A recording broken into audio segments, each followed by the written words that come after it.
the office, a man sat across from the girl, adjusting his glasses. He excitedly told her she wouldn't die, as she had been misdiagnosed. He asked for her forgiveness. The girl, her violet eyes wide with shock, could hardly believe his words.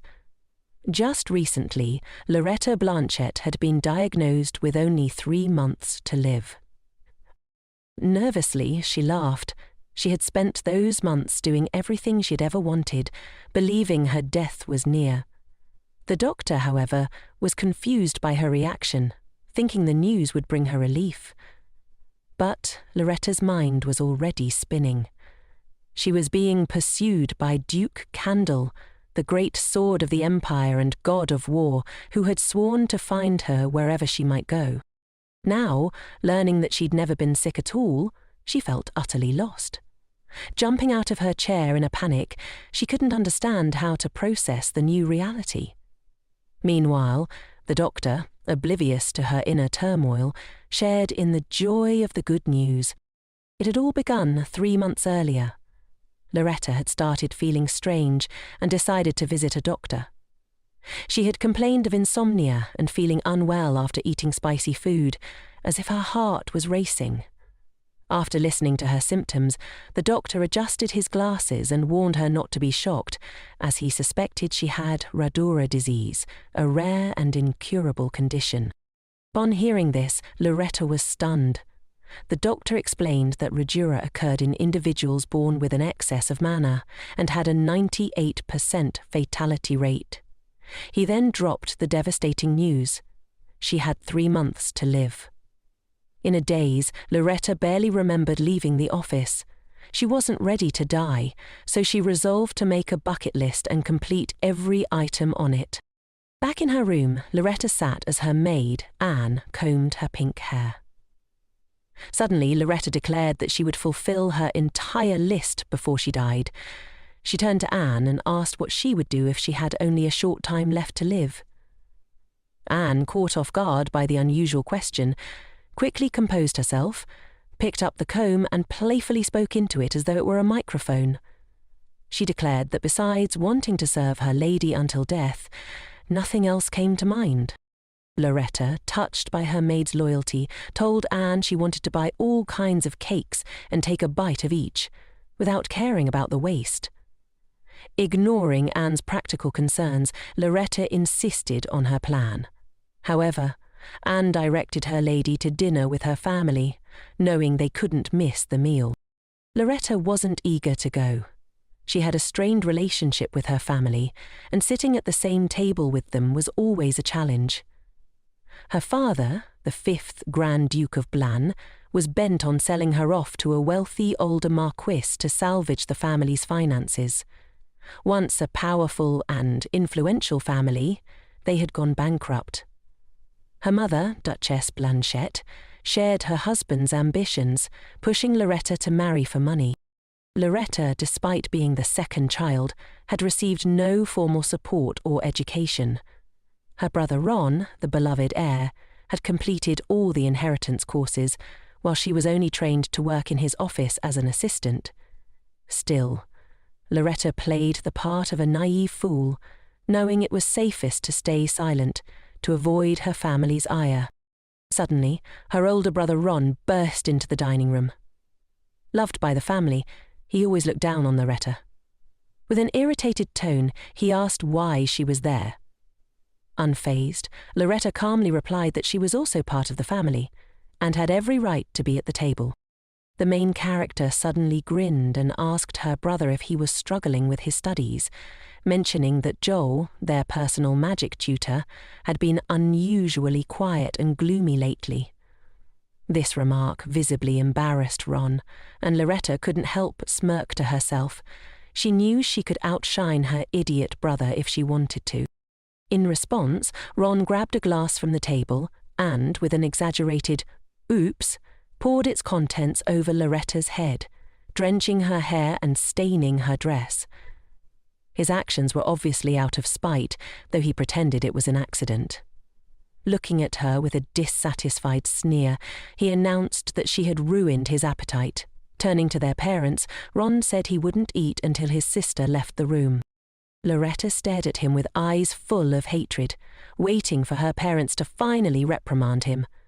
But instead, they shocked her by asking her not to provoke Ron and to be respectful. Her mother even ordered her to go upstairs and clean herself immediately. Stunned, Lariette had no choice but to obey. As she walked to the door, she glanced back at her family in disbelief. Her brother got away with everything, and her parents always took his side. But in that moment, Lariette didn't care. After all, she was going to die in 3 months, and none of them would care when that happened. Opening the door, she began to realize that nobody in that room would be affected by her death. This thought made her heart ache. No one needed her, and she didn't want to die being seen as a naive fool. From that moment on, Lariette decided she would live for herself and do as she pleased. Later, sitting at her desk, Lariette stared at a blank piece of paper. On April 3, 732, according to the imperial calendar, Lariette Blanchett had been given a 3-month death sentence. Quietly, she began to write her wish list for her remaining time. The list only had 5 items, some serious and others simple, but each represented her new resolve to live for herself. She completed the list with a sad smile, realizing she had no real regrets. She had devoted her entire life to her family, but now she wanted to live for herself. Her first wish was to treat Anne, her maid, to a cake. Seeing the joy on Anne's face warmed Larette's heart a little. As they travelled together in a carriage, heading somewhere special, the vehicle suddenly jolted. The girls nearly jumped from their seats. The coachman quickly apologised, explaining that one of the wheels seemed to be stuck in a hole and he would try to fix it. Lariette peeked out the window and offered to help, suggesting she could quickly handle the problem. Anne also looked out, assessing the situation. The coachman, flustered, asked them to stay inside, as it wasn't appropriate for a lady to involve herself. He then warned them to stay discreet, as a carriage belonging to Duke Candle was nearby. The Duke held a powerful position in society, and his family was considered the strongest in the empire. There were rumours that he was a monster, and even Lariette felt a twinge of fear at the thought of him. But then, hearing a strange sound, she instinctively turned toward the window. She was met by the piercing blue eyes of a man standing just outside, incredibly close. Lariette, as if enchanted, couldn't look away from him. The dark-haired man, with seemingly effortless strength, lifted their carriage with one hand, freeing the wheel from the hole. It was the Duke himself, helping them in the most unexpected way. Afterwards, the Duke turned around and walked back to his carriage, leaving Lariette to mentally thank him for his unexpected help. The Marquis of Sarah, confused by her avoidance, pulled her into an embrace, suggesting that once they were married, she would never leave their bed. Lariette recalled her to-do list for the next 3 months, and item 3 was clear. Break off the engagement to the Marquis, preferably with a scandal. The Marquis leaned in close, whispering that he found her face delicious, and that he was very attracted to her. Lariette recoiled in disgust as a sly grin spread across his face, his intentions clear. Escaping his vile embrace, Lariette realized she could no longer stand it. Item 3 had to be completed today. With a fierce determination, she began to wave her hands, casting a spell. Strange symbols appeared in the air, and a force pulled the Marquis upward, hanging him upside down. Lariette decided that today was the day to rid herself of all the unpleasant things in her life, starting with the engagement.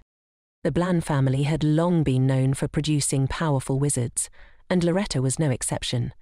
She was a true sorceress, gifted with magical talent that surpassed even her older brother Rayon's. Rayon, the family's heir, had always been jealous of Larette's abilities, and though she wasn't supposed to, she often watched him practice magic. However, She had never learned to use her skills properly, as her family focused on training Rayon, while Lariette was left to do menial tasks. Back in the present, Lariette used her magic to suspend the Marquis upside down. A massive vine appeared from the ground and wrapped around his leg, holding him in place. This magic was the result of lessons she'd taken with a teacher who knew of her talent. Looking down at him, Lariette declared that she would only explain herself once, and that he should listen carefully. She leaned in close to his face, grinning as she announced that she had no intention of marrying him. From that day forward, their engagement was officially over. Placing a hand over his mouth, Lariette told him he was nothing more than trash, who valued people only for their wealth. Just as she was about to say more, she was interrupted by the familiar voice of her father. Her mother and father rushed out of the estate, shocked and fearful. They had planned to sell their daughter to the Marquis for financial gain. The head of the family used magic to free the Marquis from the vine, and the man fell from a small height, trembling as he glared at Lariette. He vowed he would never forget the humiliation she had caused him.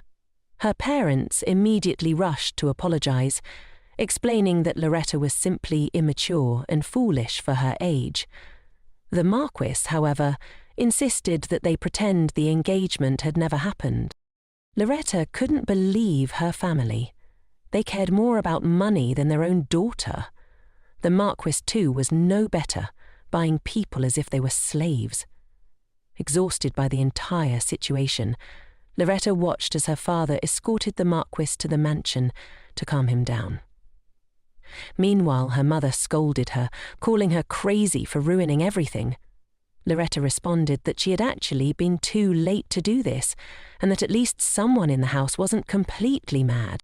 Her father, hearing her defiant tone, approached her and slapped her across the face, leaving a red mark on her cheek. Lariette had not expected this kind of punishment from him. He was furious with her, but she felt as though she were in a trance. Each passing minute only made her more disillusioned with her family. Her father demanded to know if Lariette understood what she had done. He explained that he was already determined to pay off the family's debts, but Lariette wasn't going to let him off that easily. She gently placed a hand on her cheek, a faint smile appearing on her face as she asked her parents if it was her fault that the family was in such debt. Why should she be the one to pay for their mistakes? She told them plainly that they had done nothing for her. They had shown no interest in her well-being or love, and her father had only decided to sell her to secure money and fame. To him, she was nothing more than a commodity to be traded. Her mother and father immediately reacted, listing all the things they had provided for her: clothes, food, a roof over her head, and claimed that she owed them for living like a princess. Lariette, looking up at them, retorted that she had done more than enough. She had taken on her brother's responsibilities with the estate's office work and had become nothing more than a bargaining chip to cover their debts. They didn't understand why she was rebelling now. Her father, enraged, insisted that he had cherished his daughter, but now he saw her rebellion as an unforgivable betrayal. He declared that she would be erased from the family register. After hearing her father's words, even her mother became visibly nervous. But Lariette understood that the family's threats were nothing more than words on a piece of paper. She explained to them that, for so long, she had been afraid of hurting their feelings, but now it didn't matter anymore. Bowing her head, she thanked them for everything before turning and walking away. Her father shouted after her, warning that she couldn't take anything with her, but Lariette didn't even look back. She wasn't sure what emotions she was feeling now. Perhaps a sense of liberation? It had seemed like something she longed to do for a long time, but she never had the strength to act on it. As she walked away, her brother Rayon caught up with her, calling out her name. She stopped, but made it clear that she didn't need his company. Rayon, grinning, suggested they would call it a regular farewell. And then he asked, with a hint of arrogance, how she could dare to spoil the family's mood just by being there. He believed himself superior to her, even going so far as to mock her magical ability. Rayan sneered that his sister didn't even know how to properly use earth magic, let alone any other element. Determined to teach her a lesson, Rayan directed a powerful stream of energy at her. Lariette didn't flinch. She knew his tricks were weak. Without hesitation, she pushed his magic back with a wave of her own, the force strong enough to move him from his position. Rayan was taken aback, clearly shocked by her power. His own energy boomeranged, knocking him backward. Lariette stood her ground, the situation now entirely in her control. She managed to trap Rayan in a swirling magical vortex that sucked him into his neck, leaving him panicked and struggling. But Lariette, with a determined look, ignored his pleas and walked away. Once outside, she felt a rush of freedom. Finally, she was away from that suffocating house. She thought of Anne, how she had once cried when her maid had left. Lariette had been desperate to follow Anne at the time, but now she felt a little relief. She had completed 3 items on her to-do list in just one day, leaving only 2 left to accomplish. Since the main character had only 3 months left to live, she planned to make the most of her time. One of her goals was to meet a man with more experience, someone easy to date in the short time she had left. She had already imagined various types of men she would like to meet in the next few months. Though Lariette had some money, she knew it wouldn't be enough to live freely. To truly live without relying on others, she needed more. And to get more, she had to do what she was best at. Opening the door to a rather mysterious establishment, Lariette hoped to secure a better job as a purification magician. Purification magic wasn't as popular or as effective as healing magic, and it demanded a lot of mana. It couldn't be used on people with higher or divine magic, nor could it be used on oneself. When she asked about a position, the employee coldly informed her that they weren't looking for purification magicians. Healing magicians were far more in demand, and Lariette was quickly dismissed, told not to waste their time. After this first failure, Lariette felt defeated. She wasn't sure if she should even bother looking for another job. Just as she began to lose hope, something unexpected happened. 2 men grabbed the bag from her belt and ran off. Lariette immediately screamed, hoping to draw attention to the theft, but the passers-by ignored her. They mocked her for being a purification magician, as if her magic posed no threat. Feeling the sting of humiliation, Lariette decided to act. She called upon her elemental powers, summoning a burst of fire to throw at the thieves. Without hesitation, she ran after them, determined to retrieve what was hers. As the thieves screamed in terror, Lariette knew she couldn't let them escape. They ran, glancing around in panic, but they still clung to the stolen bag. Just then, a man in a tuxedo appeared, walking calmly ahead of them. It was unclear whether he had heard her cries for help, but as the thieves drew closer, he slowly turned his head to face them. When they finally saw his face, it was as if a divine hand had crafted it. His features were nothing short of perfection. Dark hair, thin black eyebrows, and piercing blue eyes. His face was a masterpiece, each part fitting together like a work of art created by a deity. His appearance could be called the most ideal in the world, so striking that it could captivate both men and women alike. However, as the thieves approached, they were hit by an overwhelming, unpleasant smell. Decay, like the scent of rotting corpses. The man looked down at them as though they were insects, and the thieves immediately realized who stood before them. The Duke, Monster Cadell. With a swift motion, the Duke drew a sharp blade and, without a hint of hesitation, sliced through the thieves with one clean swing. They were cut in two, not even a blink of his eye betraying the brutality of the act. The rumours of his nickname, the Monster, were clearly true. Lariette wasn't particularly surprised by this.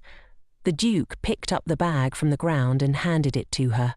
It was only then that Lariette realised that the coachman who had helped earlier wasn't just any coachman. It was the Duke himself. The Duke, from the most prestigious ducal family in the house and empire, was none other than Esser Cadell, known as the greatest sword in the empire. He was a military genius, having won a war that seemed impossible to win, and was infamous for his cruel leadership. But for Lariette, the most striking thing about him was not his reputation. It was his beauty. His face was so perfect that, in her current situation, she could almost feel it wouldn't be a pity to die looking at him. Though she noticed the unpleasant scent the Duke exuded, Lariette found herself oddly unfazed. His face was so captivating that it seemed to overwhelm all her other senses. She turned away, suddenly thinking that, with a face like that, he would certainly be a popular figure in romantic circles. But she knew he was famous for his composure, which meant that courting him was probably out of the question. The Duke regarded Lariette with indifference, likely assuming she came from a noble family and was unaccompanied. As he stared at her, it seemed he was still searching for something, perhaps something he hadn't yet found. When he took a closer look at her, Lariette realised she was slightly frightened. Not of him specifically, but perhaps because everyone else seemed to fear him. Without hesitation, she reached out and pulled on his sleeve, asking for his forgiveness with a smile. She then asked if the Duke had a girlfriend, explaining that she was simply drawn to his appearance. With no hesitation, she boldly asked if he would be willing to meet with her for 3 months in order to check off one of the items on her list. Realising that her approach might have been a little abrupt, she introduced herself with a smile and asked for his name, apologising for the bluntness of her request. The Duke, looking slightly dumbfounded, answered her question. His voice, deep and resonant, fascinated Lariette, and she immediately complimented him on it. To her, it sounded like music, and she found herself enchanted by his voice. The Duke, however, seemed perplexed. He couldn't understand why this girl wasn't terrified of him like everyone else. He assumed this was some sort of joke, and before she could say more, he asked if she had seen how he had slain the thieves. His cold gaze and aura of death were undeniable, and his reputation as a monster was well earned. Turning away, the Duke told her to stop joking and walked off, casting a few glances back at her. Perhaps, he thought, she was a little interesting, but he couldn't bring himself to take her seriously. Lariette, on the other hand, was thrilled. She found him incredibly attractive, and his charisma only added to the allure. But there was one glaring issue. He didn't have a heroine like herself in his life, and she was determined to change that. Later that evening, sitting in a bar with a drink in hand, Lariette found herself pondering how she could meet the Duke again. As if on cue, she overheard a conversation about the Duke and an information guild. She immediately perked up and moved toward the discussion. One of the men was talking about rumours regarding a purification wizard. Lariette joined them, sitting down at their table and asking about the rumours. They told her that the Duke was under a terrible curse, one so powerful that anyone who got too close to him could smell death in the air. The curse was apparently so strong that only a purification wizard could remove it. While they spoke, Lariette nonchalantly ate from their table, absorbing the details of the conversation. It seemed the Duke was desperately searching for a purification wizard to lift the curse that had haunted him for so long. While Lariette continued to eat, the man at the table spoke about how rare purification wizards were. He explained that this type of magic consumed far more mana than other forms, which made it less popular. It was needed to dispel curses, but more people died from swords than from curses. which is why finding a good purification wizard was so difficult. Listening to this, Lariette began to think that she had to venture into the tiger's den to save Asha. She was determined and would do whatever it took. A week later, she arrived at the right place. Smiling, Lariette approached the Duke, catching him off guard. He was standing next to another man, both of them studying papers. They looked up, surprised, clearly not expecting anyone to arrive so suddenly. Lariette smiled again, explaining that she was sure the Duke might be frightened by their unexpected meeting. Without hesitation, she asked if they could at least start with a simple employer-employee relationship, wanting to approach the situation carefully to avoid scaring him off. Asha was uncertain whether he was surprised or scared, trying to process her boldness, but before he could react, Lariette introduced herself once again, bowing to him. This time, she gave her full name and declared herself the best purification wizard in the entire empire. She boldly stated that she could save the young Duke from his curse, which caused him visible surprise. In return, Lariette didn't ask for money or marriage. Instead, she made a simple request. She needed housing. As she spoke, Lariette handed Asha a piece of paper and asked him to sign it. She then explained that the reason she knew the exact moment to arrive was because of the man standing beside the Duke. She threatened him, revealing that information about the Duke's search for a purification wizard had been leaked, something Asha wouldn't appreciate. In exchange for silence, she had made a deal with him to turn off 3 light bulbs at the entrance as a signal for her. The man, still eyeing Lariette with an unsettling expression, seemed curious to know if she could truly back up her words. He warned that if this was a joke, she would never see the light of day again. Lariette, however, was not afraid. She had studied magic her whole life, and purification magic was no exception. She knew this was her only chance, especially since her time was limited. Lariette grabbed the man's hand without hesitation. At first he was confused, but then it became clear.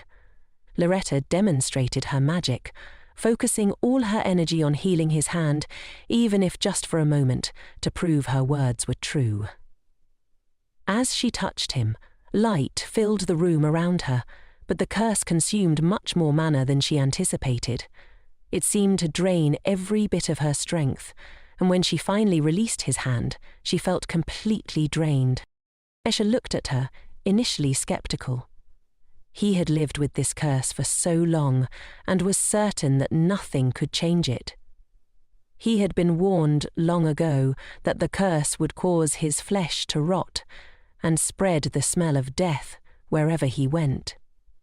He expected nothing from Lariette, thinking that once again he would be disappointed. But when Lariette removed her glove from his hand, Asha saw something he could hardly believe.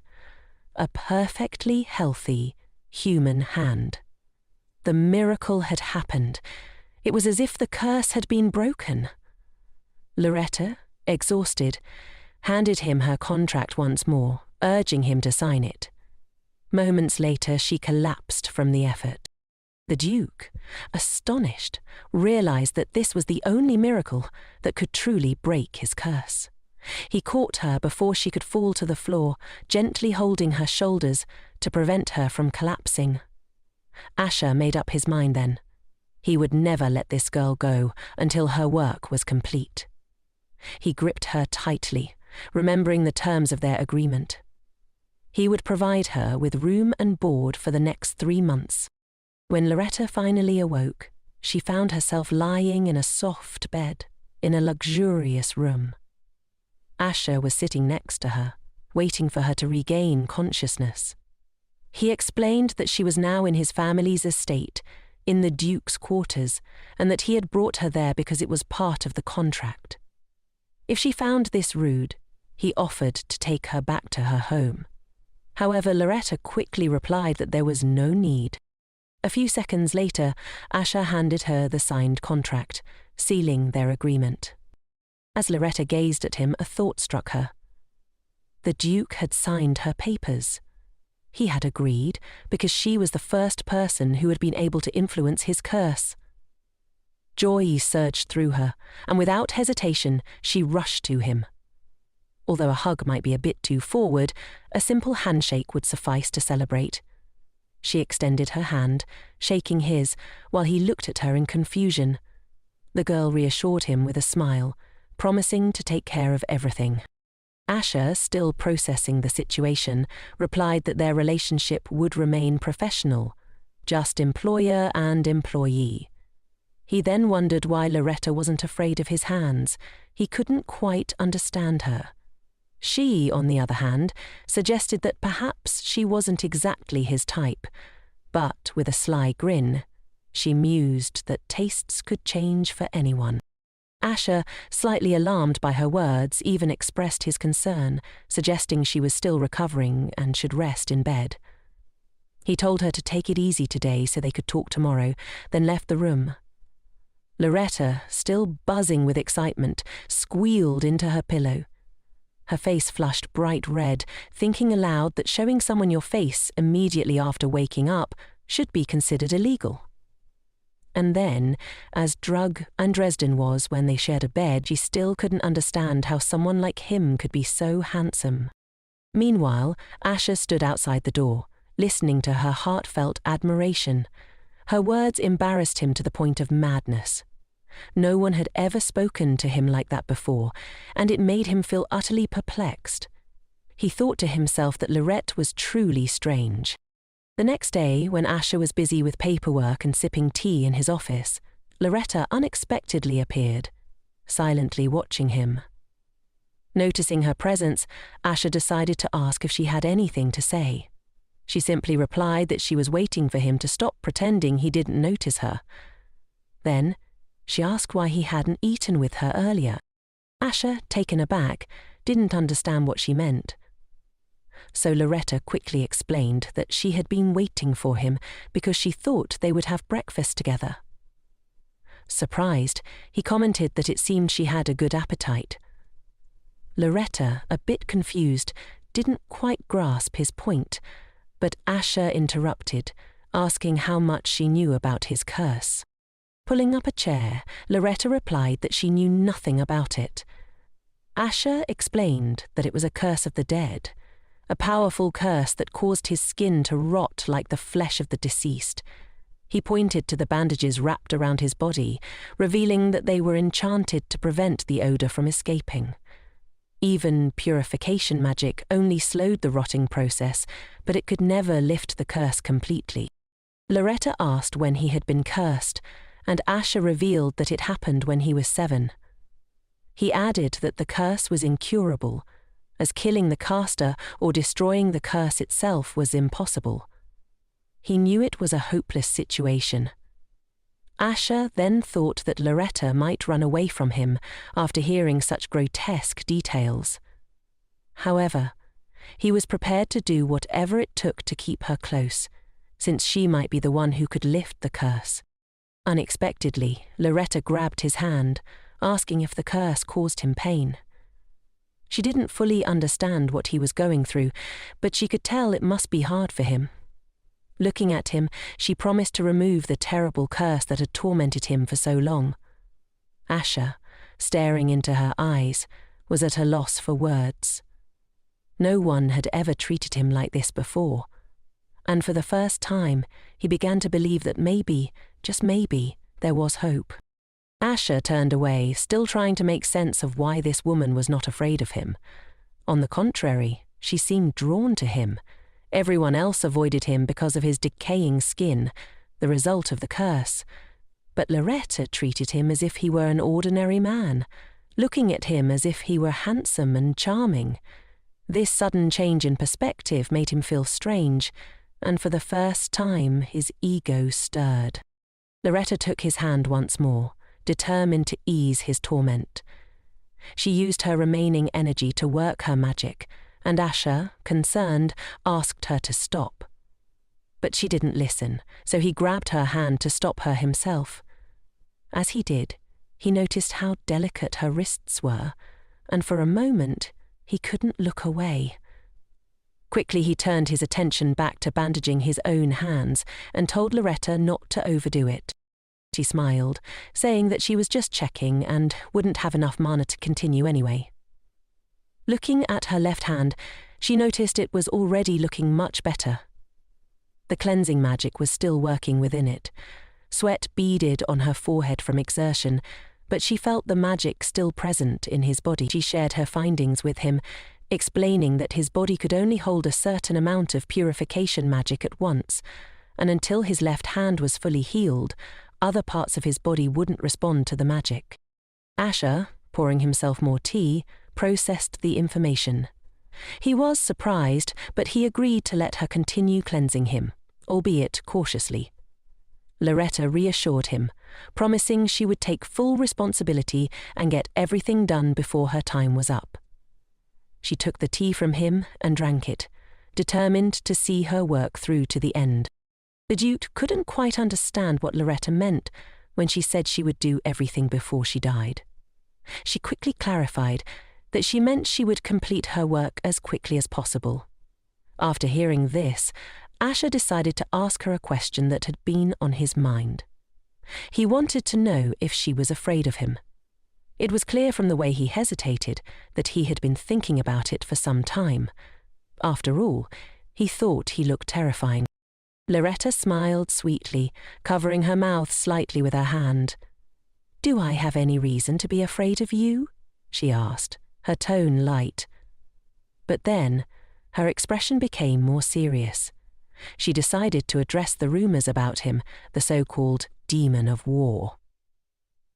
After all, Duke Candle had single-handedly won a war that had seemed destined to fail, earning the title of national hero. Lariette was convinced that envious members of the imperial family had spread these rumors to undermine his influence. She also believed that the curse he bore wasn't a result of his own actions, but rather the malicious intent of the magician who had cast it. Her words shocked Asher. He had long been convinced of his own terrible reputation, but Larette's perspective was the complete opposite. She told him that he was not the source of fear. Only the magician who had cursed him deserved that fear. Lariette gently placed her palms on his face, smiling warmly as she spoke. "I'm not afraid of you," she said, her voice steady. "I only fear that you might not want to see me again." At these words, Asher blushed deeply, suddenly embarrassed by the situation. He immediately asked her to let go of him, feeling flustered by the physical contact and her honest words. Turning away, he quickly suggested they meet for dinner at 7 that evening, a proposition that surprised Lariette. She quickly composed herself and gave a cheerful yes, even though in reality her consent wasn't necessary. Asher, now even more flustered, hurriedly left the room, leaving Lariette alone. As she walked through the corridor later, Lariette reflected on the situation. She realized that Asher was perhaps more sensitive to touch than he let on, as his quick agreement to dinner had seemed to stem from her touch. Just then, someone called out to her from behind. It was Holstein, the loyal butler of the Candle family. He asked if she had met with the Duke, to which Lariette smiled and replied that it was thanks to him that she had found her way to the Duke's office so quickly, which had allowed her to arrange the dinner meeting. This revelation surprised the butler, as he knew the Duke hadn't shared a meal with anyone for a long time. After the death of the former Duchess, the Duke had eaten alone. But now Lariette was going to have dinner with him. Holstein, smiling, asked her to take good care of the Duke. Lariette laughed, saying that they were simply having dinner together. However, it was clear that the butler had a different understanding of the situation. Later that day, Holstein appeared at Asher's office, carrying a large book titled A Guide to Successful Dates.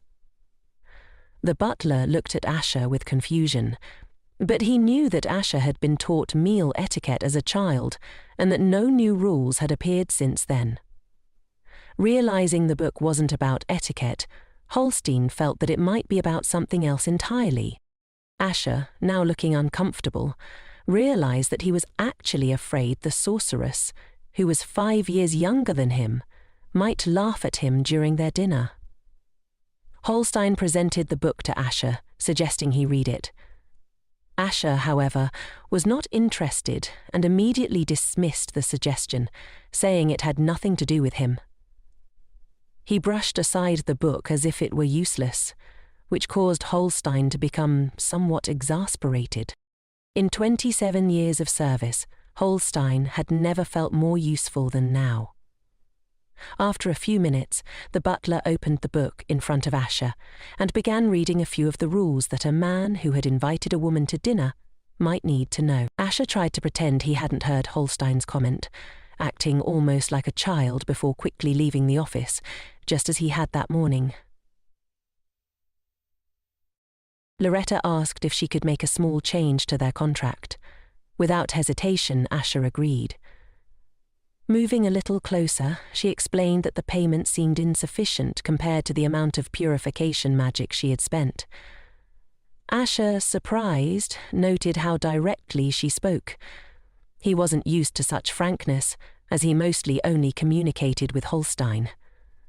He quickly realized that while money wasn't a problem for him, the contract needed more than just financial adjustments. The additions she suggested were mostly about shared activities, mandatory meals together, walks, and covered expenses. Lariette, with a sweet smile, explained that these additions were, in her words, small dates. Asher was a little taken aback. It seemed strange to him that this was the only thing Lariette was asking for, considering she could have asked for much more. But he realized it would be much harder if she decided to leave, claiming she wasn't paid properly. In response, Asher decided to make his own amendments to the agreement to ensure he wouldn't be deceived. Afterward, he handed her the updated contract, mentioning that he had only added one condition. Lariette meekly agreed, but she couldn't help but think she would cleanse him anyway. So the Duke's fears were unnecessary. Both parties signed the contract, and it was finalized. Then Lariette turned to Asher, asking about a picnic the next day. She had noticed the estate was vast and filled with beautiful spots, and she thought it would be perfect for a picnic. Asher, however, explained that he would be leaving the next day. Not giving up, Lariette asked if they could have the picnic the day after tomorrow instead. Asher couldn't understand the urgency and asked why she was in such a hurry. Lariette, smiling sweetly, replied that it was just as important as winning his love. Asher sighed but agreed. Then they moved to the house. A few days later, Lariette gazed out the window, appreciating the beauty of the estate. She was pleased to live in such a place, and she also noticed that her condition had improved. Her magic had already been restored. Now, she needed to hurry and lift the curse before it was too late. She went to Asher's office, where he had been since early morning. Noticing her, he remarked that she was up quite early. When Lariette saw his hairstyle and outfit, she was momentarily stunned by his beauty, comparing him to the sun. She smiled and said, "The sun named Asher never sets," playfully adding that his face blinded her forever. Asher didn't know how to respond. Then, remembering the picnic, he suggested they hold it during the day, since it would be colder in the evening. Lariette moved closer, sitting at the edge of the table as she listened to him. Asher mentioned that after the picnic, they should return immediately, since he had a lot of work.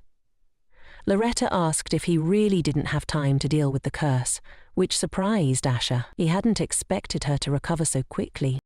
Lariette explained that she believed touching bare skin would be more effective, so she had removed his bandage. Asher watched as she touched his hand again, and a bright light surrounded them. Lariette noticed that his hand was no longer as heavily cursed. Just one more touch seemed enough. Asher, looking at his now clean hand, could hardly believe his eyes. He had spent over 10 years searching for a solution, but he never imagined it would be so easy. He turned to Lariette, asking if she was okay since she had felt unwell last time. She grinned smugly, saying that she had gotten the hang of it and that she hadn't used up too much of her mana this time. The conversation shifted to the picnic, and once they moved outside, Lariette seemed a little cold. Asher reminded her that spring mornings could still be chilly. Lariette, clinging to him, replied that there was no point in going back now. They still had a date to enjoy. Asher, slightly unsettled, moved away. Lariette, with a mischievous grin, hinted that she would be much warmer if he gave her his coat. Asher, however, simply answered, "I don't want to." Asher, thinking about how his coat still smelled unpleasant, was surprised when Lariette quickly agreed with him, suggesting that the young master shouldn't catch a cold. This startled him a little. At that moment, Lariette eagerly rushed forward, jumping with excitement as she found a perfect spot for their picnic. She spread everything out and called Asher over, saying the sun was warm there, making it an ideal location. Sitting next to her, Asher couldn't help but remark that she was strange, to which Lariette responded that it was all because of him. She then tried to pull him closer, but he enjoyed the distance between them, which upset her. She wondered if he had been hurt in past relationships or if he simply didn't like her. Though Lariette hadn't had many relationships, she believed that touch was important, and she wasn't going to give up easily. Meanwhile, Asher found himself thinking about how he never imagined sitting on a flower bed. He felt out of place, but Lariette, oblivious to his discomfort, opened the picnic basket. It was beautifully packed, with wine and flowers neatly arranged. Lariette delighted in the sight, and Asher realized it was Holstein's handiwork. His butler had wished them a good walk before they left, and Asher wanted to disappear from embarrassment, but Lariette suddenly turned to him and asked what his favourite food was. He hadn't even considered it and answered that he didn't have one, which she didn't believe. He was supposed to have a favourite food, right? Lariette decided to share her own preferences. She told him she liked salmon sandwiches and didn't particularly like the smell of cucumbers, though she could eat them if she had to. Asher, thinking about it, wondered if she also didn't like cucumbers. She handed him a sandwich, and he thought about how, since she was a purification magician, her scent must also be purified, unlike his own cursed smell. He restrained himself from asking if she could smell it, but still, he didn't refuse and took the sandwich. As he took a careful bite, Asher looked like some kind of deity descended from the heavens, and Lariette couldn't help but admire him in silence, holding back an outburst of emotion. Afterward, she waved her finger in the air and used magic to make all the nearby flowers gather into a beautiful wreath. The wreath gently landed on Asher's head, and he looked up at it, like a small child, with delicate pink petals swirling around him. Lariette gazed at him in admiration, her cheeks flushed with surprise and her mouth agape. However, Asher immediately began covering his face and trying to get rid of the wreath, fearing Lariette would laugh at him. She tried to stop him, asking him to leave the flowers in place, but before she could, the wind swept the wreath off his head. She rushed after it, and Asher tried to stop her, but she didn't hear him. In the end, she fell into the fountain, soaking her dress and hair. The most unexpected part was that Asher, noticing she was about to fall, rushed to save her, and Lariette ended up practically sitting on top of him. Their faces were mere millimeters apart. Asher looked into her eyes and, in a low voice, said it was time for her to stop embarrassing him. He carefully placed his hand on her shoulder, which only made the situation more awkward for both of them. But that wasn't all. Asher, still looking into her eyes, gently touched a strand of her hair and asked what he would do if she caught a cold after all this. Lariette, looking away, replied that it wouldn't happen because she was strong and could withstand any hardships. Asher picked her up in his arms, saying it was time for them to go back. Lariette, embarrassed, asked him to put her down. She couldn't bear how flustered she was becoming. Once they arrived at the estate, Holstein took her temperature, which was higher than normal. Lariette had caught a cold, as Asher had predicted. Asher didn't say anything in response because he already knew. Lariette, embarrassed, admitted it was the first time in her life she had caught a cold. Asher looked at her with a disappointed expression, unsure whether she was joking. Lariette could only quietly ask for his forgiveness. After a moment of silence, Asher explained that he needed to go to the imperial castle and had already called for a priest. Lariette simply responded with a short, "Uh-huh." Asher thought she might ask him to stay with her, but Lariette, though grateful, didn't want to burden him further. She decided to rest quietly in her room instead. After leaving her room, Asher rode in the carriage to the imperial castle. As he sat there, he thought about Larette's family. He couldn't understand how they could allow their daughter to stay on his estate so easily. He also hadn't realized that cohabitation with Lariette would be so difficult. While they were standing still, a white carriage drove past them, and long white hair appeared from the window. As Asher turned toward the carriage, he realized that it was the clergy, heading toward Lariette. He was relieved they had arrived so quickly, but then he noticed, with some surprise, a smile forming on his face. Embarrassed by his reaction, the Duke immediately covered his face with his hand, not fully understanding why he felt that way. The clergy knocked on the door and asked if the patient was inside. When they entered, Larette's face immediately turned bright red, resembling a tomato. It was clear why. Standing before her was an incredibly handsome man with long white hair and cat-like yellow eyes. He smiled warmly and explained that they had come from the temple. Sitting on the bed next to Lariette, the man introduced himself as Doha, a servant of the Alon temple. Lariette introduced herself in response, and he didn't hesitate to reach out his hands toward her head, stating that they would begin the treatment. His gesture confused Lariette, and she lowered her eyes to the floor. When he touched her face, the same light that appeared when Lariette freed Asher from the curse surrounded them. She instinctively raised her eyes to Doha, who was smiling at her. As the treatment progressed, he decided to make small talk, asking how she had ended up here.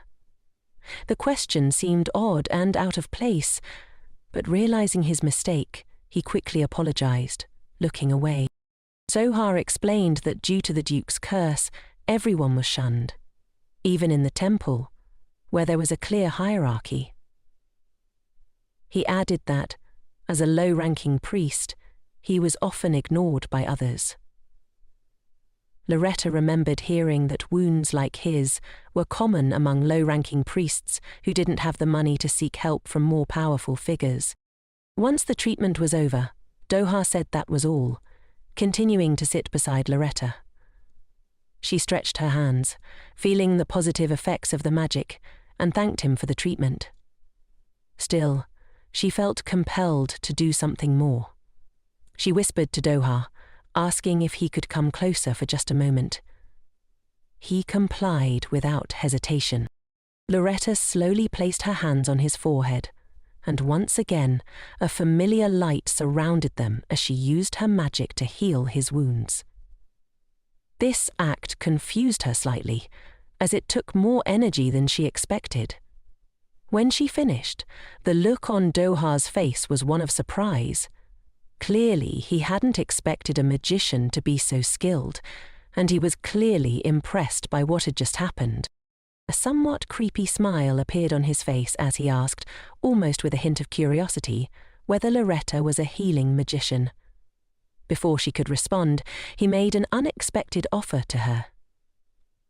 To work for him as a personal healing magician, he assured her they could easily agree on a fair price. Lariette was slightly taken aback, replied that she was busy and couldn't commit. However, Doha, now hovering over her, asked if she might be able to help him later, any time she was available. Lariette answered that it was possible.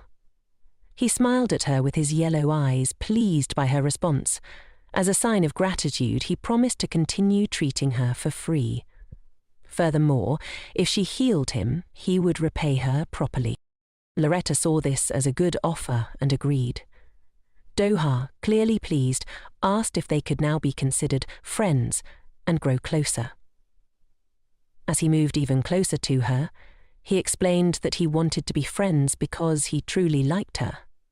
A sly grin spread across his face. Lariette, not finding his behavior particularly strange, simply thought that she had no real friends yet. Before she died, it would be nice to experience friendship. Smiling, she wished him and herself good luck. He smiled back, and, still sitting on her bed in a somewhat inappropriate position, told her to take care of him. After some time, when Dohai had already left the estate, he arrived at the Temple of Alton. As he entered, a man at the entrance bowed deeply to him, calling him the High Priest Michael Davin, which completely contradicted his earlier stories to Lariette, where he had complained about his low status in the temple. Apparently, his claims were lies. Inside the temple, Doha was greeted by another priest, who remarked that he was tired of the high priest wandering around wherever he pleased. It was then that he noticed the scar on Doha's forehead had disappeared. Placing his hand on his forehead, Doha, with a surprised expression, replied that a sorceress healer had done it. He still found it hard to believe. The red-haired priest was shocked by this revelation, realizing that the healer must possess the same power as their high priest. He couldn't understand how it was possible. Dohai, grinning slightly, responded that he was now going to find out everything about this girl and her power. La César. At the same time, Azar had returned and was sitting in the carriage, unsure whether he should get out or not. He didn't want to leave, but ultimately he got out and headed toward the estate. As he raised his eyes to the sky, he couldn't shake the feeling that he had to go to Lariette, even though he knew it was better not to. He didn't understand why he continued to care for her. When he approached the doors, Lariette unexpectedly leaned out to greet him with a smile. Asher was visibly confused, as he hadn't expected her to be waiting for him at the threshold. It was the first time anyone had greeted him like this. Despite his confusion, he decided not to react and asked her to step aside so he could enter. She thanked him for the priest's visit and, as they walked, unexpectedly grabbed his hand. The action took him by surprise. Lariette explained that in 2 days she would be fully recovered. She then placed her hand on his forehead, showing that her fever had subsided and she was feeling much better. However, Asher quickly pulled his hand away, responding with a short, "Aha." He considered her gesture shameless. But Lariette wasn't deterred. She rushed after him, asking if he wanted to see her and if he had thought about her. Blushing, Asher turned away, stating that this had never happened, but it was clear to Lariette that he was trying to hide something. She noticed his strange reaction and pressed further, asking again if he had thought about her. Asher, still blushing, replied dryly that no, he hadn't. Lariette then asked, somewhat teasingly, why he was suddenly blushing. Before he could answer, she shifted the conversation to what he would be doing tomorrow. Asher answered that he would be sorting out papers in the mansion, thinking she might want to purify herself tomorrow, but Lariette had other plans. She pulled out a ticket with a smile on her face and invited him to the show. Apparently she had already purchased tickets for both of them in advance. Asher took a closer look at the ticket and asked what kind of paper it was. Lariette, frustrated by the question, explained that it wasn't just any piece of paper. It had been difficult to obtain. Then Asher asked what the show was.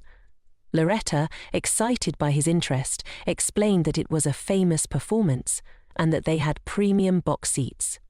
Moreover, tomorrow would be the last performance. Without hesitation, Asher gave a firm and short response. "No." This immediately upset Lariette. She couldn't understand why he didn't want to go, but Asher didn't explain the real reason. His curse made him believe that everyone would avoid him and look at him with disgust as soon as he entered a public place. He didn't want to risk that. Asher couldn't understand why Lariette took his curse so lightly. He needed her to realize that not everyone would react to him the way she did. He didn't have the luxury of going to public places. Stopping, Asher looked at Lariette and asked again, his voice heavy. "Are you really not afraid of me?" Afterward, he explained that the rumors about the demon of war were not just fairy tales. Tens, even hundreds, of lives had been lost at his hands. Lariette, listening to this, looked a little frightened and confused. He continued, saying that it wasn't surprising others feared him, for a man who was so close to death was dangerous, not just in scent, but in action as well. She understood, but it wasn't as terrifying to her that she would run away. In response, Lariette suddenly struck Zasha's hand, something he hadn't expected from her at all. The Duke, taken aback, asked what she was doing. Lariette, clearly angry with him, responded, "Peace, Captain, peace, Captain, peace, Captain," her fists slightly swollen from the force of the blow.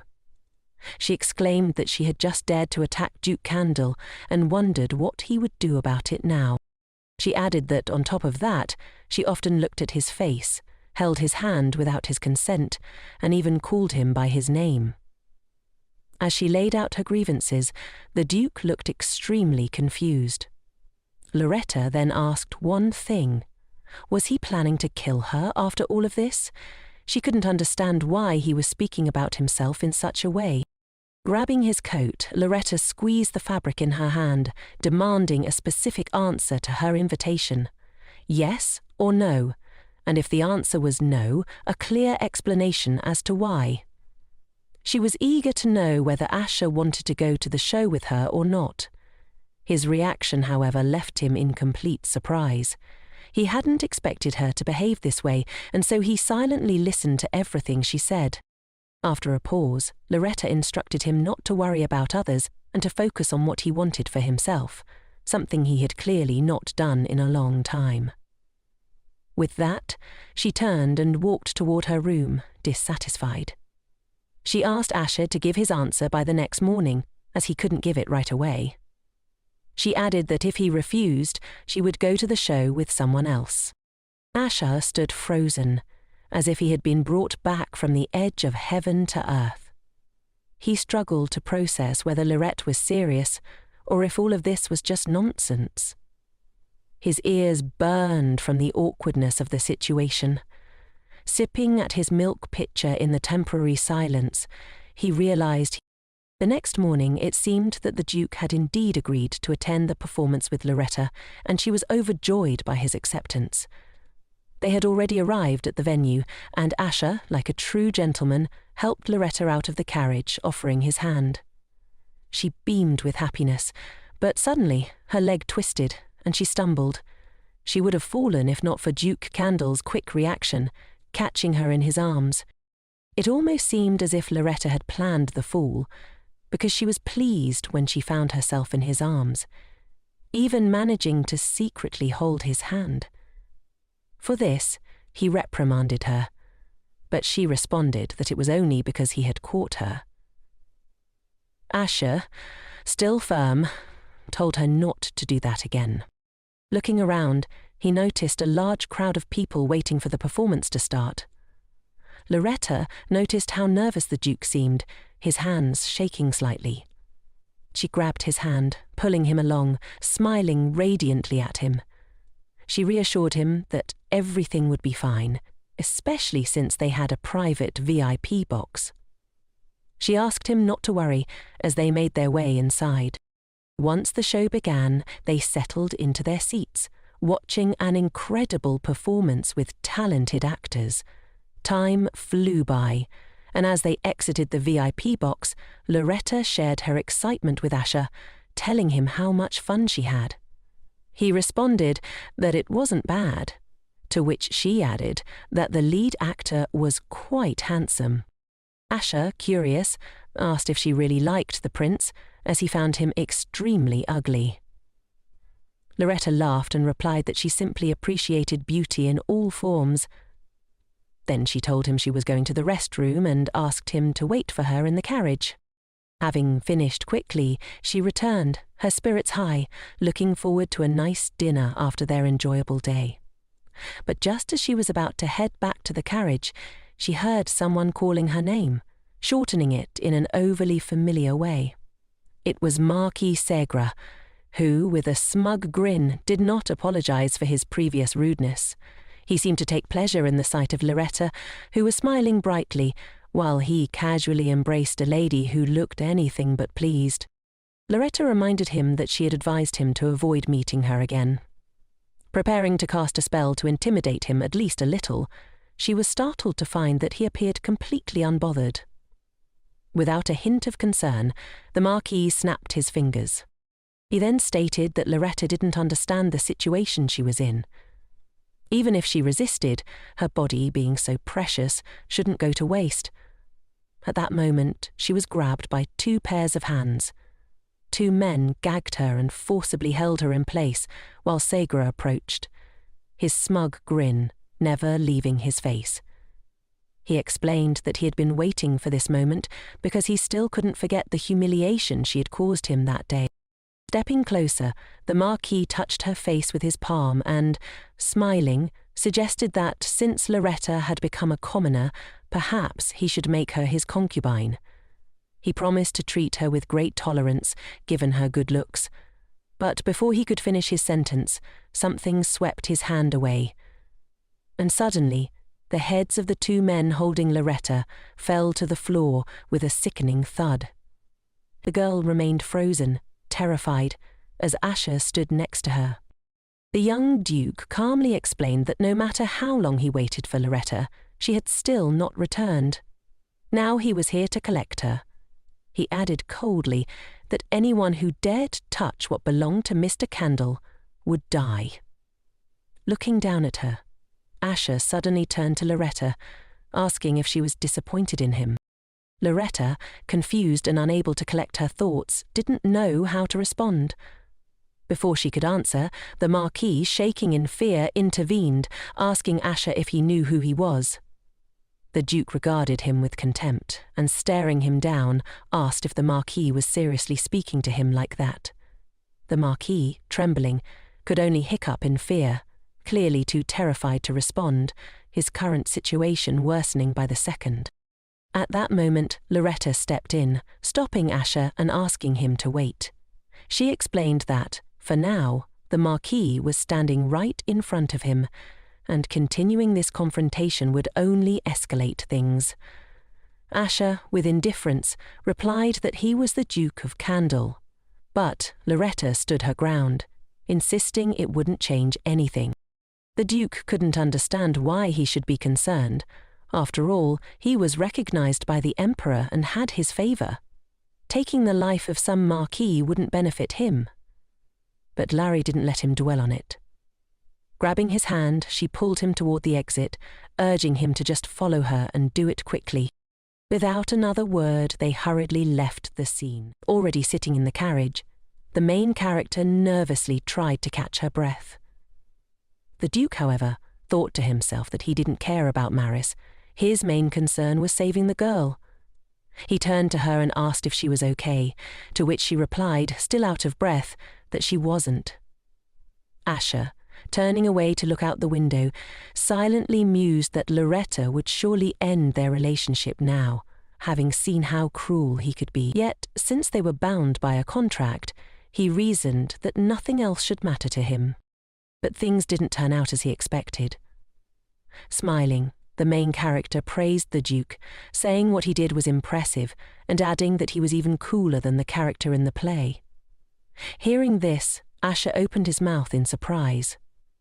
After that, they drove in silence. Lariette still believed it was wrong to resort to violence so often, but the girl admitted that in this case, it had been self-defense. The next day, the same priest came to see Lariette, because, after attending the show, she had caught a cold again. Concerned, the priest asked if she was feeling better, urging her to be more careful. Lariette hadn't expected to get sick so quickly and decided to inquire if it was possible to cure an incurable disease with divine power. She seemed excited yet nervous as she asked. Smiling sweetly, Doha explained that an incurable disease is one that can't be treated by either magic or divine power. If there is any possibility of treatment, then it's no longer considered incurable. This answer left Lariette feeling upset, realizing that everything would still die anyway. But then, smiling wider, Doha added that it might be possible to cure such a disease with divine power equal to that of His Holiness the Pope. What Lariette didn't know was that Doha himself held such power. Using his abilities, the priest saw that the main character's mana chain was curved, a rare case caused by an excess of unbalanced and uncontrolled mana. From what he could tell, Lariette wouldn't die, but would suffer from bone pain her entire life. Healing would be difficult, but not impossible. Recognizing Lariette as a very talented wizard, Doha didn't mind investing in her recovery. He offered to help, saying he would treat her periodically. Upon hearing this, Lariette exclaimed joyfully and expressed her deep gratitude. Suddenly, Doha asked for her forgiveness and, without warning, pulled Lariette into his arms. Before she could even react, she found herself tightly embraced. Doha leaned in closer, apparently placing a healing kiss on her lips. A soft light illuminated the room as he gently held her head, using magic to heal her from the inside. Afterward, he pulled away, stating that the treatment was over for the day. Lariette blushed deeply, like a ripe tomato. Doha added that the procedure would need to be repeated several times. Lariette, still flustered, managed a quiet, "Thank you." Slowly, the priest asked if she could help him in return as a sign of gratitude. Slowly extending his hand, he rolled up his sleeve, revealing a large wound. Seeing it, Lariette gasped in surprise. She gently touched it and asked how he had suffered such an injury. Doha explained that it had happened recently. As he spoke, the room was again bathed in bright light, and the wound instantly healed. Watching this, Doha thought his theories had been confirmed. Lariette, exhausted, collapsed onto the bed, noting that the process had drained too much of her mana. Doha thanked her, acknowledging that it wasn't surprising she had spent so much energy on him, as he was a high priest. He then pulled out a precious stone and handed it to Lariette, saying it was payment for her help. She was puzzled by where he had gotten such a valuable item. Doha, of course, lied and said he had simply picked it up. Lariette didn't expect such a grand reward for just one treatment, so she told him she would treat him as a regular client going forward. Added with a playful tone, she added that there was no other sorceress he could visit except her. The statement made Dovoir laugh. After that, his expression shifted slightly, becoming more cunning, as if this was what he had been waiting for all along. Doha willingly agreed with the heroine, now determined not to let her go or allow her to escape. The next day, as Lariette walked through the corridors, she encountered the butler. He wished her a good morning and asked if she was looking for the Duke. She confirmed this and asked if he knew where Asha was. The butler explained that the Duke had returned late and was now sleeping, which initially upset Lariette, but then he brightened her mood by suggesting she be the one to wake him. Surprised, she asked if she was really allowed to do that. The butler, smiling joyfully, assured her that it was perfectly fine, secretly thinking how happy he'd be if she not only woke the Duke, but also eventually married him. He gave her directions to Asha's bedroom, and, though nervous, Lariette made her way there, feeling a bit awkward since she had never been in his private quarters before. When she reached the bedroom, she carefully opened the door and was taken aback by how large the room was. Approaching the Duke's bed, she softly wished him good morning. Asha reluctantly lifted his head from the pillow, recognizing the familiar voice, but not fully awake yet. After blinking a few times to focus, he realized it was Lariette standing above him. Squinting, he asked why she was there, still groggy from sleep. Lariette, sitting on the edge of the bed, explained that it would be best to conduct the cleansing ritual in the bedroom and suggested they finish it quickly. Asher, still not fully understanding, asked what she meant. Smiling, Lariette explained that starting from that day, she would be cleansing his upper body, and the curse would only be lifted if she touched his bare skin. Asher was taken aback by this and hesitated. The heroine, approaching him, suggested that he undress, to which he nervously backed away. Embarrassed, he stammered that there was no need for her to do it and quickly began unbuttoning his shirt. Once his shirt was off, he looked away, feeling incredibly awkward. His body was wrapped in bandages, and Lariette gazed at him with wide eyes. Looking up, Asher asked if he should remove the bandages too. Lariette, blushing, replied that the cleansing required contact with bare skin. At this, Asher turned red like a tomato, but, after a moment of hesitation, removed the bandages. Lariette, upon seeing his scarred but enchanted body, was shocked. Asher, in turn, quickly averted his eyes, feeling even more uncomfortable.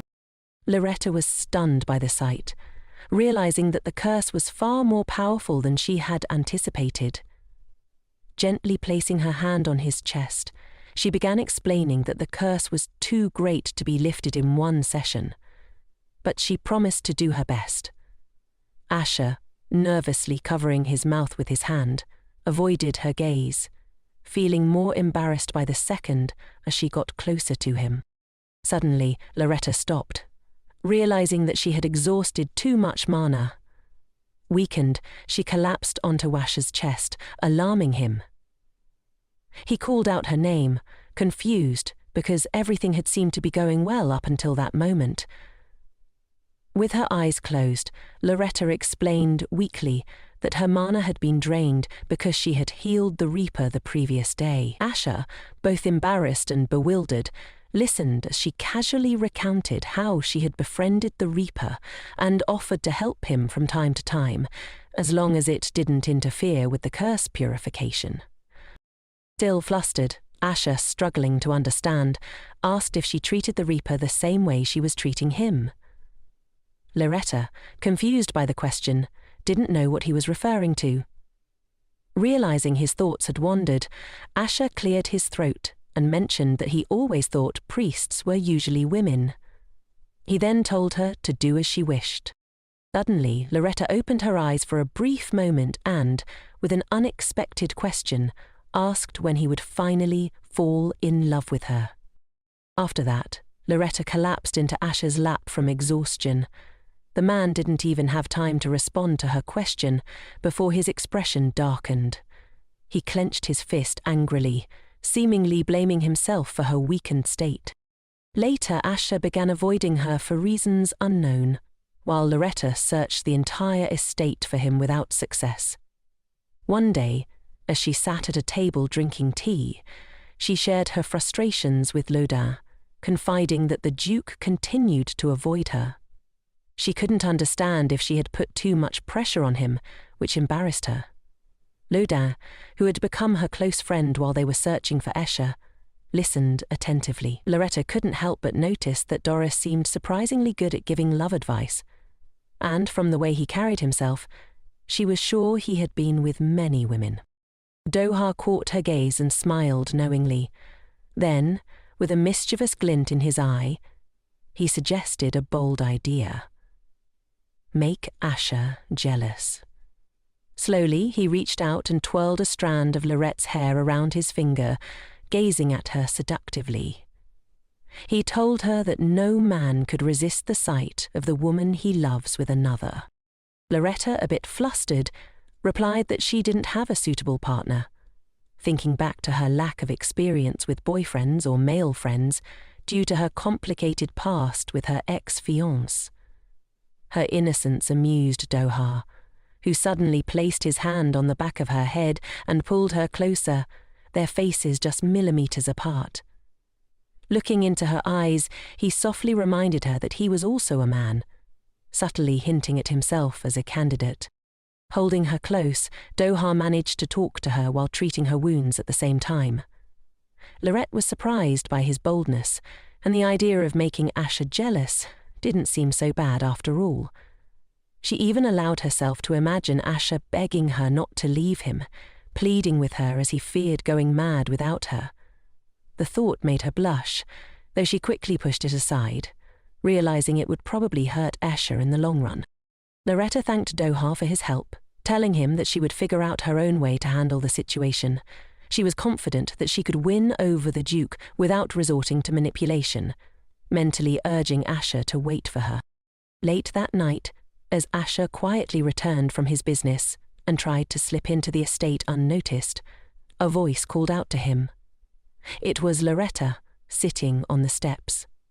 Her expression stern, almost like a mother who had been waiting up for her child to reprimand them. Startled, Asha froze, surprised and nervous to see her there. He asked why she wasn't asleep. Lariette, a bit flustered herself, replied that she had been waiting for him.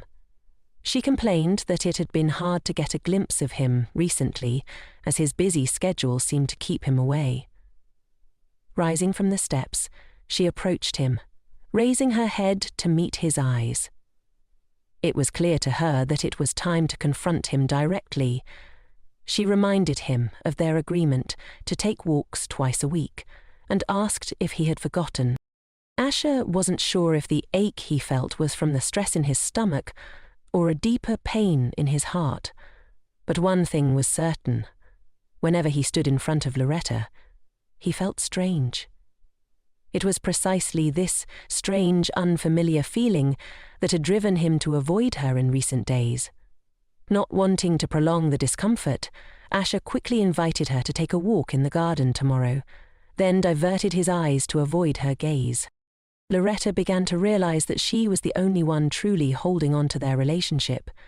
As long as she continued cleansing him, Asha would be fine, but she also needed to consider her own well-being. After all, her time was running out, and she didn't want to face death by submitting and giving up like she had in the past. Forcing a smile, she suggested that Asha must have been very busy lately, which explained why he came home so late. She then added that he didn't need to feel obligated to walk with her or share meals together if it was too much for him. Lariette smiled faintly, addressing him as Duke, and remarked that he was busy, implying she was only distracting him with everything. How can anyone say they are Duke for the first time when she had always used his name? Asha's eyes widened in shock. Something had clearly changed, but he didn't respond.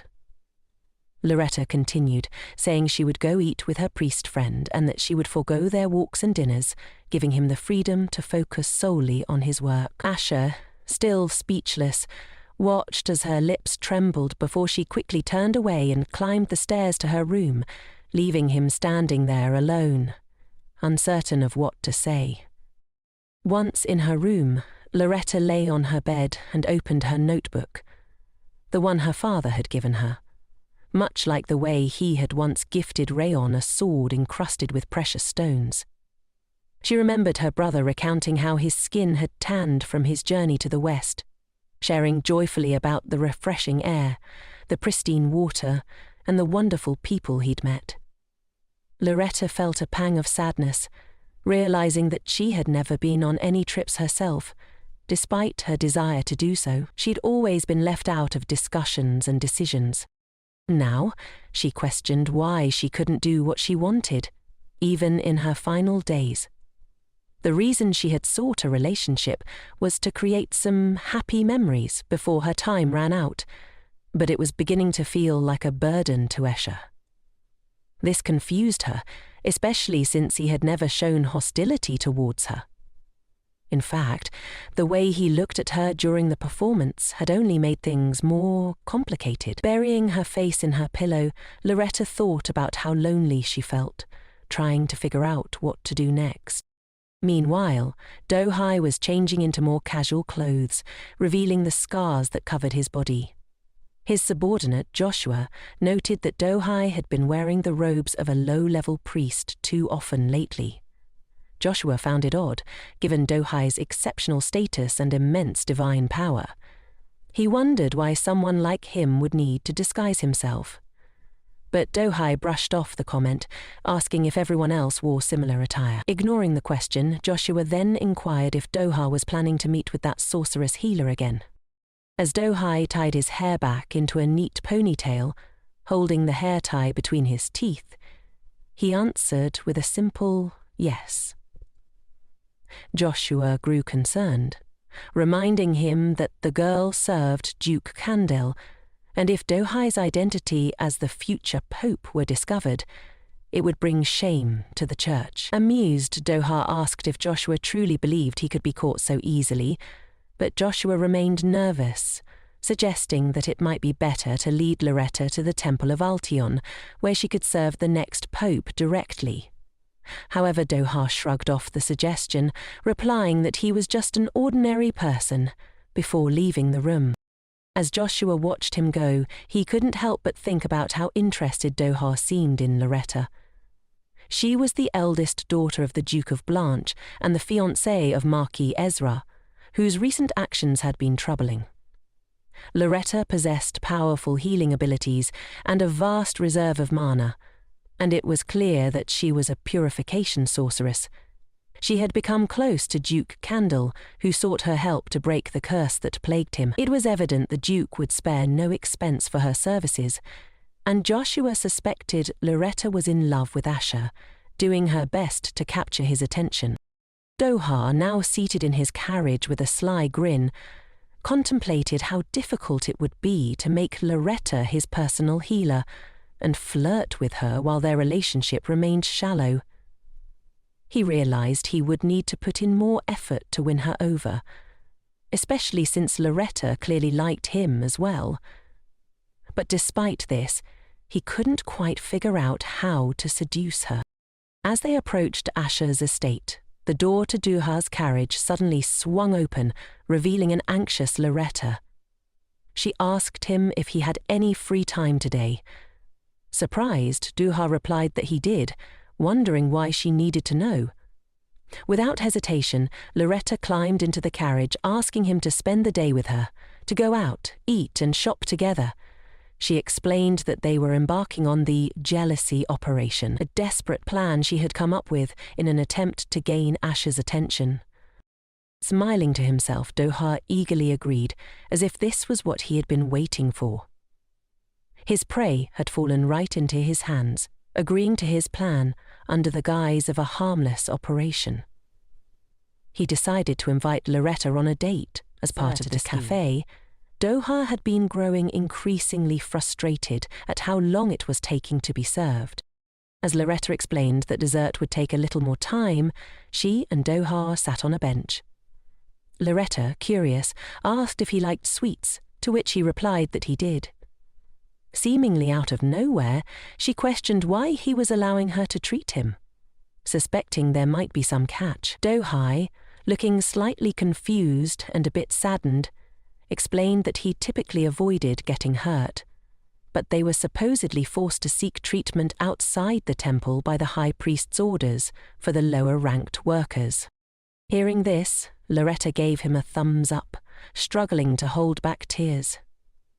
She sympathetically told him not to worry, assuring him that if his boss ever bothered him, she would gladly take revenge on his behalf. Amused, Doha found her reaction both endearing and a little funny, considering the vast power he wielded. Still, he played along and agreed, intrigued by how far her interest would go. Lariette, thrilled by his response, eagerly began offering suggestions, like setting the high priest's clothes on fire or hanging them from a tree.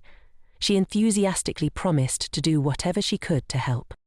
Doha thanked her, trying not to laugh. He knew Lariette was capable of using elemental magic and hoped she wouldn't actually act on these ideas, which could inadvertently turn the temple into an enemy. But he reassured himself that it was all in good humour. As they continued strolling through the streets, looking at shop windows, Loretta's attention was suddenly caught by a jeweled brooch displayed among other trinkets. She thought it would suit Asha perfectly. While she was lost in thought, Doha gently placed his hand on her back, startling her. When he asked what had caught her eye, she quickly grew embarrassed and replied that it was nothing. Turning to him with a smile, she added that she was simply admiring the jewelry and thought something would look good on him.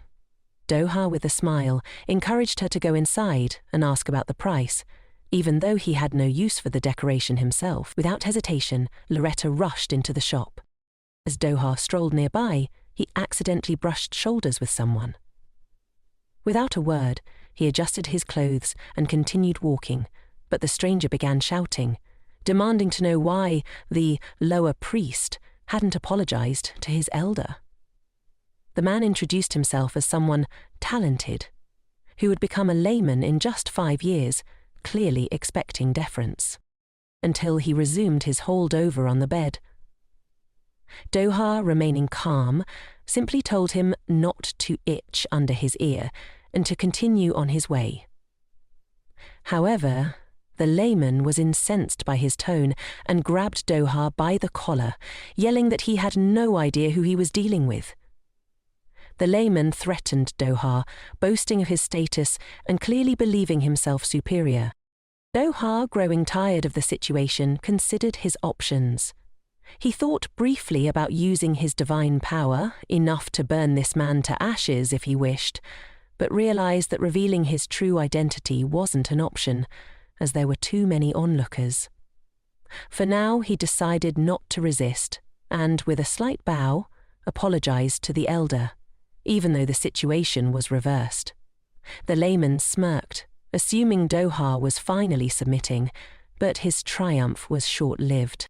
Within seconds, the layman's clothes mysteriously caught fire. Confused, the man stared at the burning hem of his robe, unsure of what to do, and quickly began screaming. As the flames consumed his clothing, revealing nothing but teddy bear printed underpants, the crowd erupted in laughter. The layman was utterly disgraced in front of everyone. Dohai, wide-eyed, realized that the spontaneous combustion wasn't his doing. The entire spectacle left him both astonished and amused. Then he heard a familiar voice, and before he knew it, someone grabbed his hand and pulled him along. With a beaming smile on her face, Loretta tugged him hastily, clearly pleased with herself. Her joyful reaction and the way she quickly fled the scene made it obvious that she had been up to something. Finally, they reached a quiet alley where no one was around, and they disappeared into the bend. Dohai immediately asked, "What did you do?" Still catching her breath but grinning, Loretta replied, "I told you, I would take revenge." He stared at her in confusion for a moment, as if trying to decide whether she was being serious, but when she added, "I won't back down if you're in trouble, so don't worry," he couldn't hold back any longer. He burst out laughing, covering his face with his hands. Loretta noticed that Dohai was laughing like a true villain, amused by the entire situation. Resting his head on her shoulder, he asked with a mischievous tone, "What am I going to do with you? You're just too interesting."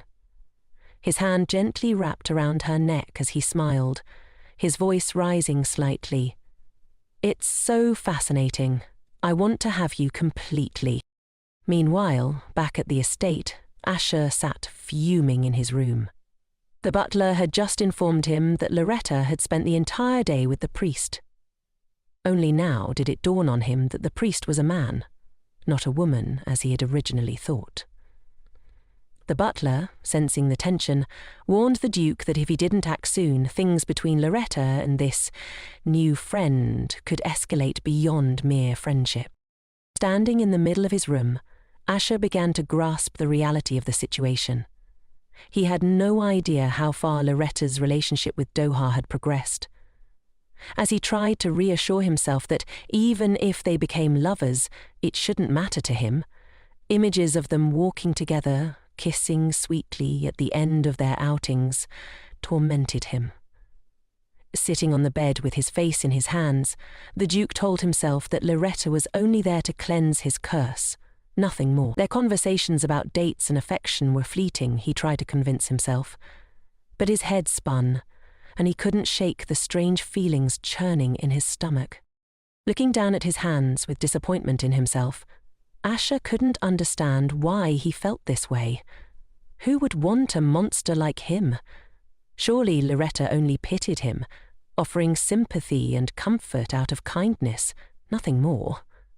Yet, despite his inner conflict, he decided that there was no point in lingering on these thoughts. Later, as they sat at the dinner table, Lariette suddenly asked why Asher had called for her. He explained that he wanted to talk after such a long time. She responded with mild surprise, noting that she thought the Duke's busy schedule had been sorted out. But in her mind, she wondered whether her plan to make him jealous had worked. As she looked at his stunning face, she had to hold herself back from showering him with compliments, thinking to herself that someone with such beauty could conquer the world. Asher unexpectedly turned to her and asked how she had been, his voice cold and distant. Lariette, panicking slightly and blushing, explained that she had been spending time with her friend. She glanced up at him, hoping he would show some sign of jealousy. But the Duke, looking away, responded indifferently, as if the question had been asked out of mere politeness, and that he didn't really care about her answer. Determined to press on, Lariette mentioned that Doha would be visiting this afternoon and that they would be in her room. She assured the Duke that he shouldn't worry if anything happened, but even then he remained unbothered, replying that it didn't matter to him. Save for one minor issue, he had been presently betrayed by a Secret Service crew arriving at his door. Feeling flustered, Lariette nervously picked up her fork, took a bite, and then, glancing up at him, asked, "Aren't you even a little jealous of me?" After all, that's what she had been aiming for all along. Slowly, Asher turned to face her. Looking at her incredibly sweet face, he suddenly blushed, struggling to maintain his composure. His mind raced, trying to figure out what to say in response to her bold question. But then Asher immediately answered her, saying that he wasn't jealous and that he didn't care, adding that the only thing that mattered to him was that this did not affect the quality of the purification process. In response, Lariette sighed in disappointment, picking at her food with a fork. She had expected a completely different answer. Abruptly, she stood up from the table, surprising the Duke. She explained that she had lost her appetite and said they'd see each other next time during the purification. With that, she left the dining room. Later, Lariette met with Doha, who had updated his image slightly by wearing glasses. He asked her gently what was bothering her. Sitting on the bed, she apologized. The priest, with a sly smile, thought to himself that Asher, cold-blooded as he was, would eventually regret his indifference. For now, though, Doha saw this as an opportunity to grow closer to her. Sitting beside her, he lightly put an arm around her shoulder, gazing at her sympathetically. Lariette, looking up at him, realized that he had come all this way for her, while she was just wallowing in her own problems. Deciding to lighten the mood, she asked about his glasses, teasing that he looked like a librarian, which suited him. Doha chuckled, suddenly saying he felt an urgent need to write something, as if overcome by a prophetic urge. This ability, prophecy, was a rare gift, possessed only by the most exceptional believers, and was a crucial factor in choosing a pope. Lariette, surprised by his seriousness, asked if he was all right, but Doha shifted the conversation, asking if she really liked his new look. She smiled and called him handsome, adding that everything suited him. Without warning, Doha pulled Lariette closer by the waist, their faces only inches apart. He gently held one of her hands while his other arm wrapped around her waist. Gazing directly into her eyes, he asked if they should begin the treatment now. Meanwhile, in his office, Asher was having a heated conversation with his butler. "It's pointless to interfere," he said, clearly referring to Lariette and Dorothy. The butler observed that the young lady had seemed upset after breakfast. If things ended like this, Asher's invitation had been in vain. The butler added that earlier, Asher had even instructed the cooks to remove all the cucumbers from Larette's meal, something the butler found astonishing, as it was the first time the Duke had made such a personal request for a guest. The butler speculated that Asher was experiencing emotional fluctuations. Since he had been cursed, Asher had distanced himself from others, finding it difficult to feel anything.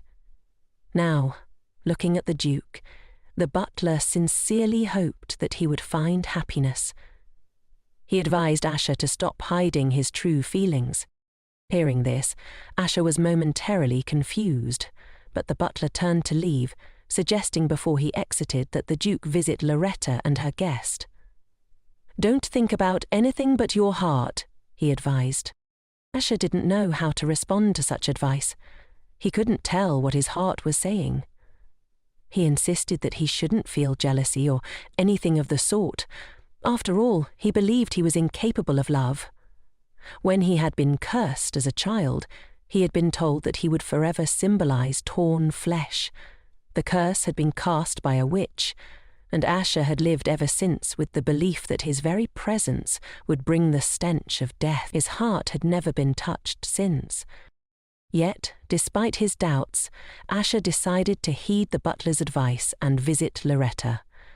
He walked slowly toward her room, and as he approached, he noticed the door was slightly ajar. Through the gap, he saw Doha holding Larette's face. From behind, it looked like they were about to kiss. Asher's eyes widened in shock. Without thinking, he stormed into the room, grabbing Doha by the arm and pulling him away from Lariette. Fury flashed in his eyes as he glared at the priest. Lariette was frightened by the sudden intensity, and even Doha himself hadn't expected such a harsh reaction. Asher's eyes blazed with fury, and, in a commanding tone, he ordered Doha to take his hands off her. Despite the tension, Doha wasn't afraid. With a fiery gaze, he greeted the Duke, while Lariette was completely bewildered by the sudden turn of events. The situation had escalated unexpectedly, and the room was charged with tension. Internally, Doha was relieved he had chosen to wear glasses today, as it would be problematic if his identity were revealed so soon. Raising his hands in a gesture of peace, Doha signaled that he wasn't looking for a confrontation, though Asher's demeanor remained fierce, and even Lariette felt a little intimidated. Trying to calm her down, Doha gently called her by her nickname, Larry, which only made her more anxious. She tried to explain that her friend was only treating her and that nothing inappropriate had happened. But when Asher saw Doha's arm around her shoulder and the way he called her Larry, it was clear to him that this didn't look like just a friendly relationship. Asher glared at Doha, who looked back at him slyly, stroking Larette's head in a way that only infuriated the Duke further. Unable to tolerate it any longer, Asher sternly told the priest that he was free to leave. Doha, without protest, got out of bed and walked out of the room. As he left, he adjusted his glasses with a grin, amused by the unfolding drama. He thought to himself that the story was becoming more intriguing by the day, but he wasn't ready to give up yet. Asher sat down next to Lariette on the bed, both of them silent and unsure of what to say. Finally, Lariette broke the silence, reminding the Duke that he had claimed not to be jealous of her. Her face flushed slightly as she spoke, clearly nervous. Asher, his head lowered, remained quiet, his mind racing. He couldn't deny to himself that he had been too emotional. Was he really jealous of her? He often found himself thinking that her kindness could be given to someone else, and the thought made his blood boil. Now, as he looked at her, he realized he didn't want her to hate him. He didn't want to hurt her. After wrestling with his thoughts and emotions, Asher suddenly came to a realization. He wanted Lariette to be his. He had been turning away from his true feelings for too long. Lariette, noticing his silence, nervously asked if she could still meet with Doha, strangely seeking his permission. Asher turned to her, silent for a few seconds, as if deep in thought, before finally asking her not to do it. His face flushed as he continued, asking Lariette not to leave.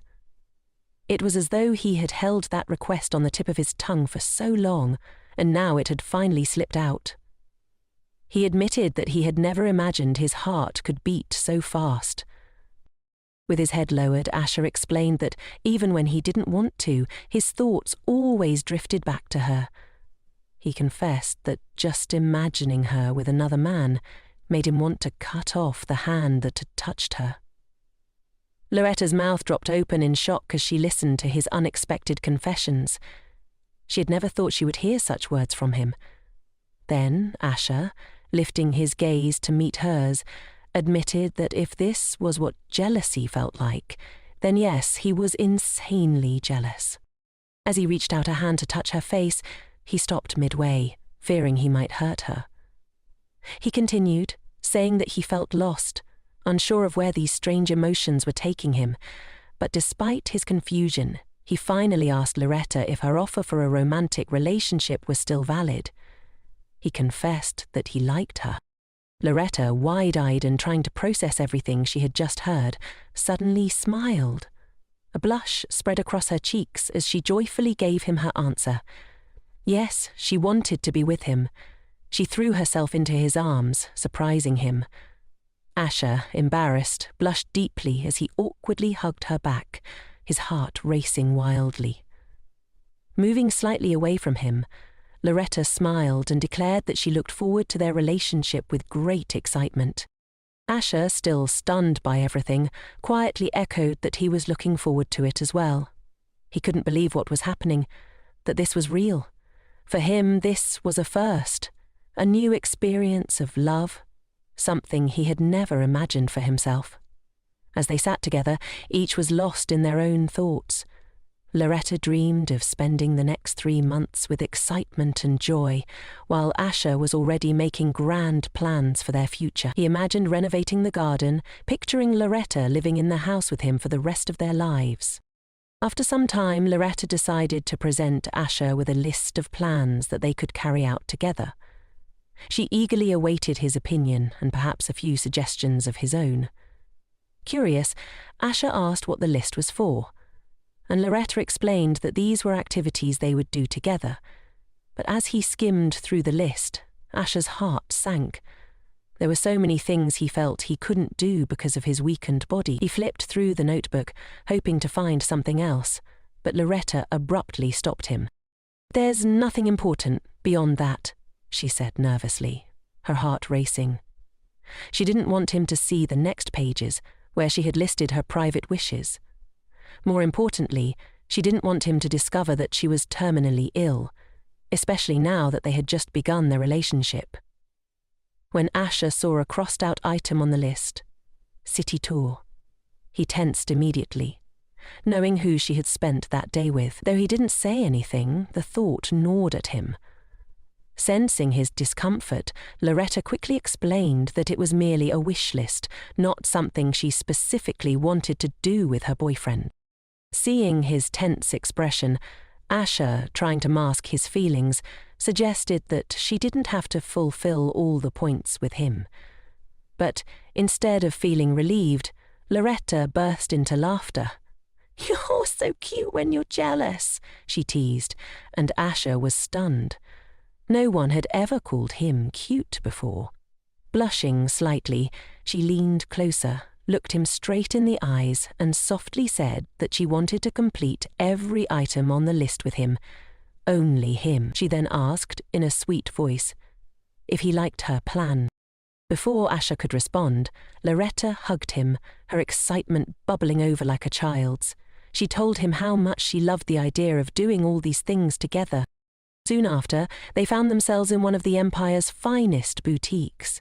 Lariette was thrilled to be in the city with Asher, and as they browsed through the beautiful clothes, she tried on a stunning dress. She looked like a living doll in it. Stepping out to show him, she asked, "What do you think?"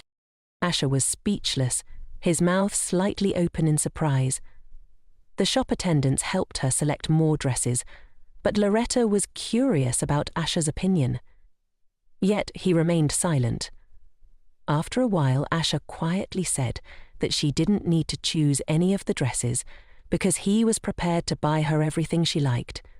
He even offered to buy her all the jewelry she had admired, and he kept his word, purchasing every item she had tried on. When they were riding home, the carriage was overflowing with boxes of clothing and jewelry. As they rode, Lariette suddenly asked why he hadn't responded earlier. Confused, Asher asked what she meant. She poked him lightly in the stomach and reminded him of her question about the dress, why he hadn't said anything back at the boutique. She poked him again playfully, and Asher, turning away in embarrassment, quietly admitted that he had been too flustered to respond. He thought Lariette had looked so beautiful in the dress that he had been rendered speechless. Lariette, feigning indignation, teased him for taking too long to compliment her. She continued poking him in the side, insisting that if he thought she was beautiful, he should say so immediately. The gentle touches flustered Asher, and he quickly grabbed her hand, trying to stop her. Holding her hand, he looked straight into her eyes, and gathering his courage, he finally told her, "You are truly very beautiful." Asher was so close to her now, the distance between their faces barely noticeable. Lariette, narrowing her eyes and blushing, asked if he honestly thought she was beautiful.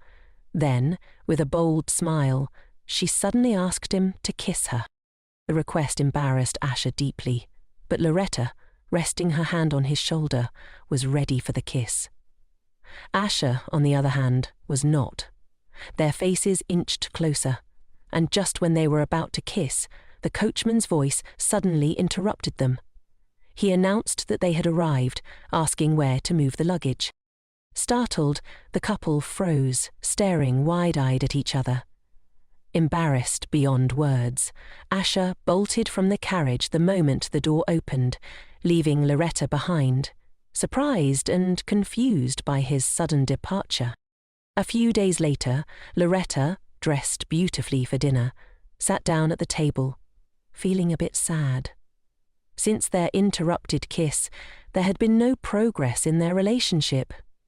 Asher, always the gentleman, still treated her with care, straightening her napkin as she sat. But Lariette couldn't help but feel that their relationship hadn't changed much since before they were together. Time was slipping away, and she knew she didn't have much left. As Asher took his seat, Lariette, with an innocent smile, playfully asked him to feed her, making the first move that he seemed too shy to take himself. After this, Lariette added softly that she wanted to receive love from her lover today. Asher, the Duke, was puzzled. She seemed perfectly capable of eating on her own, so why did she need this? Still, he didn't want to refuse her. Picking up a piece of salad with his fork, Asher carefully and slowly brought it to her lips. Lariette leaned forward and quickly ate the small bite, smiling warmly at him. Suddenly she rushed to hug him, saying how kind he was and that he was the best man. Asher was incredibly embarrassed by her affection. When Lariette hugged him even tighter, his face turned as red as a ripe tomato, and he felt like he was burning with shame. Flustered, he quickly stood up from the table, mumbling about how much work he still had to do. Without waiting for her to respond, he hurriedly left, even as she tried to stop him for just a few more minutes. Asher simply waved a quick goodbye as he fled, leaving both Lariette and the butler bewildered by his sudden departure. It was then that Lariette realized something. Perhaps the Duke only wanted a platonic relationship. This thought struck her as a disaster, and she slumped forward, lightly hitting her head on the table in frustration. She wasn't entirely certain yet, but it weighed heavily on her mind. A few days later, Lariette visited Asher's bedroom. She opened the door slightly, announcing that she had come to perform a cleansing. As she walked in, she resolved that even if she didn't have much time left, and even if Asher didn't like her touch, she would accept it. After all, what kind of love was it if it caused discomfort and suffering? Smiling sweetly, she told him they would work on his upper body today. Asher, though embarrassed, began to unbutton his shirt slowly, preparing himself. Lariette watched, thinking about how handsome he looked as he undressed. Once his chest was bare, he sat quietly on the sofa, nervously saying he was ready. The Duke was still uncomfortable with the situation, especially with his girlfriend so close and about to touch his bare skin. Lariette approached him, gently starting the cleansing process. Asher tried to distract himself, thinking of anything else, but then Lariette stopped suddenly and leaned her elbows on his chest. Concerned, Asher asked if she was all right. She quietly reassured him, saying she was feeling better than before, but was still a bit dizzy. Blushing slightly, Lariette asked if she could hug him. Asher, looking into her eyes, blushed deeply and explained that it was hard for him to restrain himself. It wasn't entirely clear what he meant, but he turned away, gently holding her by the shoulders and suggesting they keep some distance. He admitted that he could be somewhat impatient. Lariette, excited, grabbed his hand and looked into his eyes, telling him he didn't need to hold back. He could do as he wished. Something seemed to snap in Asher at that moment. In one swift motion, he threw Lariette onto the sofa and hovered over her. Both of them were suddenly embarrassed by the intensity of the moment. Asher asked again if he truly had her permission, wanting to be sure that she wouldn't mind if he did what he desired. Lariette, thinking she had only wanted a simple kiss, realized the situation had quickly escalated. She felt as though Asher might devour her. His powerful body, heavy breathing, and intense gaze all hinted at his overwhelming desire. He gently took her hand and began covering it with soft kisses. Overcome with embarrassment, Lariette called out his name, stopping him halfway. She pulled her hand back, pressed it to her face, and quietly apologized, looking into his sea-blue eyes. Asher, trying to collect his thoughts, realized he needed to stop before things went too far. Gently helping her up, he asked her not to put them in such a situation again, explaining that next time he wouldn't be able to let her go so easily. Lariette promised she wouldn't act so thoughtlessly again. The Duke apologized for frightening her as he began to get dressed. He realized he, too, needed to be more careful, because he didn't know what might happen if they found themselves in a similar situation again. A few days later, Lariette, once again emboldened, practically sat on top of Asher, playfully suggesting they finish what they had started. Without much shame, she leaned in and gave him a long-awaited, sweet kiss on the lips. How the rest of the story unfolded remains to be seen. One morning, a few days after the cleansing, Lariette expressed her desire for Asher to take her on a date to a restaurant. She showed him a list of ideas, but Asher declined, explaining that even something as simple as going to a restaurant would be difficult for him due to his curse. The eyes of others always saw him as a monster, and they were wary of him. With sadness in his voice, Asher apologized to Lariette, regretting that she, as the beloved of a cursed man, would have to give up so much. Looking at her bright, unwavering smile, Asher felt guilty for not being able to give her what she deserved, but Lariette, gathering her strength, smiled even more radiantly and reassured him that the location of their date didn't matter to her. The only thing that was important was that they spend time together. After hearing this, Asher smiled joyfully as they continued their conversation. However, in the midst of their discussion, the Duke completely forgot about his responsibilities. Lariette, noticing this, decided to remind him by gently pushing him toward the door, telling him he would be late for his duties at the palace.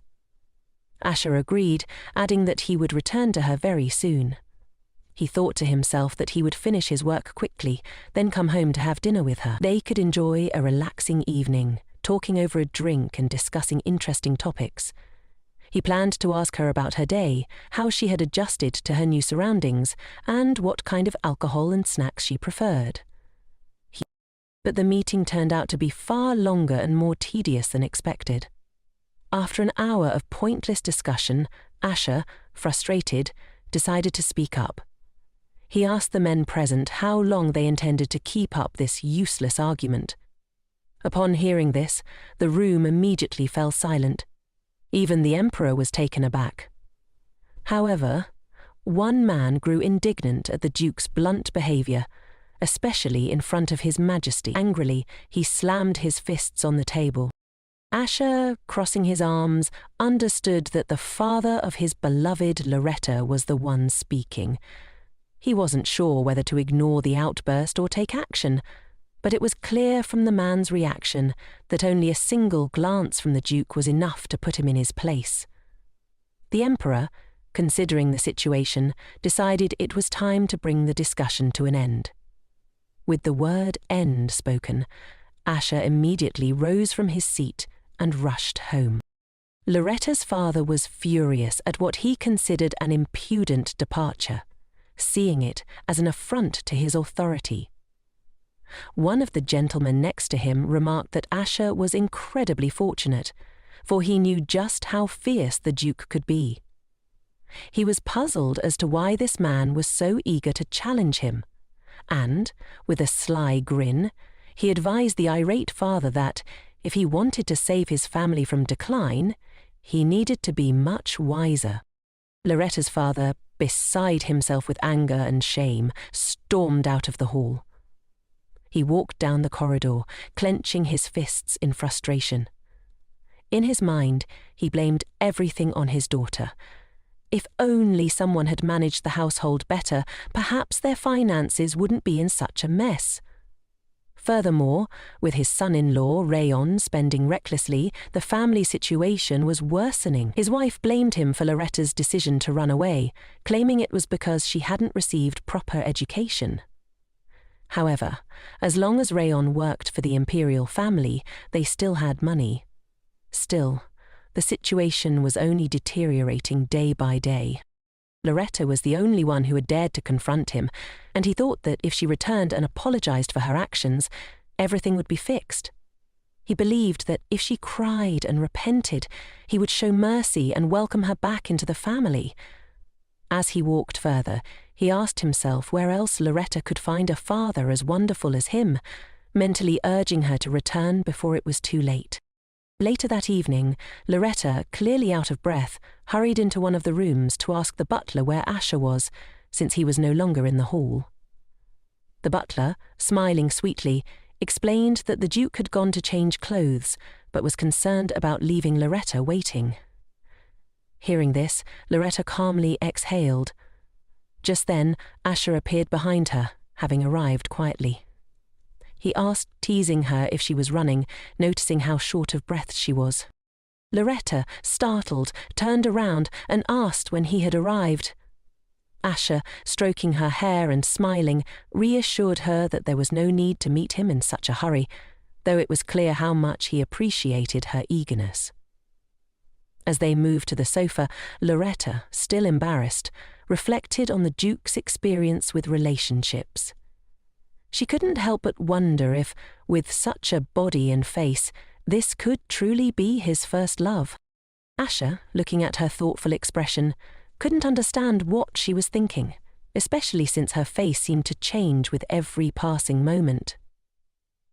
They were suddenly distracted by the butler, who, using magic, began to perform extraordinary tricks.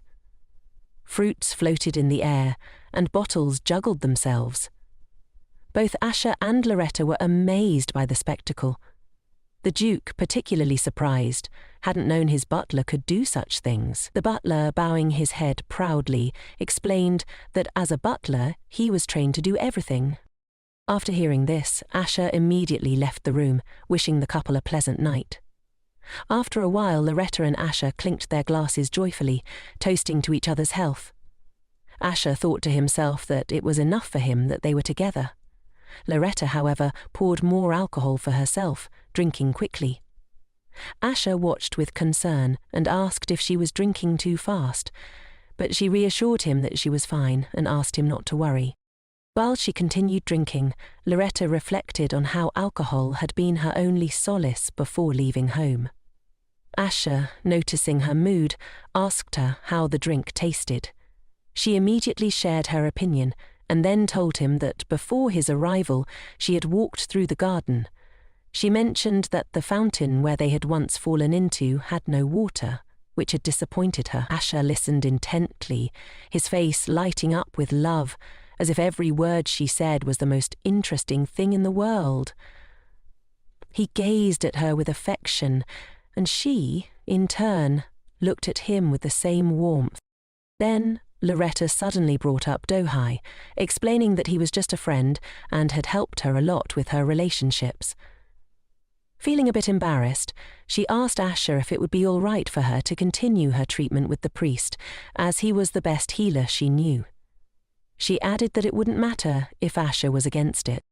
Asha, unsure about the nature of the treatment, couldn't understand what kind of treatment she was receiving. He sensed that she might be hiding something, but decided it wasn't his place to ask, especially if it was for her health. He didn't want her to hate him, so he advised her to do whatever she felt was best for herself. Lariette smiled sweetly in response, and then, without warning, laid her head on his shoulder. She straightened her dress, feeling unusually warm, and began to unbutton it. The alcohol in her blood made the task difficult, so she suddenly grabbed Asha's hand. He was extremely confused and didn't know how to react. She placed his palm on her chest, which only confused him more, leaving him speechless. Lariette, gazing up at him, asked him to help take off her dress, holding his hand in place. Lariette swore. As the situation grew more intense, Asha pulled his hand away and asked if she was drunk. He was genuinely worried because she was acting strangely. But before he could process everything, Lariette pushed him onto the sofa and sat on top of him. She looked at him, smiling, and asked if he wanted to continue where they had left off last time. Asha's heart raced, and he tried to maintain control, reminding himself to be patient and resist his own desires. He thought she was just drunk, and that's why she was behaving this way. But as he thought about it, he realized just how drunk she really was, and his concern deepened. He covered himself with his hand, trying to stay calm. He asked Lariette to get off him, explaining that he knew this wouldn't end well.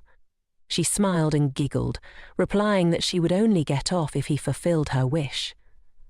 It was clear that her behavior didn't embarrass her or cause discomfort because of her intoxication. Asha, turning away, said he would do whatever she wanted. He tried to force himself to think of something else, to clear his mind of any bad thoughts. Lariette, smiling joyfully, asked him to kiss her. The request made Asha feel even more awkward, but he understood that she only wanted a kiss, and nothing more. So he gently placed his hand on her cheek and, leaning in, asked her to keep her promise. The distance between them grew smaller, and she closed her eyes, anticipating the kiss. However, Asha did things differently. He placed a neat, gentle kiss on her cheek. Even this simple kiss embarrassed him greatly. But Lariette wasn't satisfied with just that. She immediately took the initiative, placing her hand on his face and leaning in to kiss him. Asha tried to stop her, but she managed to steal a kiss from him. Lariette, feeling victorious, broke away, smiling like a mischievous cat. She thought to herself that this was the real kiss she had been waiting for. Asha, wide-eyed and stunned, couldn't believe what had just happened. The kiss had lasted much longer than he had expected, and he found himself struggling to process the situation. Angrily, he asked her to know when to stop, but before he could react further, he swiftly threw her onto the sofa, hovering over her. Holding her wrist with one hand, he looked into her eyes and insisted that they needed to take things in moderation. Lariette, still trying to process his words, felt her eyelids growing heavy and her vision blurred. A few seconds later, Lariette opened her mouth wide and fell into a deep sleep. The alcohol had clearly affected her, something Asher hadn't anticipated. He sat next to her on the sofa, feeling strange. He couldn't believe that the girl who had just stolen his first kiss was now lying beside him, asleep with her mouth open. The next morning, Lariette happily barged into Asher's office, shouting a cheerful greeting. Asher, looking slightly tired, noticed that she had finally woken up. But, judging by her carefree and joyful expression, it was clear that she remembered little of what had happened the previous night. Scratching the back of her head, Lariette began questioning him. She only remembered asking permission from Doha about the treatment, but after that, everything was a blur. Asher was shocked. Lariette seemed embarrassed by her body's reaction to the alcohol and quickly tried to explain herself. She usually tolerated alcohol well, but apparently it didn't mix well with cocktails. Asher was only now realizing that she had stolen his first kiss, and she didn't even remember it. His expression turned stern as he suddenly told her that from now on she was strictly prohibited from drinking alcohol with anyone else. Lariette was taken aback and indignantly asked why, explaining that others had told her she drank well. The mention of others made Asher's mood darken. He wondered who exactly she was referring to, replaying her words in his head. A hint of jealousy crept in as he thought about it. Meanwhile, Lariette hesitated, thinking that it wouldn't be fair to tell him the truth, given how many women he must have had in his life. How many addresses he must have loved. At that moment, the butler appeared at the door, smiling as he informed them that a priest had arrived to see Lariette. When Lariette turned towards him, she noticed the sudden change in Asher's expression. He ordered the guest to be escorted to the living room. When Lariette entered the room, she found Dohe sitting on the sofa, still wearing his glasses, seemingly for secrecy. He crossed his legs with an air of authority and smiled sweetly when he saw her. He mentioned that they hadn't seen each other for a while. Lariette, a little embarrassed, apologized for how she had hastily escorted him out the last time they met. Doha reassured her that it was nothing, and as she sat next to him, he gently stroked her head. He added that he had no regrets, and if she truly felt sorry, she could visit him next time. He subtly hinted that it was a relief to avoid unnecessary things, as they were now surrounded by servants who were watching their every move. Doha clearly understood that Asher had arranged this situation on purpose. Turning to him, Lariette asked if they could change her treatment. Doha immediately inquired if Asher had forced her to make the change. Lariette clarified that she was doing it because it was something she personally cared about, her relationship with Asher and her contact with other men. Doha understood, but the thought of her being involved with Asher clearly made him uneasy. Smiling at her, he gave his consent but warned that the treatment's effectiveness might be slightly reduced. Lariette thanked him, and he carefully took her hand, pretending to be upset. The priest, with a hint of sadness, then asked if their friendship would end because of this change. Lariette, who didn't want to upset him, immediately assured him that this wasn't the case. She apologized for possibly disappointing him, but she had no intention of ending their friendship. Doha, sensing the tension, asked if Lariette would like to go to the library with him. Confused, she asked if he meant to visit today. Doha confirmed it, explaining that the library was still open. Since Asher seemed to be busy, Lariette agreed, assuming they would go as friends. However, just as they were about to leave, Asher's voice suddenly rang out behind them. He stepped into the doorway, looking tense. Noticing the way Doha was eyeing him, Asher asked if there was a problem with him accompanying them to the library. Doha was clearly displeased, and hadn't expected Asher to show such interest in a place he usually avoided. It was evident that jealousy was at play. Do-hai stood and bowed to Asher, introducing himself as a priest of lower rank. Asher, however, didn't acknowledge him. Lariette looked at him with a dissatisfied expression and then asked if he had said he would be very busy that day. Asher, looking down at her, replied that what mattered now was spending time with his girlfriend. Lariette blushed, clearly not expecting such a sweet response. She lowered her eyes in embarrassment. Asher returned to the matter at hand, asking if he could join them at the library. The atmosphere between him and Do-ha was tense, as both exchanged stern looks. But then, with a forced smile, Do-ha replied that of course Asher could join them.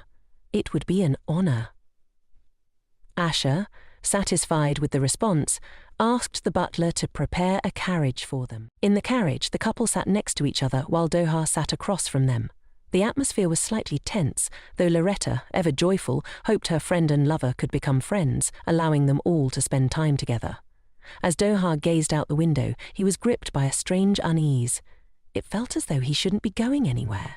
He was shocked. He asked the Duke if they were heading to the Imperial Library, and his suspicions were confirmed. Do-hai was alarmed, knowing that many people in the library would recognize him. Disguising himself there would be problematic. Thinking quickly, he told the couple he had forgotten an important errand at the temple, hoping to avoid scandal by returning immediately. Lariette, unaware of anything unusual, supported his decision, saying he could go. When the carriage stopped, Do-hai hurriedly exited, thanking Lariette and apologizing to the Duke for his abrupt departure. After a hasty farewell, he left.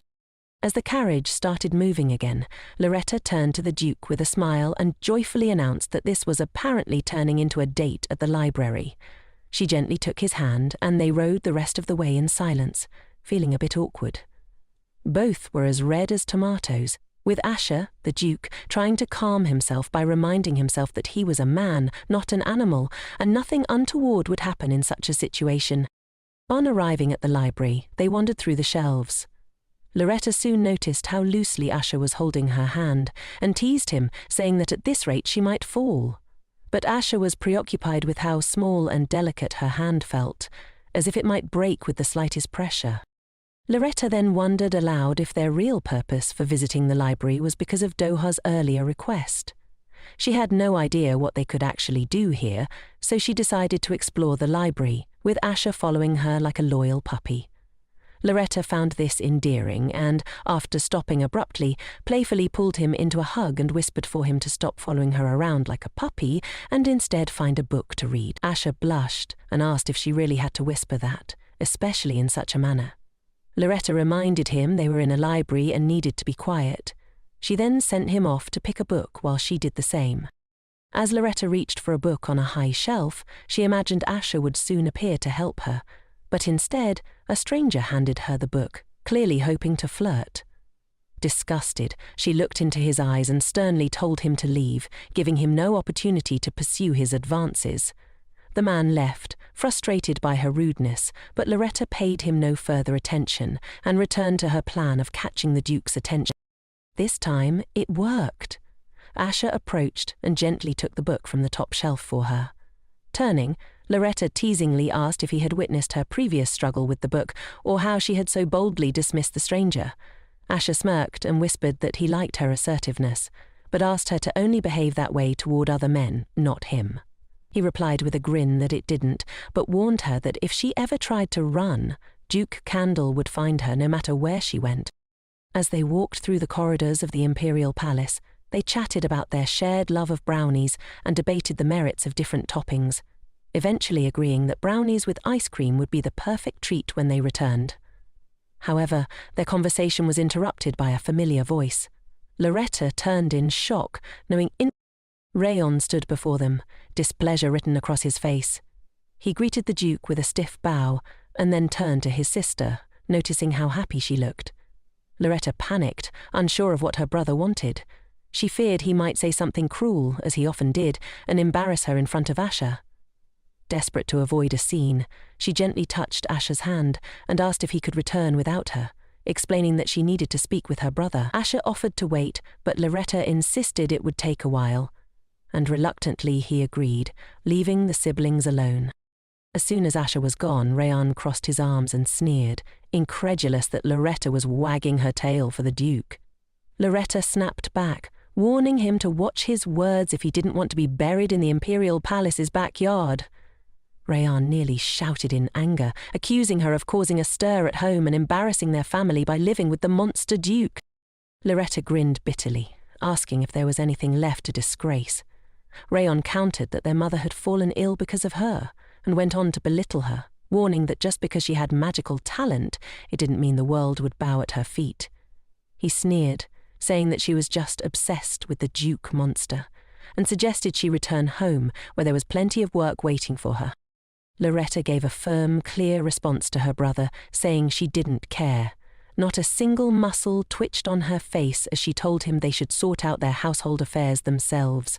Her brother, shocked by her boldness, reacted violently. Blinded by rage, he swung his fist and struck her hard across the face. The blow was so powerful that she fell to the floor, while his hand throbbed from the impact. Onlookers began to whisper, watching in disbelief. Lariette, holding her cheek, was stunned that her brother had actually hit her. Her wide eyes reflected the shock, but as she gathered her thoughts, she knew she couldn't let this go. Rayan continued his public tirade, humiliating her in the corridor, shouting that she should never try to surpass him, her older brother. Lariette, though tempted to use magic in retaliation, knew that doing so in the palace would create more problems. Rising to her feet and standing before her brother once again, she considered the rumours that would spread if they continued fighting, especially since she didn't want Duke Candel to find out she'd been beaten by her own brother.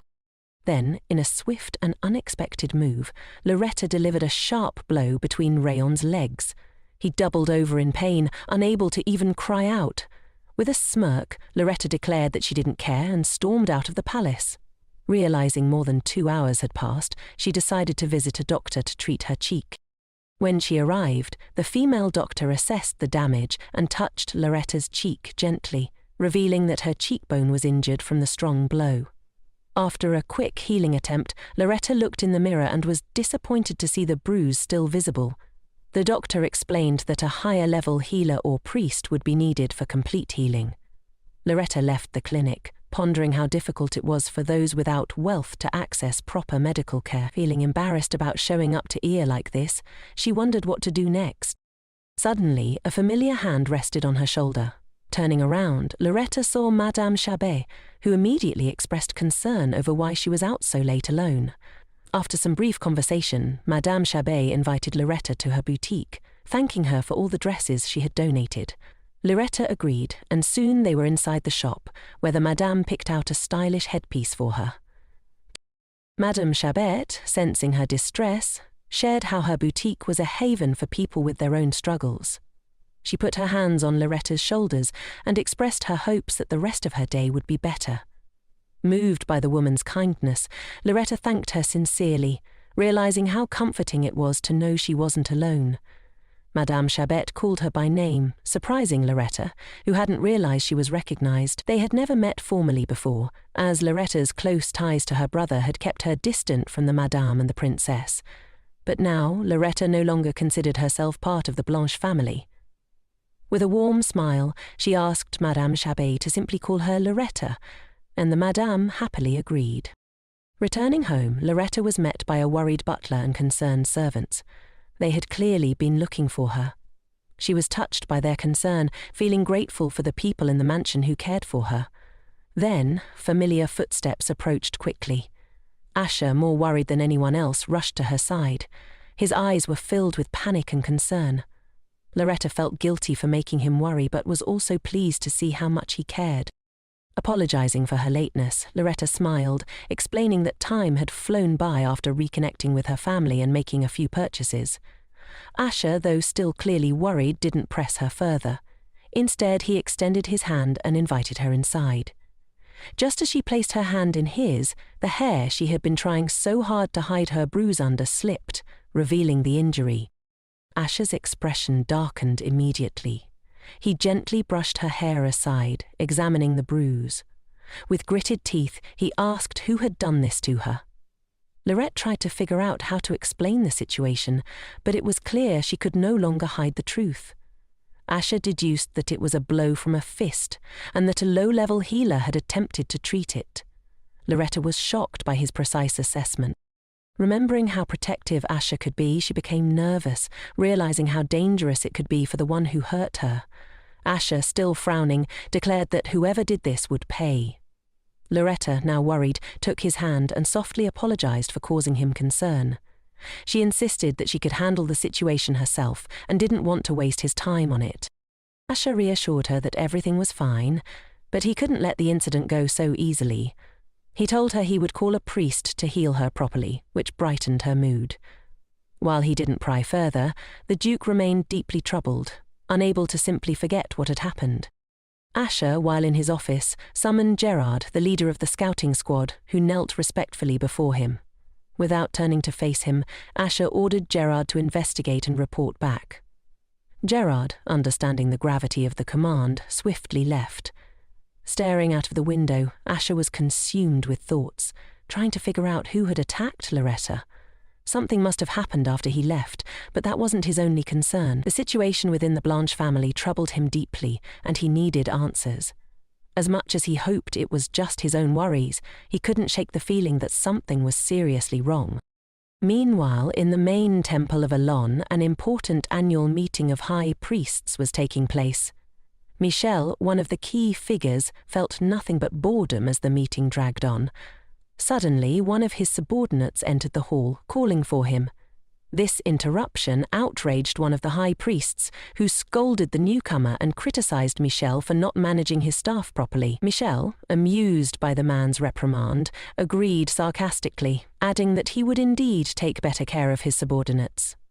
He beckoned the interrupter closer, who whispered that a letter had arrived from Duke Candle, stating that the sorceress was looking for Michel, due to feeling unwell. Without hesitation, Michel excused himself and left the meeting, ignoring the protests from the other priests. After his departure, they began gossiping, saying Michel was unfit to become pope and favouring Gibraltar Faro instead, who seethed with resentment at Michel's back. Michel soon arrived at the garden, where Lariette was waiting for him. She turned and greeted him joyfully, and he responded warmly. As he approached her, he gently took her face in his hands and examined the bruise on her cheek. Though Lariette seemed a little anxious, Michel's expression shifted from concern to barely contained anger. He demanded to know who had hurt her, but Michel, while healing her, speculated that it could have been Duke Candle who harmed her, but Lariette quickly denied it.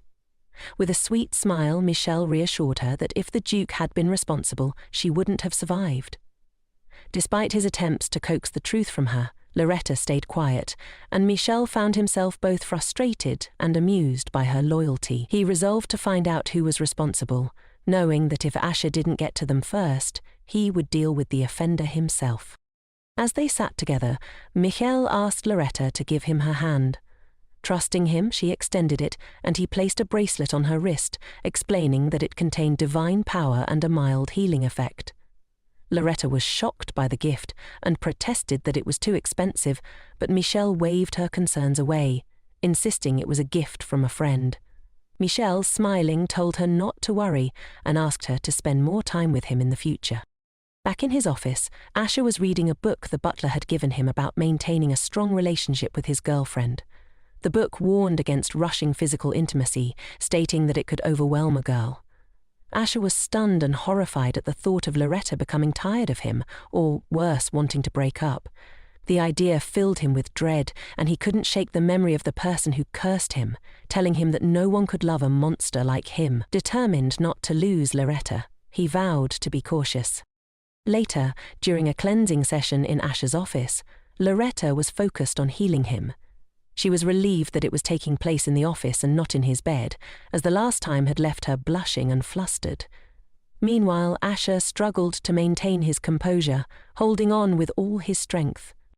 After a few seconds, the girl suddenly raised her head and said that everything was ready. The Duke immediately asked if she was okay, to which she replied that she was, just tired. As she helped him put on his shirt, the man felt guilty for wanting anything more from someone so weary. He thought he was too greedy, and to prevent Lariette from becoming even more tired, he decided he shouldn't trouble her with his insecurities about his body. Asher looked sad, thinking that the only way to keep Lariette from leaving him was by doing whatever he could to not burden her. Lariette unexpectedly interrupted his thoughts by shoving a notepad in his face, asking if he wanted to cook something together, as she wanted to try cooking with her boyfriend. Asher, embarrassed by how close she was, pushed her away, covering her face with his hand. She then playfully asked if he liked the idea and suddenly kissed him on the hand, teasing him by looking up at him through her lashes. Asher, blushing deeply, quickly pulled his hand away, while Lariette asked again about the cooking plan. Later they arrived at the kitchen, which was set up perfectly, almost as if designed for a sweet couple to enjoy. Even the butler had prepared everything meticulously. Asher admired it for a moment. Lariette found an apron and offered it to him, but Asher, imagining how ridiculous he'd look in it, declined, saying it wouldn't fit. Lariette, on the other hand, had her own ideas, and was disappointed by his refusal but quickly shrugged it off, suggesting they cook without aprons. As they started cooking, Asher continued to wrestle with the idea that he needed to talk to Lariette soon, before it was too late. He didn't know how to tell her about his fears, his worries that his body was ugly, his fear of touching her, and his insecurity that she might grow tired of him. They both smiled, each thinking about different things, he about their relationship and she about cooking. While cooking, they laughed and enjoyed themselves, Asher laughing freely for the first time in a long while. After a while, they finished their culinary masterpiece, a beautiful dessert adorned with strawberries and chocolate. Lariette playfully stabbed a strawberry with a fork and fed it to Asher, who, despite feeling awkward, opened his mouth and ate it. When a bit of strawberry remained at the corner of his lips, Lariette teasingly reached for his face. Asher, blushing, was caught off guard as she kissed him and then playfully licked the strawberry from his lips, claiming he was dirty. Asher, not sure how to respond, was left speechless. As Lariette smiled at him, Asher couldn't help but think about how charming she was. Memories of their first kiss, when they were drinking, flashed in his mind, but this moment felt even more romantic. Lariette took a strawberry and deliberately smeared chocolate on her lips, teasing him again by asking if he wanted to clean it off. Asher reached for her but hesitated, clenching his fist in doubt, before backing away. Lariette didn't understand what was wrong until Asher nervously asked if she was okay. He was worried that Lariette might grow tired of him and didn't know how to handle the situation. Lariette, concerned, asked if everything was all right, but Asher suddenly wiped her face with a napkin and left the room, leaving her bewildered. She couldn't understand why he had walked away this time, just as he had done before. The next morning, as Lariette was getting ready, she reflected on their strange dynamic and resolved that they needed to talk. She compared Asher to a wild animal, fearful and difficult to approach, but she believed she just needed to be patient. Determined, she went to breakfast with a smile, confident that the Duke wouldn't be able to escape her today. As she entered the dining room, Asher greeted her, calling her sorceress, just like when they first met. Surprised, Lariette asked why he was calling her that again, but Asher ignored her, pretending to read a newspaper. His strange behavior puzzled her, and she asked if he was angry. He denied it, but Lariette still found it odd. Smiling, she apologized, playfully calling him cute. Asher, hiding behind his newspaper, felt conflicted, thinking that Lariette hadn't taken his request seriously the previous day. He feared she might eventually grow tired of him. Gathering his courage, Asher reminded her of the conversation they had about pacing their relationship. Lariette, wide-eyed, realized she had misunderstood him. She had thought he was talking about the pace of their cooking, not their relationship. Embarrassed, Asher stuttered an apology, and Lariette giggled, poking him and teasing him for being upset over something so innocent. Feeling ashamed, Asher tried to leave, but Lariette grabbed his wrist, stopping him. She asked seriously if he was going to run away from her again. Blushing, he asked her to let him go, but she playfully replied that she wouldn't let him go so easily.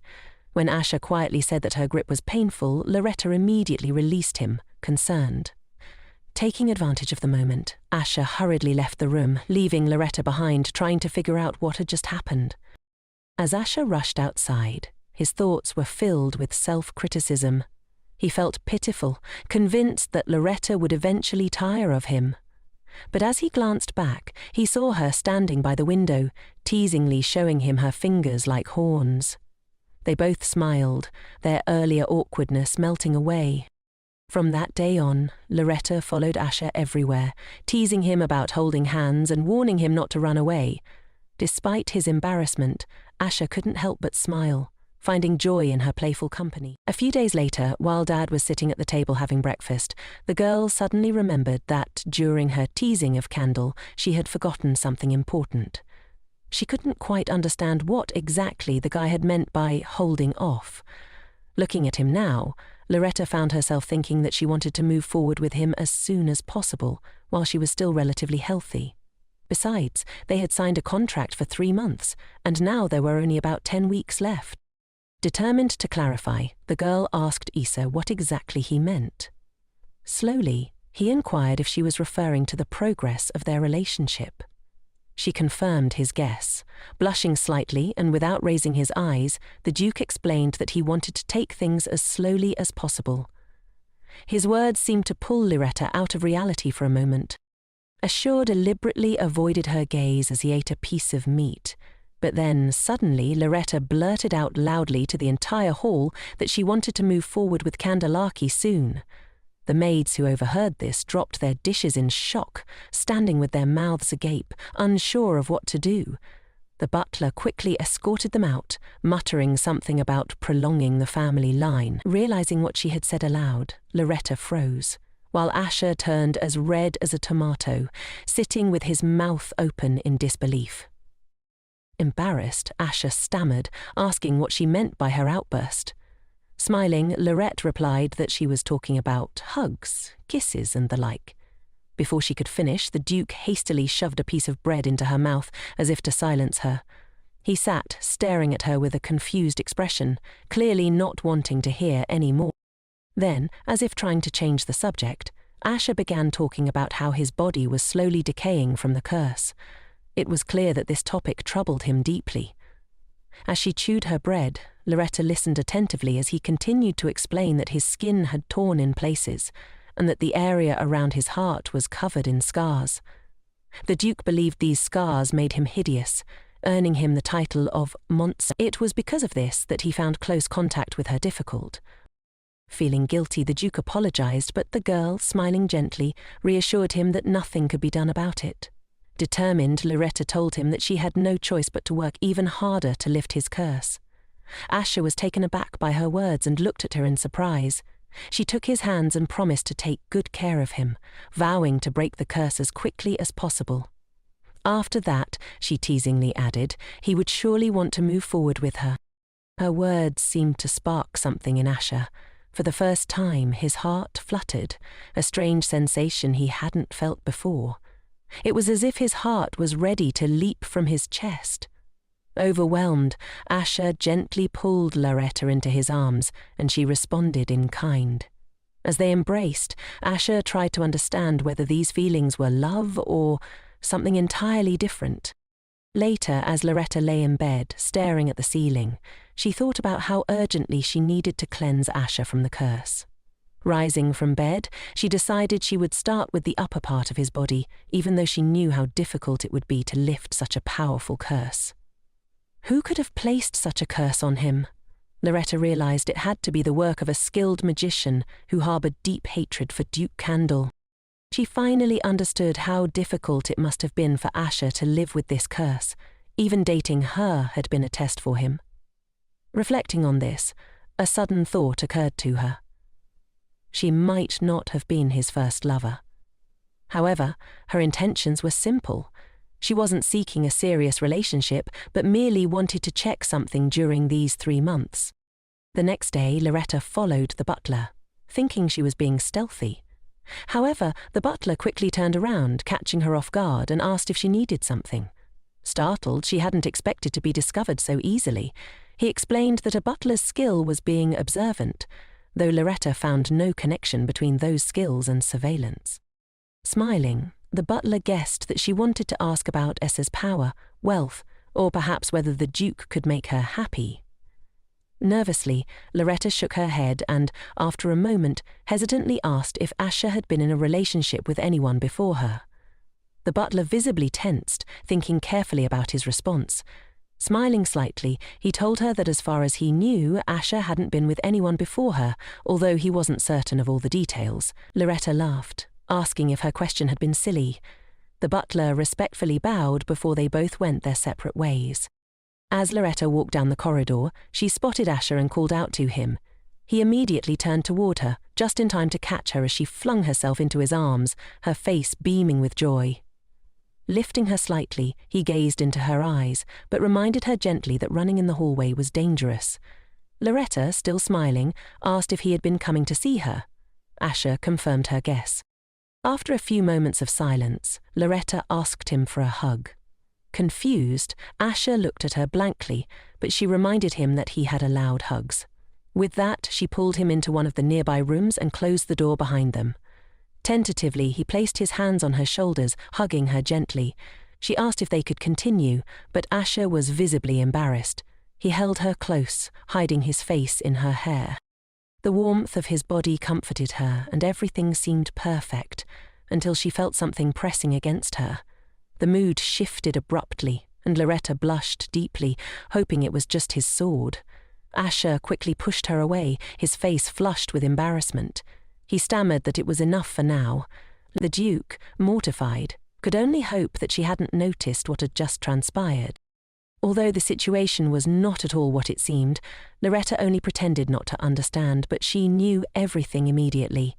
Closing her eyes, she thought about how Asher was a strong man in the prime of his life, and apparently she need not worry about the curse affecting the lower half of his body, something she'd been thinking about all night. Trying to cope with himself, Asher decided to ask a random question about the bracelet on Larette's wrist. He had noticed she had been wearing it often lately. Lariette raised her hand, smiled, and asked if he liked it, explaining that Doa had given it to her. She said this absent-mindedly, but then it dawned on her that perhaps she shouldn't have mentioned it so casually. Asher's face darkened with jealousy, and he immediately thought he should have destroyed this man earlier. But he quickly remembered the advice from the book. Jealousy, especially too often, was a sign of weakness. Placing her hand on his shoulder, Lariette gently explained that it was a gift made through Doa's divine magic to help with her health. Asher, with a slightly wild look in his eyes, muttered that he understood, but in his mind he was already imagining how to rid himself of this other man. Lariette, sensing his unease, asked again if he was truly fine. Finally, pulling himself together, he added indifferently that it was fine if she spent time with Doa in his absence. Hearing this, Lariette immediately threw herself into Asher's arms, overjoyed by his words. Seeing her happiness, Asher smiled softly, pleased to have brightened her mood. The next day, Asher shared with Lariette that there were issues with the Danube kingdom on the outskirts of the Hassan Empire, and he had been summoned to an emergency meeting at the palace. Lariette bid him farewell, wishing him a safe journey. However, he lingered at the door, as though expecting something more. Confused, she asked if he needed to use the bathroom. Embarrassed, he quickly said no, and suddenly placed a purple brooch in her hair. Surprised, Lariette froze as he carefully adjusted it. When he finished, he explained with a gentle smile that it was a gift and that it suited her perfectly. Blushing, Lariette stammered her thanks, realizing that he was likely still a bit jealous of the bracelet from Doa, but she couldn't help finding his jealousy endearing, especially when paired with his loving gaze and affectionate touch. Before leaving, Asher gave her a final tight hug, saying that it would be her dose of hugs for the day. Lariette stood speechless, not sure how to react as Asher, blushing slightly, finally left. She waved after him as his carriage departed, and just then Doa appeared, smiling warmly as he greeted her. Noticing the new brooch in her hair, he lightly touched it and complimented how beautiful it was. Lariette thanked him with a smile, the small act instantly lifting her spirits. After the healing session with Doa, the two headed into town for lunch, talking and laughing. Doa seemed surprised when Lariette insisted on paying for both of them, as he had covered their last meal. When they passed by a shop window, Doa pointed at a bracelet, saying that it had caught his eye, and Lariette was more than happy to buy it for him.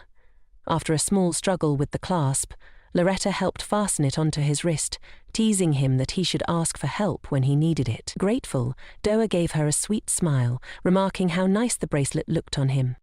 However, the cheerful mood shifted when Doa noticed a small bag in Larette's hand and asked what it was.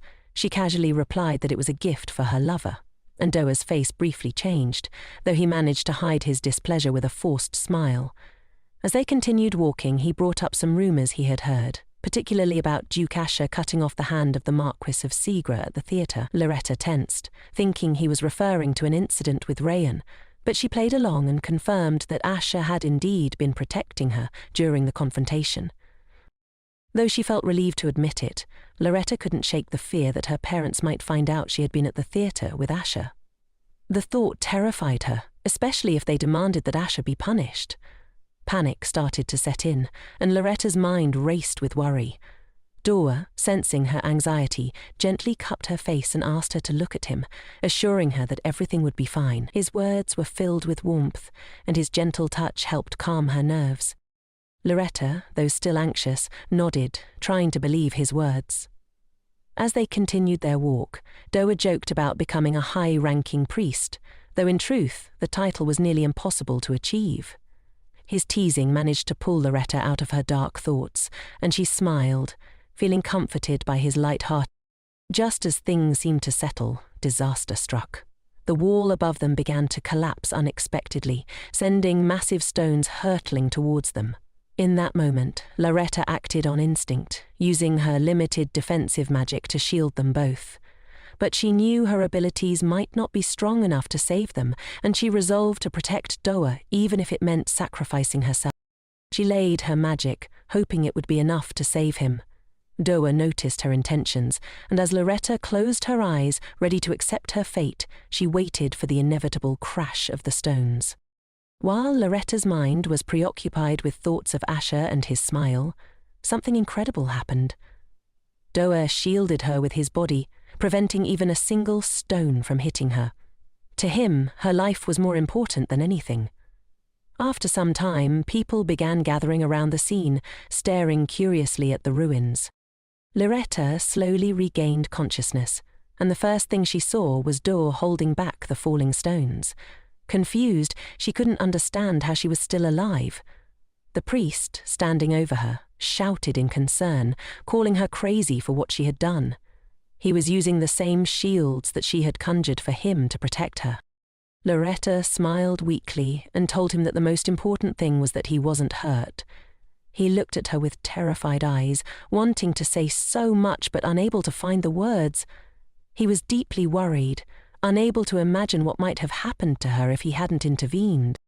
Seeing his distress, Lariette urged him not to make any sudden movements, reminding him that if the shield broke, they would both be crushed by debris. She reassured him that she was still controlling the shields with her magic. In that moment, Doa stood up, showing that he wasn't concerned about the stones. With a single gesture, he threw them aside and asked, frustrated, why she had done that. Still on the ground, Lariette looked at him with confusion and asked what he meant.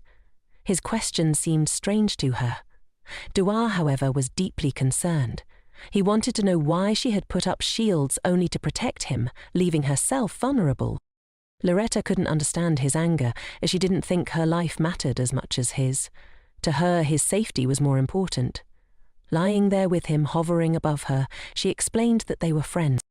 Doa was at a loss for words, completely bewildered. He thought she was absolutely insane for risking her life for someone she had only met a few times. He didn't believe in goodwill or altruism. In his opinion, everyone only pretended to be good in order to gain some benefit. But when it came to Larette's actions, he couldn't understand her reasoning. What would she gain by saving him and dying in the process? As Doha looked at her, he struggled to comprehend whether her selflessness was genuine, or if something else was at play. Suddenly, Lariette perked up, rejoicing that they were both alive and that Doha wasn't hurt.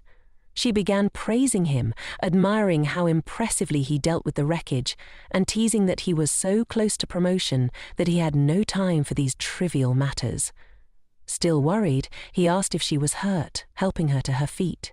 Doha, slightly exasperated, explained that with the number of shields he had cast, it was impossible for him to get injured.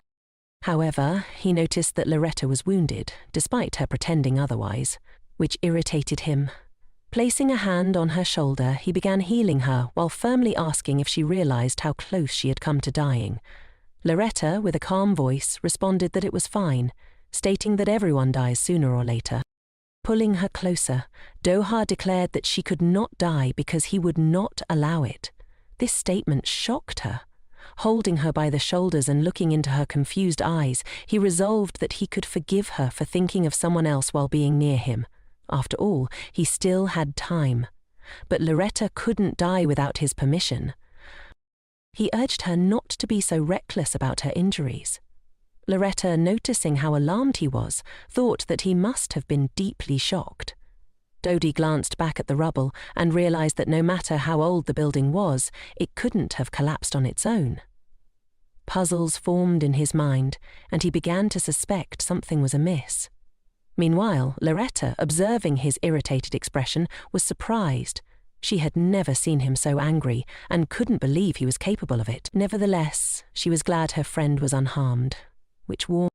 At sunset, Lariette returned to the estate looking utterly exhausted and drained of energy. Asher met her at the entrance, slowly descending the stairs in a tight black sweater. Overjoyed, she rushed to hug him. He reminded her that she had asked him to come early. When she hugged him, Asher asked with a chuckle if she had forgotten that they had already hugged that morning. Lariette couldn't recall, but didn't mind. He returned the hug warmly, but his expression suddenly changed, as if sensing something was wrong. Asher asked what had happened to her today, concerned there had been an accident. He sniffed the air and commented that there was a faint smell of dust lingering around her. Lariette tensed, comparing him to a dog, and marveled at how he had figured it out. She was worried that telling him the truth would cause a commotion, which she wanted to avoid. Looking up, she quickly came up with an excuse, claiming she had simply tripped on the road. Asher, still worried, asked if she had been hurt. She reassured him it was nothing serious and mentioned that Doha had treated her. However, the Duke began gently examining her for injuries anyway, wrapping his arm around her shoulders as he asked if she had fun today. She smiled and replied that she had. His expression tensed slightly at her answer, but before he could dwell on it, Lariette clung to him again, explaining that she enjoyed spending time with him even more. Burying herself in his chest, she thought about how sweet he was and how she needed to lift his curse quickly. She knew how much Asher suffered because of it, and she desperately wanted to help him. During the past 3 months, Lariette had grown determined to ensure he enjoyed their time together. She couldn't bear the thought of leaving him to suffer alone once she was gone. Later, in Asher's office, Lariette sat on his lap, gently touching his bare chest as she prepared to begin treatment for his curse. Asher, noticing her pale and shaky appearance, asked if she was okay. Lariette assured him she was fine, but in truth she was exhausted, having spent all her strength earlier to protect Doha. Seeing how weak she was, Asher grabbed her hand, concerned. Her entire body was trembling, and after a few moments she collapsed into his arms. The Duke panicked, asking if she was all right. She whispered that she felt cold, shivering uncontrollably. Without hesitation, Asher wrapped his arms around her, trying to warm her up. He began muttering about needing to cover her with something as she weakly mumbled about wanting warm water. Asher immediately stood up, scooping her into his arms. Lariette, barely opening her eyes from exhaustion, insisted that she wanted to take a bath. He promised to ask the maids to prepare one right away, but Lariette, looking up at him, added that she didn't want to be with people she didn't trust and asked the Duke to help her with it instead. Blushing at the request, indecent thoughts flashed through Asher's mind. However, seeing how frail she looked, he quickly set aside his embarrassment. Carrying her to the bathroom and preparing the water himself, he stayed by her side, asking if the temperature was all right. Lariette nodded weakly, saying it was fine. Her hair was tied up, and she wore an incomprehensible red outfit. Lariette was indignant, asking if she had to sit in this. The man replied, "Yes, for my sake." When Asher attempted to get up, Lariette grabbed his hand, warning him that if he tried to run away from her again, she would run away too. Upon hearing this, Asher slowly turned around, staring at her with a disapproving look. He clearly didn't like what he had just heard. Lariette, holding onto his wrist, noticed his gaze and quickly released his hand, immediately beginning to make excuses. She explained that she would only run away within the mansion, almost as if they were playing a game of chase. Asher took a moment to process, then quickly apologized for his earlier reaction. He followed with an unexpected comment about how he had been thinking of tying her up, clearly saying it seriously. Lariette patted him on the shoulder and laughed, assuming he was joking. However, judging by his expression, it was clear he wasn't. Despite this, his gaze softened and a smile crept onto his face. Larette's mind suddenly sparked with an idea. She began eyeing him with a sly, fox-like grin and casually started a conversation. She asked if he would like to help her wash her hair. The question greatly embarrassed the Duke, causing him to stiffen in surprise. He tried to pretend he didn't understand what she meant, but cold sweat trickled down his forehead as panic set in. Lariette smiled reassuringly and explained that she was simply asking for help with her hair. Exhaling in relief, Asher agreed to assist. Carefully lathering shampoo into his hands, he began massaging it through Larette's long hair. While doing so, he accidentally noticed a small scar on her neck. He asked where it had come from. Lariette, her eyes distant, explained that as a child Rayon had allegedly pushed her down the stairs. He had then told their parents that she was the one who pushed him, and they believed him, scolding her for playing on the stairs. She continued, explaining that there was no real harm done, though the memory still lingered. As Asher listened intently, he tensed up, realizing with a jolt that he should have dealt with Rayon long ago. Larette's voice softened as she recalled the punishment, being locked in a room as a child. She remembered sitting by the door waiting for someone to open it, her small tears falling as she waited for hours. Even then she obeyed her parents because her mother had told her it would teach her patience. Despite the pain, she endured it all. Suddenly, Lariette changed the subject. She asked Asher if he liked her hair. The question seemed odd, but she explained that someone once told her that just looking at her hairstyle made his eyes hurt. She didn't mention that it was her ex-fiance. Asher, curious, asked who had said that. He half-jokingly added that if she called his name, he would tear out his tongue. Lariette laughed, asking the Duke for his opinion. He replied that he couldn't understand how her hair could be considered unattractive. Turning to face him, Lariette smiled and asked again, this time more earnestly, if he thought it was beautiful. Asher, stammering slightly from embarrassment, assured her that everything about her was beautiful. Placing her hand over his, Lariette gazed into his eyes and asked him to kiss the part of her he found the most beautiful. Without hesitation, Asher kissed a strand of her hair, never taking his eyes off hers. He explained that, for him, nothing about her could be considered unattractive. Lariette, blushing, responded that he needed to choose the part of her he wanted to kiss the most. This time Asher didn't hesitate. He gently placed his hand on the back of her head, pulling her close to kiss her. The kiss was tender and sensual, and they both held hands, their eyes closed as droplets of water fell from Larette's wet body. But now Lariette had no time to think about that. Pulling away, Asher visibly blushed. Lariette placed her hands on his face and praised him, calling him a good fellow. Laughing, she promised that next time she would kiss him instead. Asher didn't answer, his expression still flushed with warmth. A few days later, the couple stood near the boutique. Lariette asked Asher if he would like to have a drink with her in the evening. He reminded her that she had wanted to choose clothes, so she asked if he would help her with the selection, but once again the man insisted that Madame Sherbet. Annoyed, Lariette playfully hit Asher on the shoulder. She was frustrated because he couldn't help with even the most basic things. However, after the blow, she immediately felt a sharp pain in her hand. Noticing how hard Asher was, she realized that her hit had been more like a massage than a real strike. Taking a closer look, Asher noticed Gerard in the distance, who was helping him search for Larette's brother. Gerard urgently needed the Duke, so Asher warned Lariette that he would be leaving for a while, before running off without further explanation. Lariette, still feeling unsettled, was about to leave when she heard the voice of Lady Sherbet calling her to stay for a few minutes. Turning around nervously, Lariette saw a familiar face. It was her mother, who looked at her anxiously, as though waiting for this meeting for years. The woman pointed at her, fear in her eyes. "Where have you been all this time?" her mother asked, rushing toward her and placing a hand on Larette's shoulder. Her voice was filled with worry.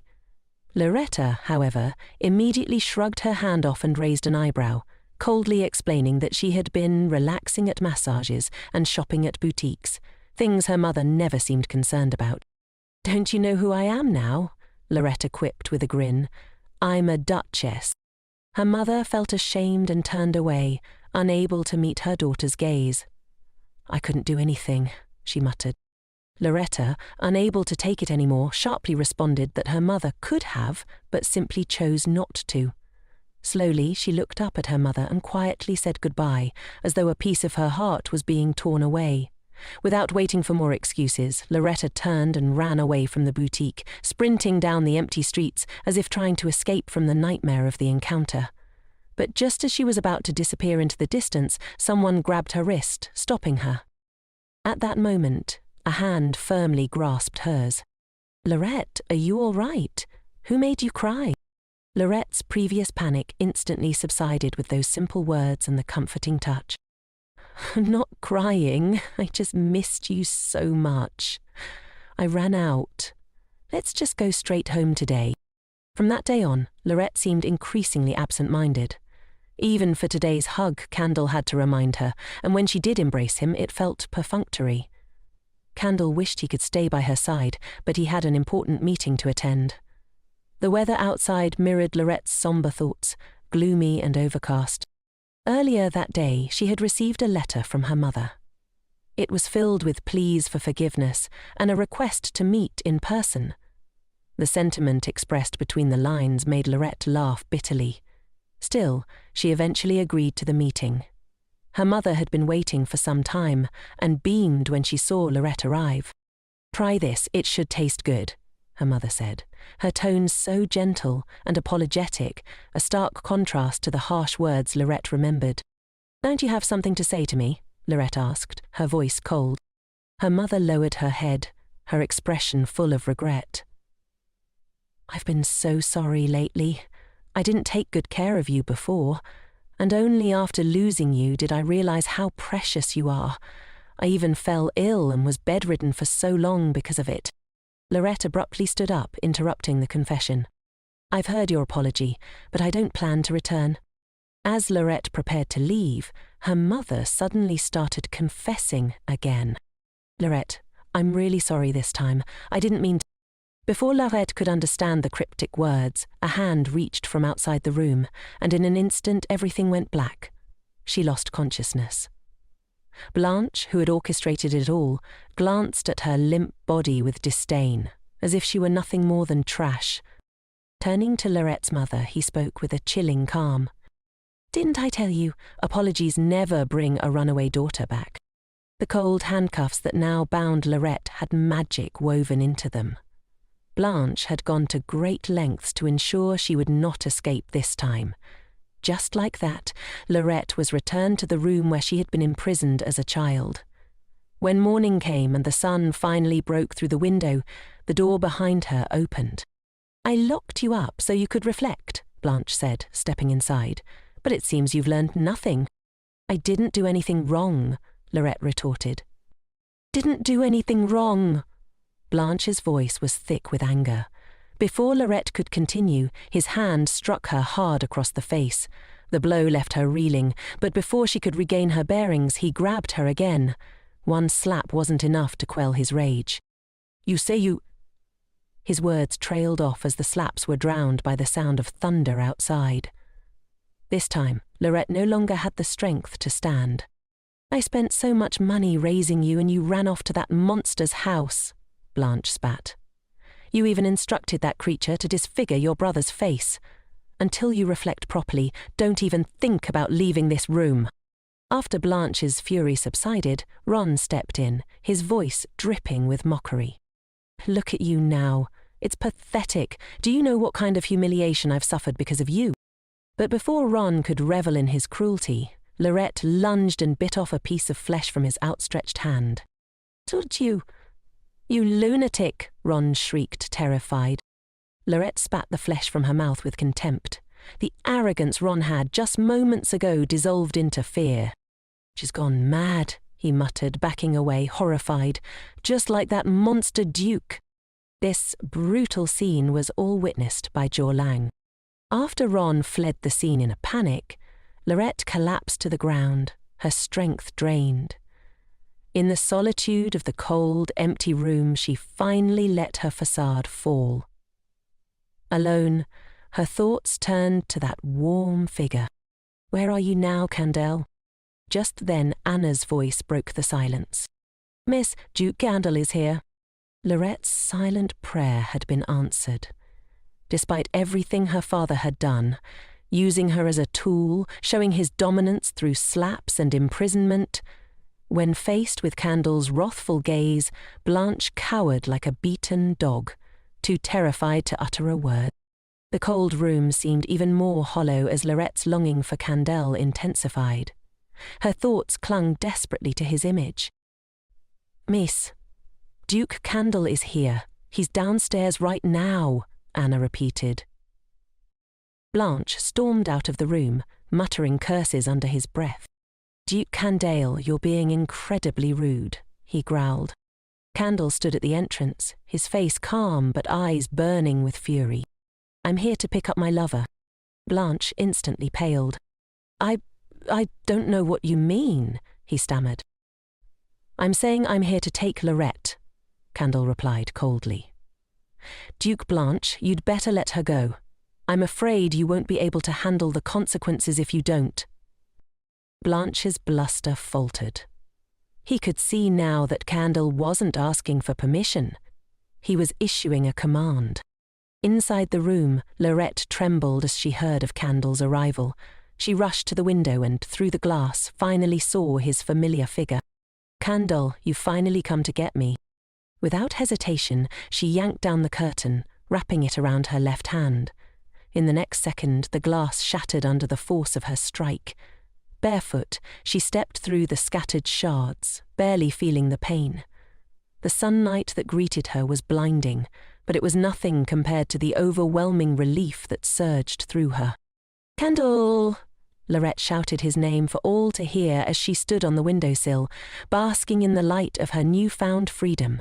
Her heart was soaring, but as she smiled, the bruises on her face were impossible to ignore. Candel's expression turned from joy to horror, his smile fading. His gaze darkened, filled with murderous intent, and it sent a tremor through Blanche. "You will pay with your lives." Candel's voice was calm, but the threat in it was unmistakable. At that moment, Lariette gently placed a hand on his cheek. "Candel, let's go. I want to go home.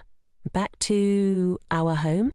After a long pause, Candel smiled and nodded in agreement.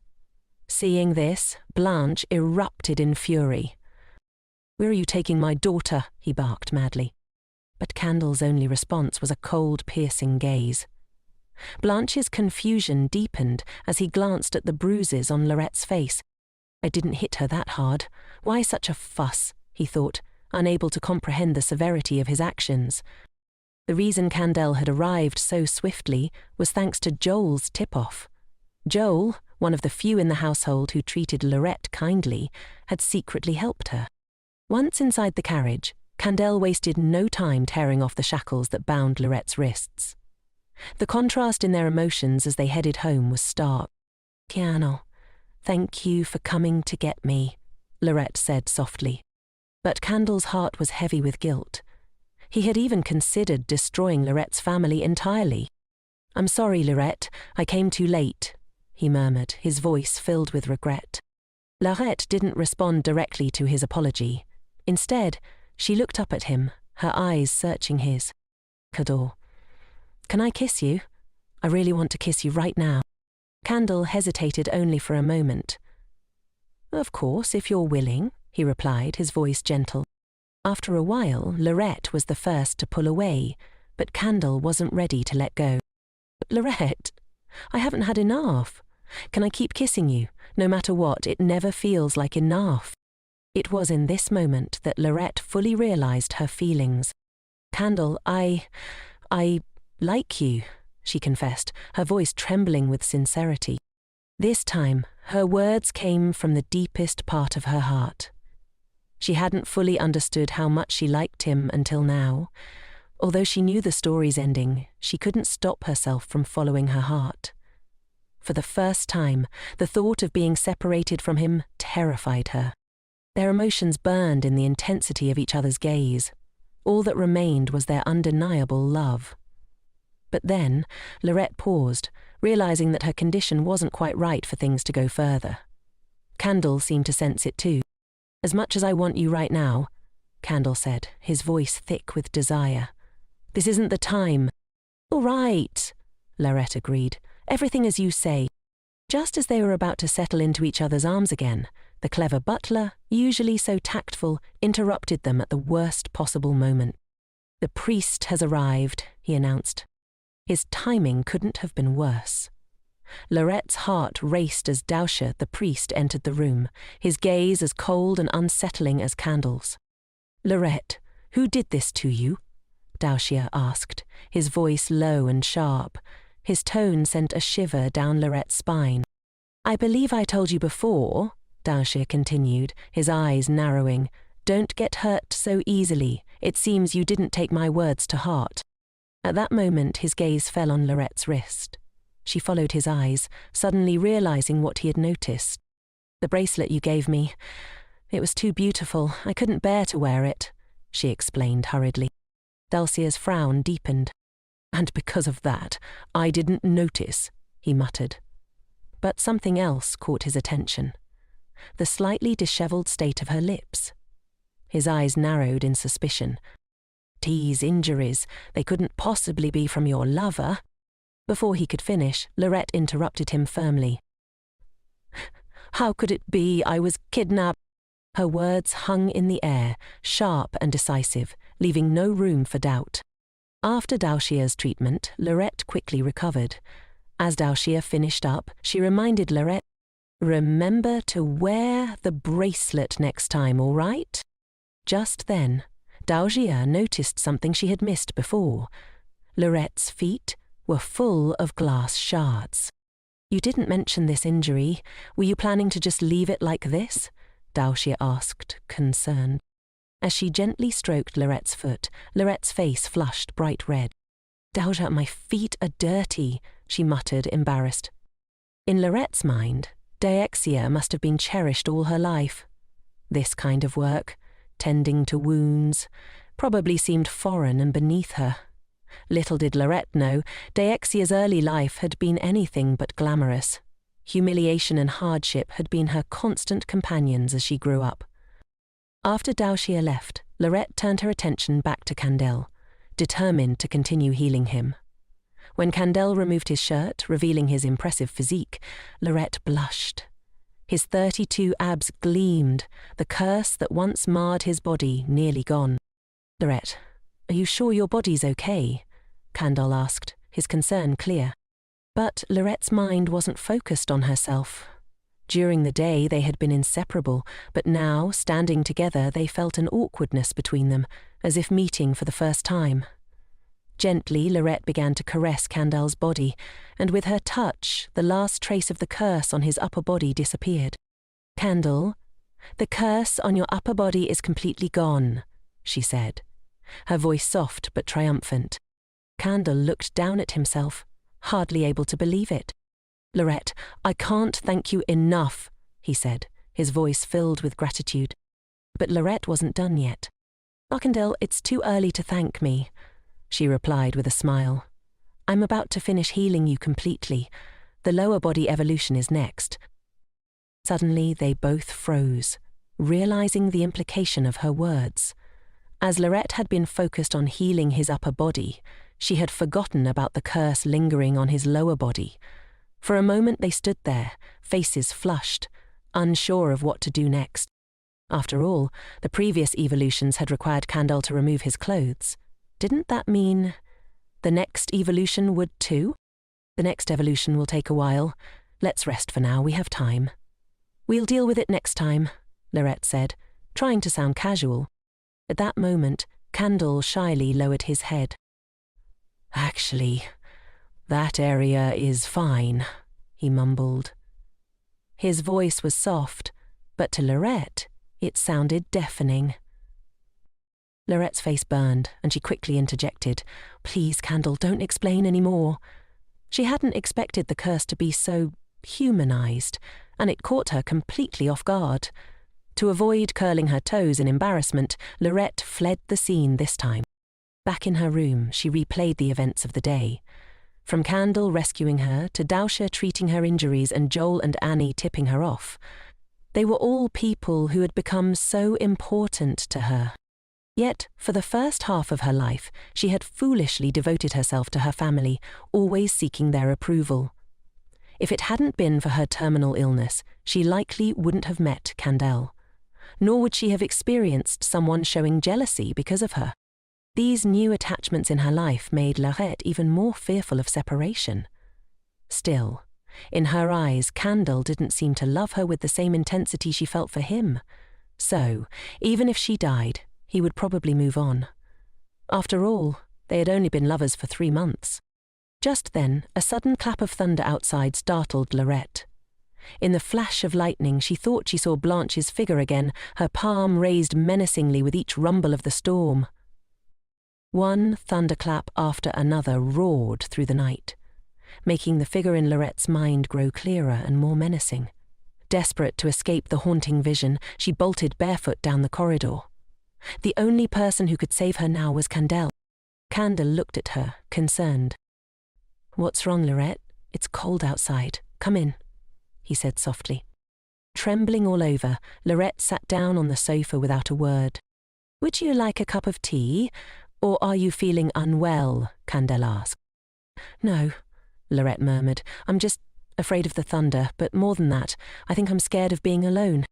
Another deafening crash of thunder erupted outside the window, and Lariette instinctively threw herself into Candle's arms. Though her body was still shaking, the storm felt a little less terrifying in his embrace.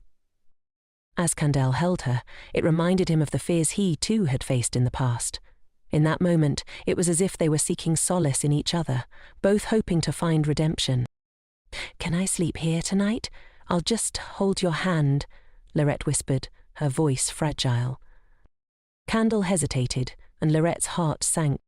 "Is it not allowed?" she asked, disappointed. "Never mind, I'll go back to my room." Just as she was about to leave, another crash of thunder seemed to echo her heartbreak. Candle quickly pulled her back. "Tonight you can sleep in my room," he said, his voice tender. Though they'd had physical contact before, this was the first time they would share a bed. Lariette smiled faintly and reassured him. "Don't worry, I won't do anything. Just relax." Candle blushed, embarrassed, covering his chest as if to protect himself. "Lariette, don't tease me like that," he stammered, clearly flustered. But the more he acted this way, the more amused Lariette became. "Lariette, please stop teasing," he begged, his face growing redder. Suddenly, Candle grabbed her hand, his tone turning serious. "Lariette, don't make me do something I'll regret," he said softly. "Please."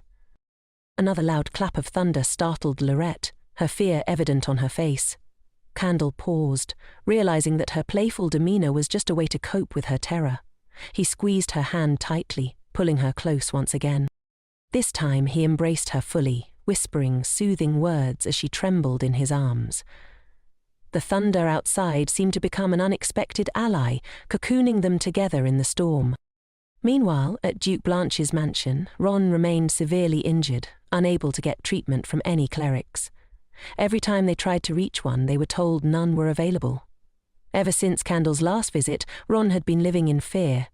Just making eye contact with one of Candle's subordinates had been enough to send him tumbling down the stairs.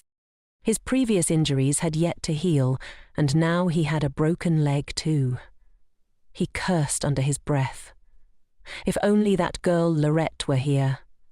Perhaps she could have healed him. After much deliberation, Blanche decided to take matters into his own hands and visit the temple personally. The imposing structure of the Altion temple loomed before him as he approached, dragging his limping son behind. He muttered under his breath, "There are dozens of clerics here. Why won't they treat him?" A stern voice cut through the air. "Who dares to cause such a commotion in the Altion temple?" Daoxia, standing nearby, spotted Blanche and couldn't suppress a smirk. "Finally, it's my turn." Despite Blanche's usual bluster, he was always obedient in front of Daoxia. But Ron, his son, wasn't so compliant. "My son needs treatment. I was only anxious," Blanche explained, his voice more humble than usual. The real reason for his frustration, however, was that Daoxia had specifically ordered the clerics not to visit his household. "It seems my subordinates made an error," Daoxia said, feigning sympathy. "As an apology, I'll treat him personally." Blanche's face lit up. This was a rare opportunity. If he could forge a connection with Daoxia, perhaps he could regain his former status and glory. He eagerly followed Daoxia into the treatment room. Once inside, Daoxia closed and locked the door behind them. His tone shifted as he focused on Ron. "How did you get injured?"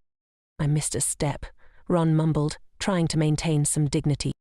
Without warning, Daoxia stepped closer, grabbing Ron's hand and inspecting it. His eyes fell on a small wound, a bite mark. "Is this wound from your misstep as well?" Daoxia asked, his voice laced with curiosity. He gazed at the mark, a soft chuckle escaping his lips. "I didn't expect Lariette's bite to be so delicate." The comment made Ron flush with embarrassment, his anger rising. Realizing he'd crossed a line, Daoxia quickly composed himself. "Apologies. Let me treat you immediately." Although it was just a bite mark, it had no place remaining on Ron's body. Daoxia's skilled hands began to work, leaving Ron stewing silently as his pride suffered more than his wounds. After a brief flash of golden light, Daoxia healed only Ron's hand. But the earlier rudeness from Daoxia left Ron in a simmering rage. "Everyone's been saying you're the son of a street prostitute," Ron spat, his voice dripping with disdain. "You think those are just baseless rumors? How shallow of you." Daoxia, no longer bothering to hide his disdain, met Ron's gaze with icy calm. "Duke Del was too lenient with you." His voice was dripping with mockery. "For someone as arrogant as you, he only beat you? He should have crippled you, at least." At this, Ron's anger exploded. He swung a fist toward Daoxia, but it was an easy miss. Instead, he lost his balance and fell flat on his face. There she watched with a sneer. "With such weak moves, who were you trying to hit?" Ron's head spun, dizziness overtaking him. Daoxia had anticipated it. "Feeling dizzy, are we?" Daoxia observed, almost enjoying Ron's panic. "I just tangled your spiritual energy circuits. If left untreated, you'll die from energy overload in a few months." He gave Ron a cruel smirk. "Interesting, isn't it?" Ron's bravado faltered completely. "Unless someone stronger than me comes along," Daoxia continued, his voice laced with menace, "no one can cure you. What will you do now?" Ron's arrogance was gone, replaced by fear. Daoxia gently stroked his head, his tone turning cold. "If you lay a hand on Lariette again, that will be the last thing you ever do." Meanwhile, in another room, Lariette had woken up in bed, staring intently at the person beside her. A dreamy smile spread across her face. Is this a blessing from God? Waking up to see such a handsome face. She added another masterpiece to her mental gallery. "You look exhausted," she teased. "Didn't sleep well last night?" "Oh, is he?" Candle replied, his voice tired but amused. "This guy was so excited he didn't sleep at all." Lariette giggled before sitting up. "What do I have planned today?" she mused aloud. "Well, I'm going to see Daoxia." Her appearance in pajamas made Candle forget his jealousy for a moment. "All right, but come back soon." He sighed, his voice softening. "After you find Daoxia, I want to sleep with you again." Lariette smiled, feeling content with the moment and the man beside her. After a brief silence from Candel, he was so startled by her words that he didn't know how to react. Seeing his flustered state, Lariette burst into laughter. "I'm just kidding," she teased. "Were you actually looking forward to sleeping with me?" What Lariette didn't know was that Candle hadn't slept all night because of her incredibly outrageous sleeping posture. As he walked out of the room, he ran into the teary. "Master," the old man said with a mischievous smile, "I always believed this day would come." He was even more excited than the two who had shared a bed. In the butler's mind, he was already picturing Candle and Larette's wedding. "I should ask Lariette what kind of wedding dress she likes," the butler continued, his chatter bordering on overwhelming. Fortunately, Candle stopped him in time. "Stop, don't say any more." Won't you let me speak? There's so much to do now," the butler replied, undeterred. "Marriage is a lifelong commitment. We can't overlook any details." Candle fell into deep thought. Could it really happen for him? Someone like him shouldn't be so foolishly hopeful. But then there was Lariette, the one who had shattered the darkness around him. He couldn't help but picture himself in a suit, holding her hand, vowing to be together forever. But it was too soon to think about that. "I don't have any plans to get married at the moment," Candle said, his voice firm. The butler was shocked. "But you two have already shared a room." "I didn't do anything that requires taking responsibility," Candle replied quickly. The butler's hopes were dashed, though he wasn't discouraged. Perhaps Candle's years on the battlefield had left him out of touch with matters of the heart. With a mischievous grin, the butler spoke again, his charm undimmed by age. "Looks like I'll have to take matters into my own hands." Lariette, without thinking twice, decided to go to Doel without notifying him of her arrival. When she entered the temple, she was greeted by a man sitting at a table who asked what had brought her there. She explained that she had come to see her friend, Doel. The priest then asked what rank her friend held, to which Lariette replied that he was a priest of the lowest rank.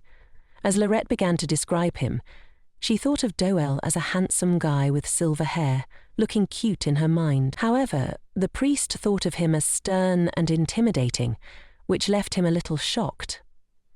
At that moment, one of Miki's subordinates came to the rescue, telling Lariette that he knew Doha and could take her to him.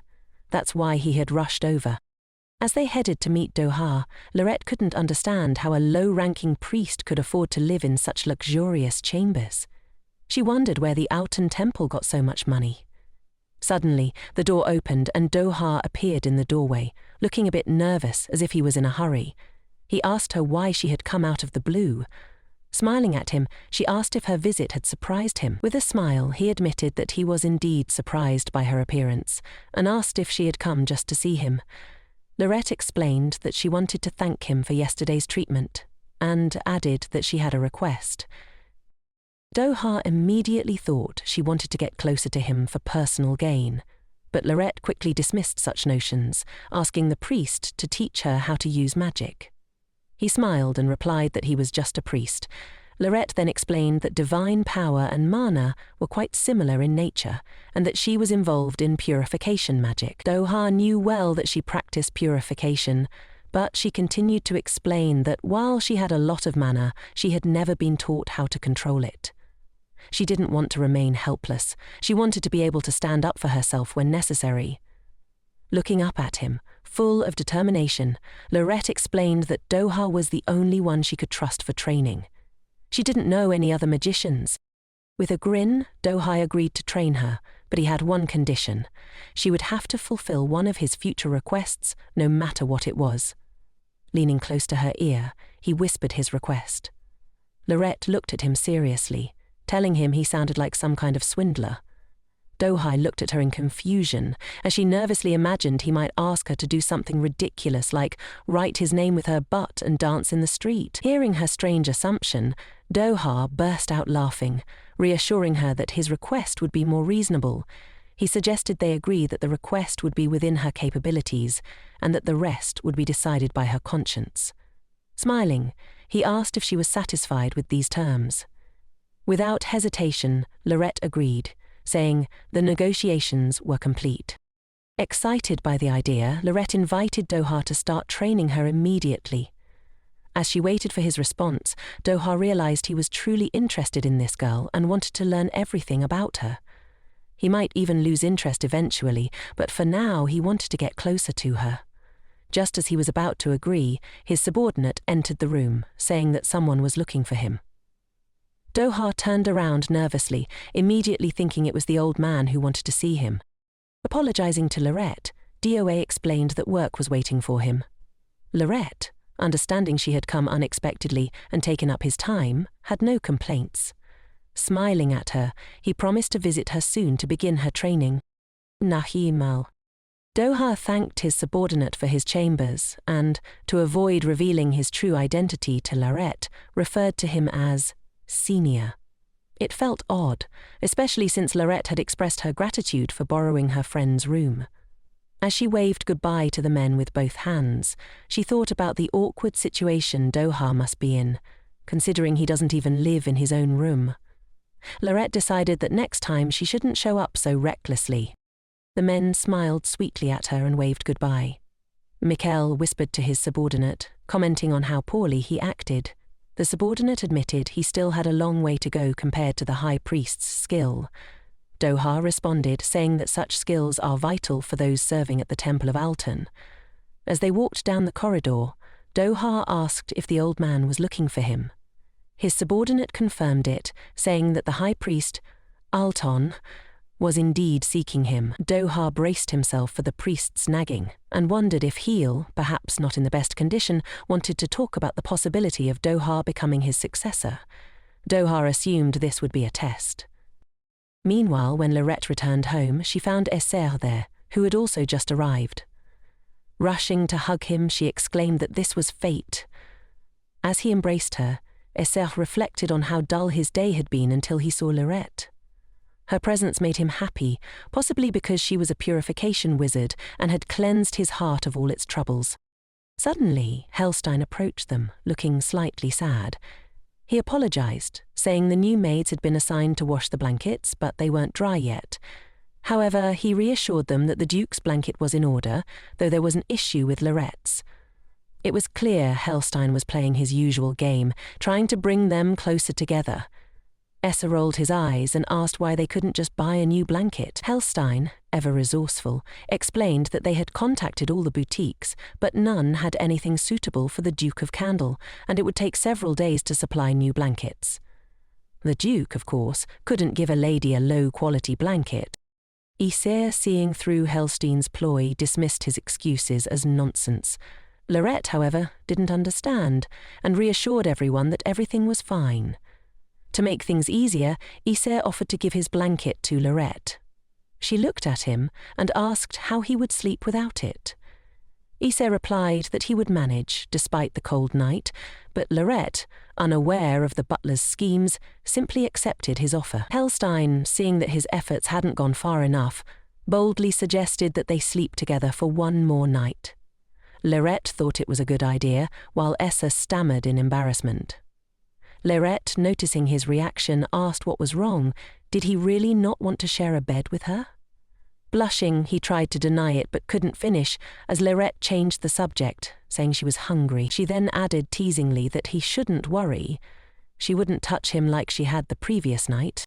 Following Lariette into the dining room, Esser reassured himself that he would endure the situation until things returned to normal. That evening, Esser paced nervously in his room, awaiting Larette's arrival. He was clearly anxious when suddenly the door to his room opened and Lariette appeared in the doorway, smiling sweetly. She was already dressed in her pajamas. Entering the room, she pulled her hands from behind her back and declared that she had brought him a gift. A cake.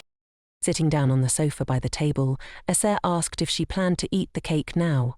She nodded and asked if he knew what kind of cream it had. Esser guessed it was whipped cream, which turned out to be correct. Lariette asked if he liked such cakes. Without thinking twice, Esser replied that he did, though inwardly he realized he'd only started loving them at that very moment. Lariette handed him a fork, and Esser, breaking off a piece of the cake, fed it to her. She joyfully ate it, and Esser watched her with obvious tenderness. After a moment, Lariette realized she had gotten a little messy and began looking for a napkin. As she searched, she thought about how if she pressured Essa again, he might run away like he had in the past. But then, unexpectedly, Essa gently turned her face toward him. As he approached Lariette very closely, Asha teasingly asked if she had said her lover should wipe the mess off instead of her, hinting at the moment when she had licked him. Now it seemed he wanted to return the favor. Gently, Asha touched Larette's lips, leaving a sweet kiss on them. Both were embarrassed, closing their eyes. When Asha opened his, he noticed the look on Larette's face. It seemed like he was ready to devour her. She quickly moved away, asking him to stop, explaining that she wasn't full yet. However, the Duke was persistent. He touched her lips with his thumb and, after asking her to wait just a little longer, kissed her again. Candle remarked that he was still hungry as his hand slid up her waist to her chest, where he carefully squeezed it. Lariette blushed and gasped. Then the Duke pulled away, his face revealing his eagerness to continue. Lariette, confused, looked at him. He smiled and said that now, perhaps, he had had enough. Duke Candle seemed quite pleased with himself, but Lariette, utterly embarrassed, jumped up from her seat and rushed to the bed, flopping down face first to hide her flushed face. Asha followed, and when she turned to look at him, she mentioned that they needed to end his curse quickly. Lying down next to her, Asha asked what would happen afterward. Giggling, Lariette replied, "Who knows?" They wished each other good night, but Asha couldn't sleep. He gazed at her sleeping face and realized that as long as she was near him, it would be impossible for him to control his growing greed and possessiveness. Asha pondered all this. Lariette turned in her sleep and hugged him, murmuring something sweet about food. She pressed her chest against his hand, which left Asha utterly confused. The situation was good, but not the best timing. He knew he needed to escape her embrace, but if he moved, she would wake up. Her touch was having predictable effects on him, which he tried to control. Then, things escalated. Lariette suddenly threw her leg over Asha, snoring sweetly. Reflexively, he began shaking and covering his crotch with his hand, mentally pleading for his body to stop reacting. Now, more than ever, he wished someone would save him. The next morning, when Lariette woke up full of energy, she saw a completely exhausted Asha next to her, looking like he hadn't slept at all. Turning to the table, she noticed a tray with a note from Helstein. It explained that it had rained heavily in the morning, so her blanket still hadn't dried. Helstein cheerfully suggested she would have to sleep with the Duke for a couple more days. Lariette laughed and eagerly agreed, but Asha didn't seem thrilled. By the fourth day, the Duke finally managed to fall asleep. When Lariette tried to wake him, he didn't respond, having fallen into a deep, much-needed sleep. As she looked at him, Lariette thought about how even asleep, Asha was beautiful, like a national treasure. But as she admired him, the Duke began to stir, his sleep disturbed by something. He mumbled, asking someone to stop and calling out for his mother. It was clear Asha was troubled, even in his dreams.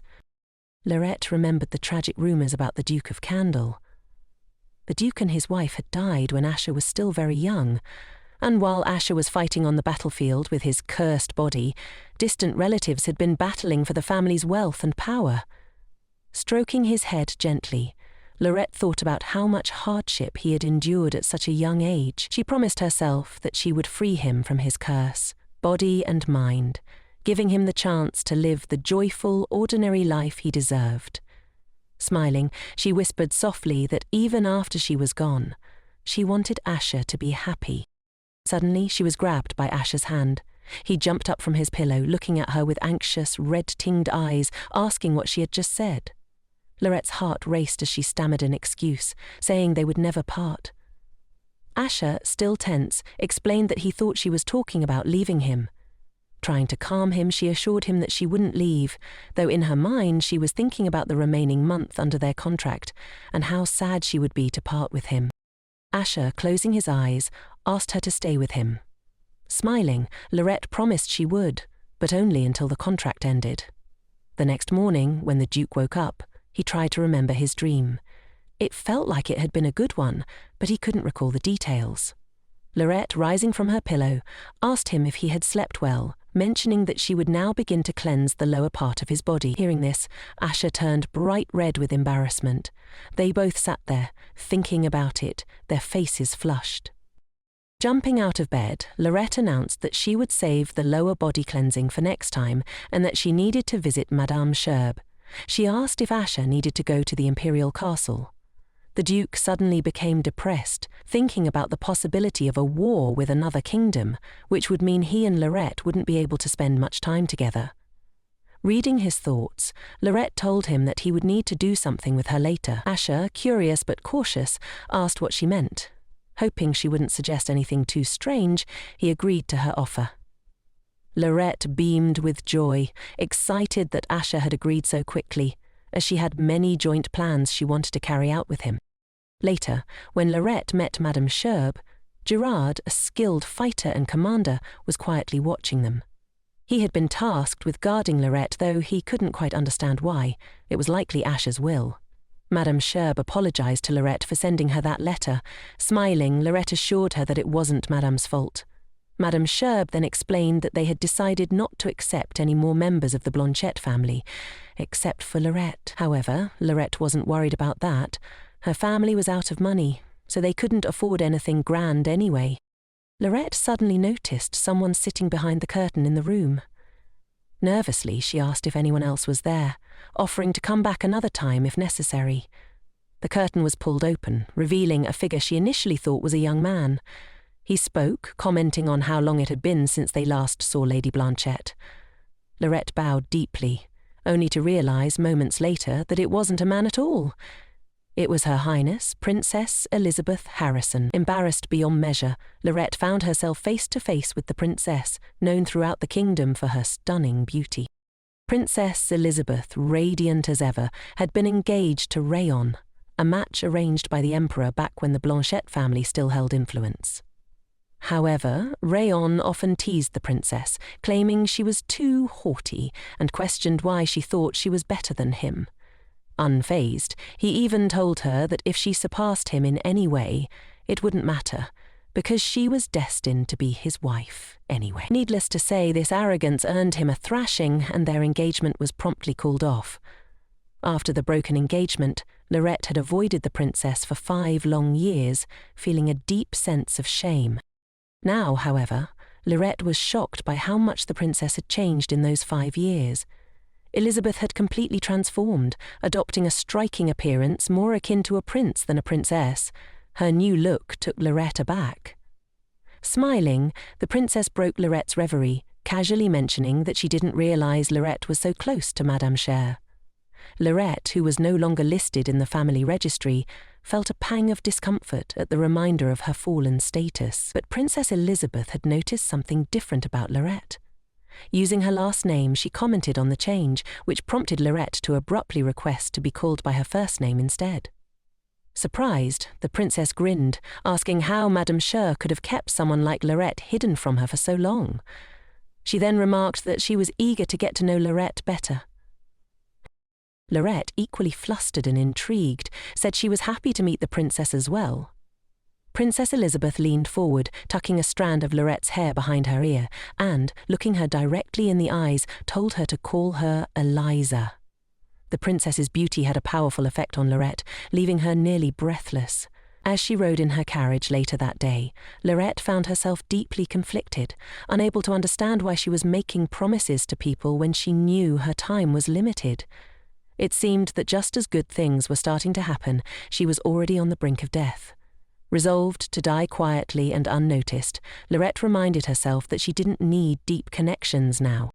Her thoughts were interrupted by a knock at the carriage door. It was Doha, the priest, who asked why she hadn't stepped out yet. Deciding not to waste any more time, Lariette finally exited the carriage. Doha held her hand gently as they walked, and she marvelled at the beauty of the surrounding nature. The priest explained that they were in a place of special energy in Kuzhan, where the purest and fastest flow of mana was found, making it the perfect location for magical practices. Once the explanations were over, Doha turned to Lariette and asked her to use her magic as she usually did. Placing a hand on her shoulder, he encouraged her to focus. Lariette took a deep breath and concentrated. As she did, tree roots began to emerge from the ground, growing rapidly. But Doha quickly noticed that Lariette was using her mana inefficiently, like trying to empty a bathtub just to put out a single candle. Gently, he took her hand and placed it on his chest, guiding her to follow the flow of mana more carefully. As Lariette focused, she felt a gentle rush of energy flow through her. Doha explained that this was the correct amount of mana she should use for her actions. Encouraged, Lariette tried again, but this time the ground beneath them suddenly shook, throwing both of them off balance. Doha was flung backward, and Lariette immediately rushed to his side to help. The priest was taken aback, wondering why someone weaker than him would go to such lengths to protect him. Lariette hugged him tightly, burying her head in his chest. Doha, sensing her worry, reassured her that everything was fine now, wrapping his arms around her to comfort her. Shields formed around them, protecting them from the aftermath of Lariette's magic. Unexpectedly, Lariette began to laugh, calling herself a genius. She raised her head to look at Doha, still holding on to him. Their eyes met, and for a moment they stared at each other in silence, sharing a quiet, intimate connection. Suddenly, the priest pulled back, agreeing with Lariette that perhaps she really was a genius. This compliment only pleased her more. He explained that although there was still much for her to learn, she had already mastered how to attack with magic over long distances. Doha began outlining the areas where Lariette still needed improvement, sounding like a teacher giving a moral lecture. In response, Lariette looked at him earnestly and asked him to take care of her. That evening, as she made her way home, Lariette reflected on the progress she had made after just one day of training. She was already improving her mana control. Meanwhile, the high priest, sitting across from her, couldn't help but wonder why Lariette wasn't taught by her family, knowing her incredible potential. Though she hadn't cared much about it until now, her abilities piqued his interest, and he found himself deeply intrigued by her personality, something that usually bored him by this point. Without thinking too much, Doha decided to ask Lariette if she had heard about the festival in Isis. He described how vibrant and colourful the locations were, with magnificent flowers blooming, masquerades, fairs, and beautiful lights filling the air. He had already planned to invite her, but paused when Lariette, her eyes sparkling with excitement, thanked him for the idea and suggested that it would be perfect for her and Osha's date. Irritated by the thought, Doha said nothing. When Lariette arrived home, she got out of the carriage and thanked him for the day, expressing how lucky she was to have such a good friend like him. Her words pierced him deeply, though he showed no sign of it. As she left, he angrily struck the wall of the carriage, questioning why he felt so irritated. At home, Asha was already waiting for her. He looked up, noticing her arrival, but when Lariette joyfully sat beside him, he felt a bit down. She eagerly told him about the flower festival in Isis and decided to invite him to join her the next day. He lowered his gaze, frustrated by the curse, but she suggested they could go once it was fully lifted. With that, she approached and tore open his shirt, exposing his chest, not for frivolous reasons, but to show him that the curse no longer affected the upper part of his body. Asha, embarrassed by the sudden action, quietly listened as she explained that she wasn't imposing her desires on him. After a brief silence, Lariette buttoned his shirt again and suggested they could attend the night market, just needing to wear masks. Taking his hand, she asked if he would accompany her. He nodded in agreement, and the couple set out for the festival that night. Lariette wore a white outfit, her face hidden behind a rabbit mask, while Asha wore a black cat mask. She handed him cotton candy, and they both enjoyed the sweet treat. As they strolled, Lariette suggested they visit the square later, since there was still time before the masquerade. Asha, noticing the way people looked at him, without fear or hatred, was surprised, but quickly turned his attention back to Lariette. In a bold move, Asha leaned in and kissed her tenderly. Lariette, wide-eyed, pulled away and began playfully hitting him on the back with her fists. Embarrassed, she ran off, feeling overwhelmed. She muttered that it was too much, leaving Asha wondering when he had learned to seduce so effortlessly. Lariette looked back to check where Asha was and noticed him standing with a girl who was asking if he wanted to go with her. Asha was surprised that someone spoke to him at all, realizing that they weren't afraid of him, and there was no lingering smell thanks to the purification. However, he wasn't interested in the other girl, so he briefly and clearly said, "No." The girl, however, persisted and stopped him, continuing to chat. Lariette, noticing this, turned around and ran off, though she knew full well that if she left, Asha would fall for another woman. Her own reaction, however, confused her. All she really wanted was for him to be happy. She stopped near the trees to catch her breath, trying to convince herself that she shouldn't envy the situation. As she stood there, someone called her from behind. Turning around, she saw a man with red hair and a mask holding a drink in his hand. He asked if something was wrong and offered her the drink, explaining that he had just bought it and was about to drink it himself. After taking a sip, he showed her that the drink was safe and she could take it without worry. Lariette, still catching her breath, calmly thanked the man.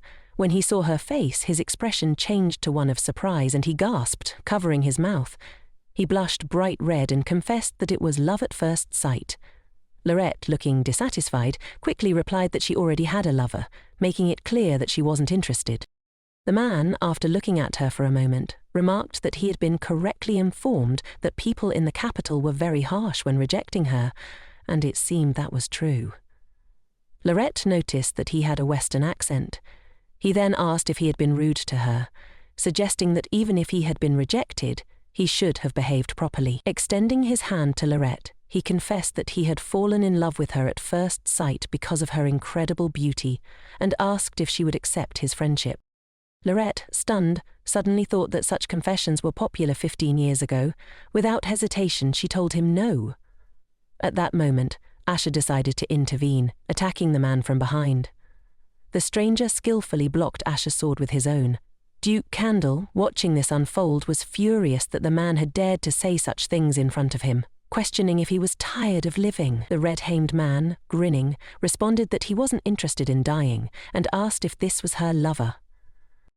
Lariette was shocked that the man had been able to block Asha's sword. She noticed that the stranger seemed better than Asha, which made her lose her temper. She jumped up and angrily demanded to know what kind of heresy he was talking about. Realizing that the man didn't understand, Lariette decided to use magic. Her anger flared as she ordered him to remove his sword. The man immediately complied, standing up and apologizing, explaining that he hadn't known the man was her lover.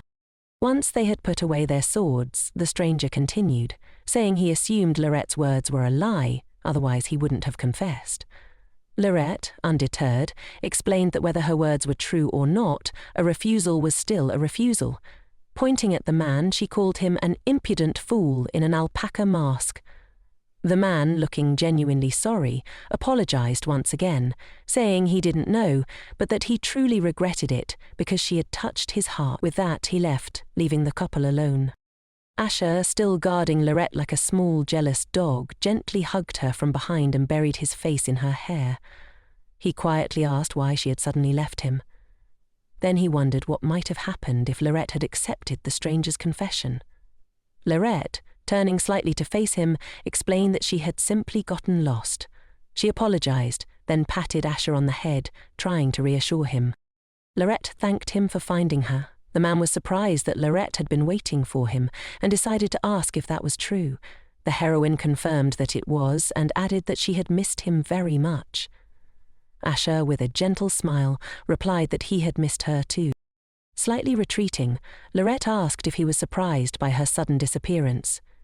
He responded that he wasn't, as he had been distracted. Lariette reassured him that it wouldn't happen again, then clung to him, comforted by his presence. Looking toward the city, she saw many bright lights.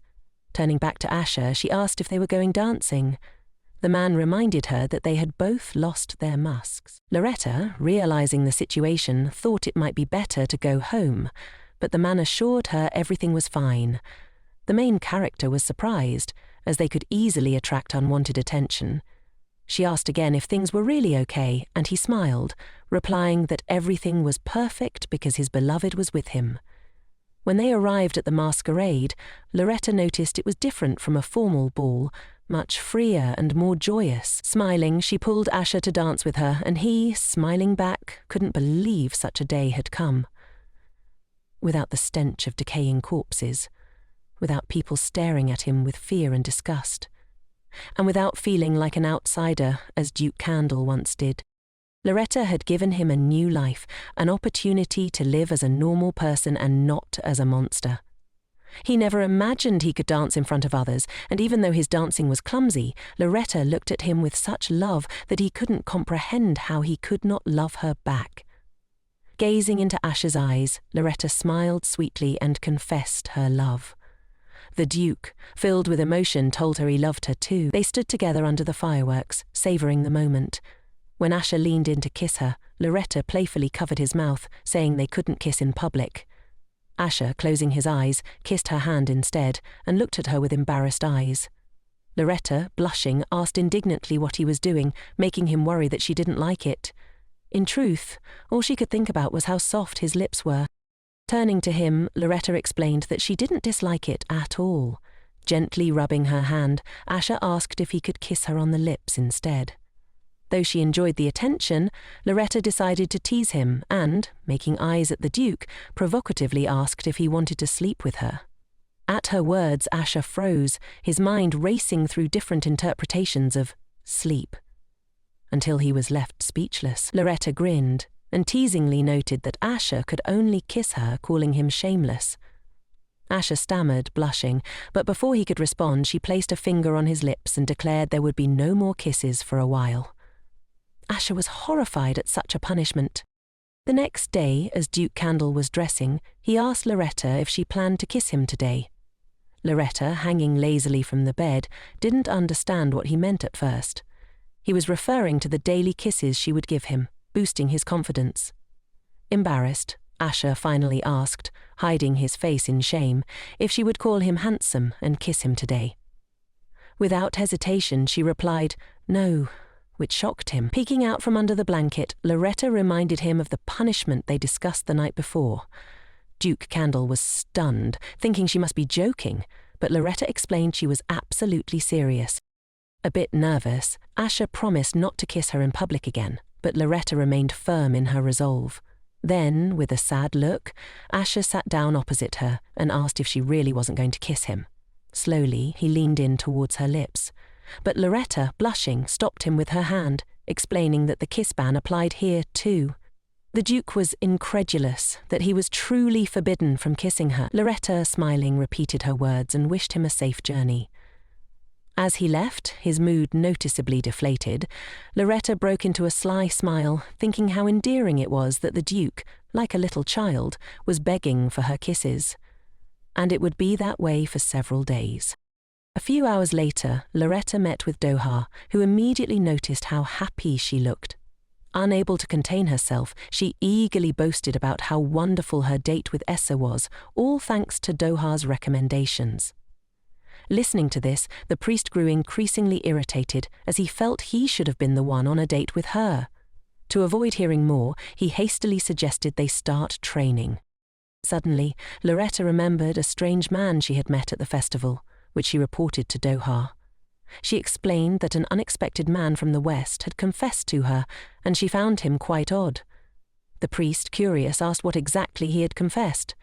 Lariette, turning away slightly embarrassed, revealed that the stranger had confessed his love to her the previous day.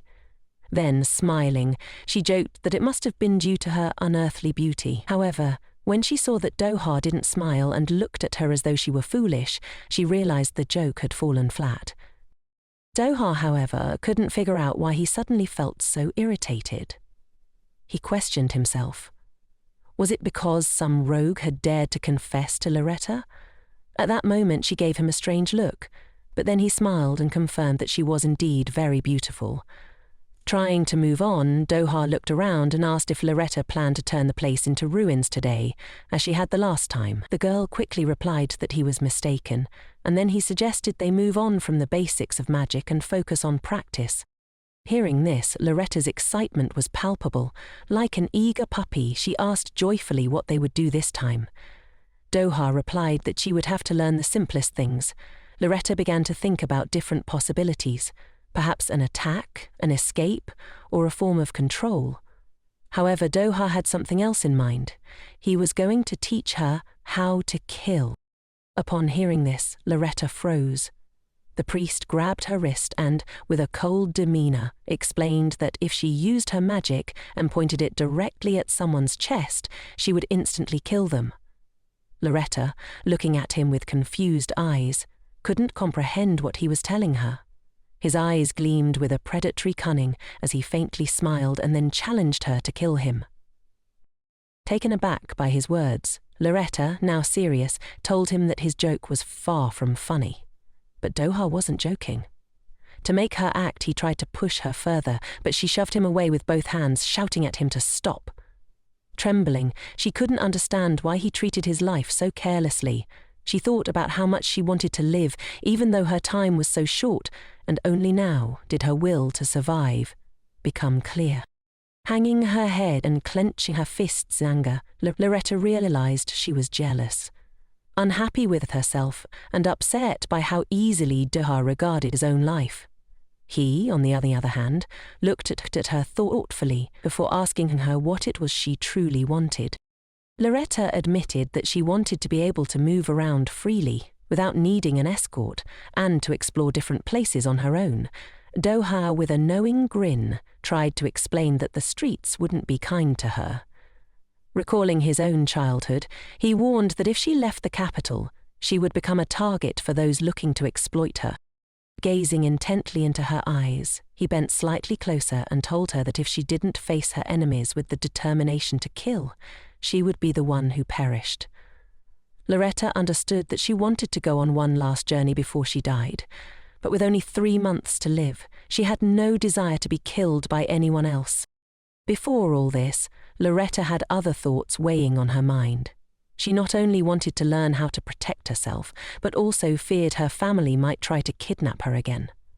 Since Lariette had decided to go on a trip just before her death, she knew she couldn't tell anyone about it.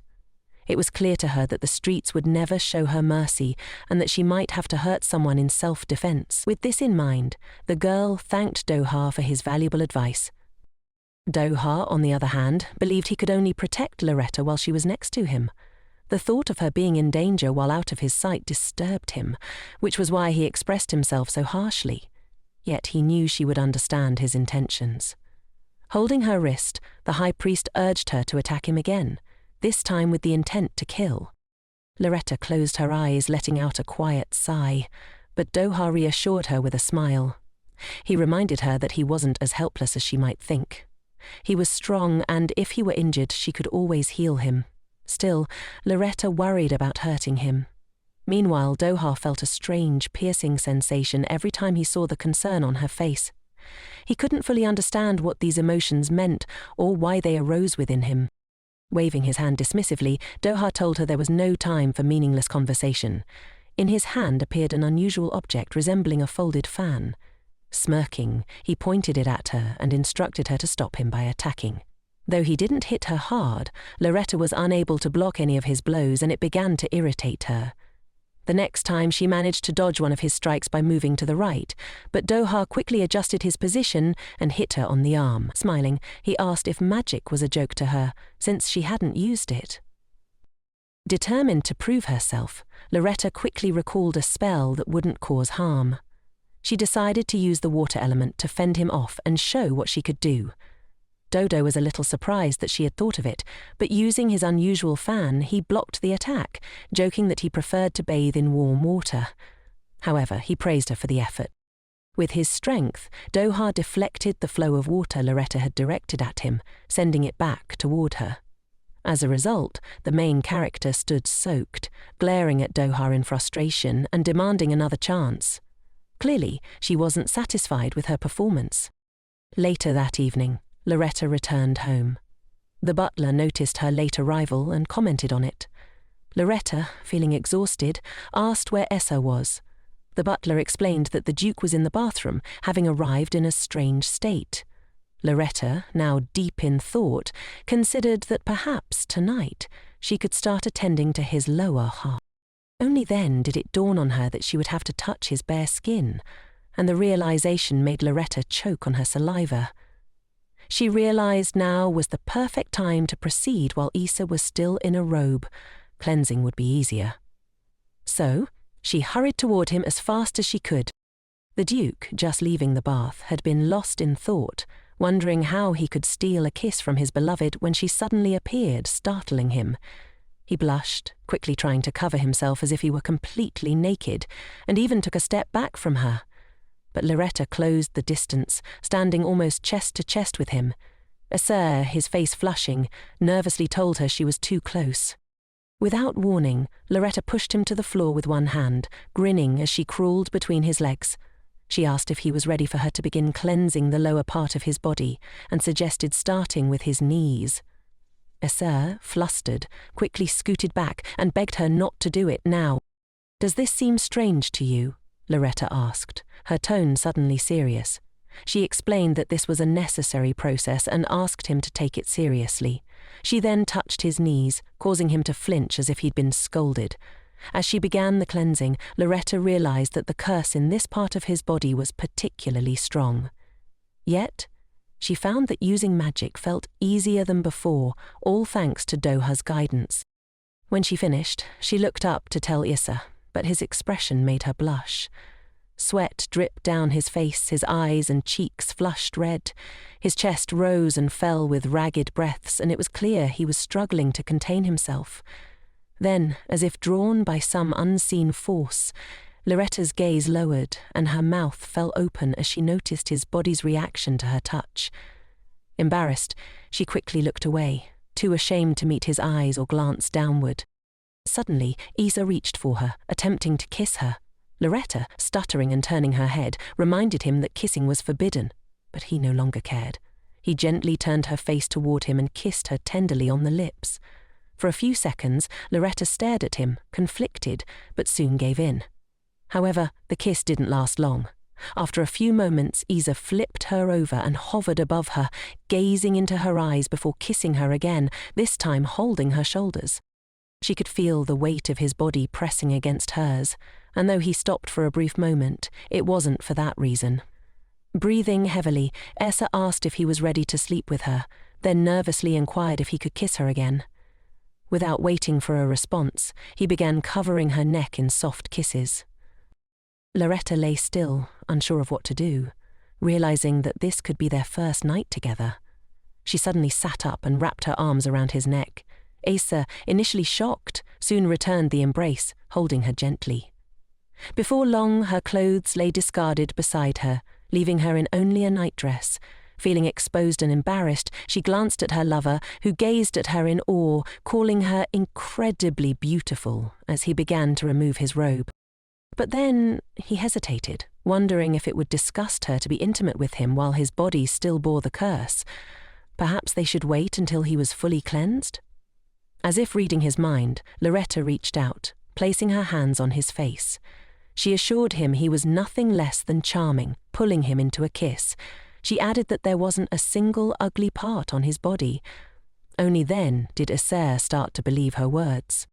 Pulling his gaze from her lips, the Duke wrapped his arms around her tightly. She was his entire world now, his saviour. He inhaled the scent of her hair as she playfully pulled him back onto the bed. Smiling, Lariette invited him to continue what they had started. Essa didn't hesitate.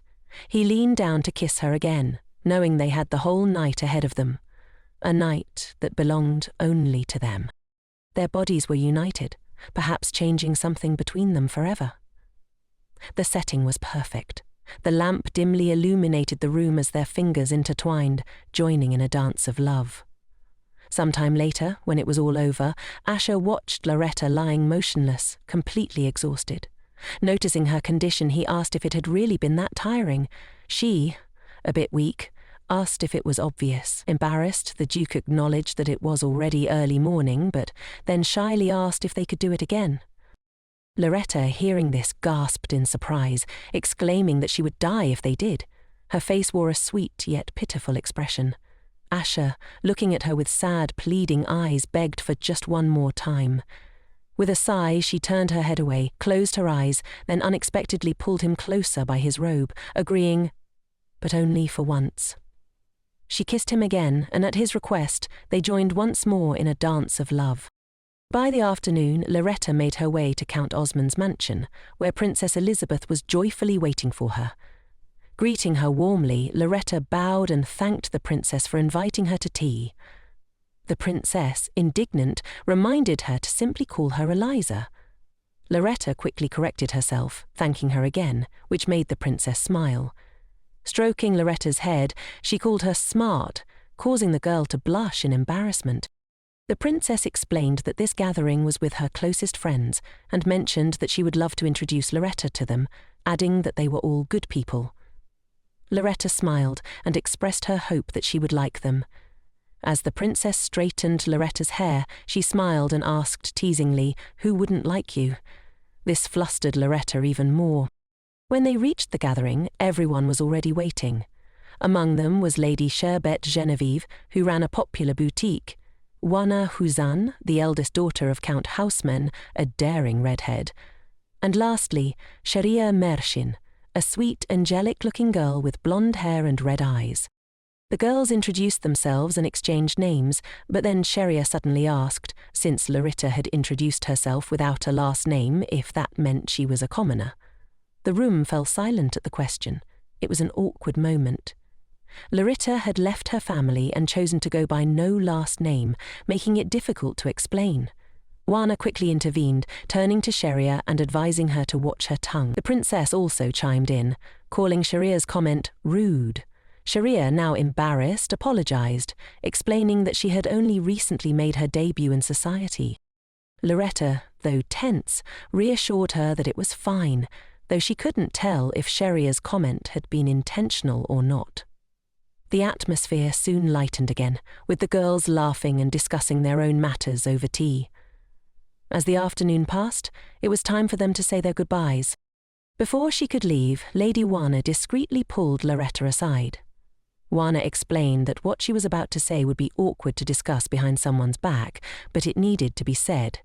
She informed Lariette that Sharia Merchin had only recently joined them after a failed debut in society, and that Princess Elsa had taken pity on her, bringing her to the group. Wana whispered that it might be wise for Lariette to keep her distance from Sharia for now, as she was still quite ignorant of the ways of high society. But ultimately, it was up to Lariette to decide. Wana reassured her that Lady Osmond was not a bad person, but insisted she was simply giving a friendly warning, expressing her concern that more awkward situations could arise if Sharia wasn't careful. Just as Wana finished speaking, someone called out to Lariette. Turning around, she saw a familiar face, Asha, heading straight toward her. When Asha reached her, he smiled sweetly, like a puppy seeking its master's attention. The girls at the table were stunned, their mouths agape as they watched the scene unfold. Asha noticed their stares and quickly straightened up, his expression shifting to something more composed. He greeted the ladies politely before putting his arm around Larette's shoulders, declaring that he would take her home. Lariette quickly said her goodbyes to the group and left with Asha. The princess watched them leave, still in shock, unable to understand what had come over Asha. Once inside the carriage, Lariette turned to Asha and asked if he had to return to the imperial castle today. Asha answered yes, a bit sadly, adding that he wished he could spend more time with her. Lariette, not discouraged, responded that she had plans anyway. They exchanged glances for a few moments, and then, unexpectedly, Lariette leaned in and kissed Duke Candle, gently holding his face in her hands. He resisted at first, asking her to wait, but soon gave in. He placed an arm around her back, gently lowering her into a reclining position.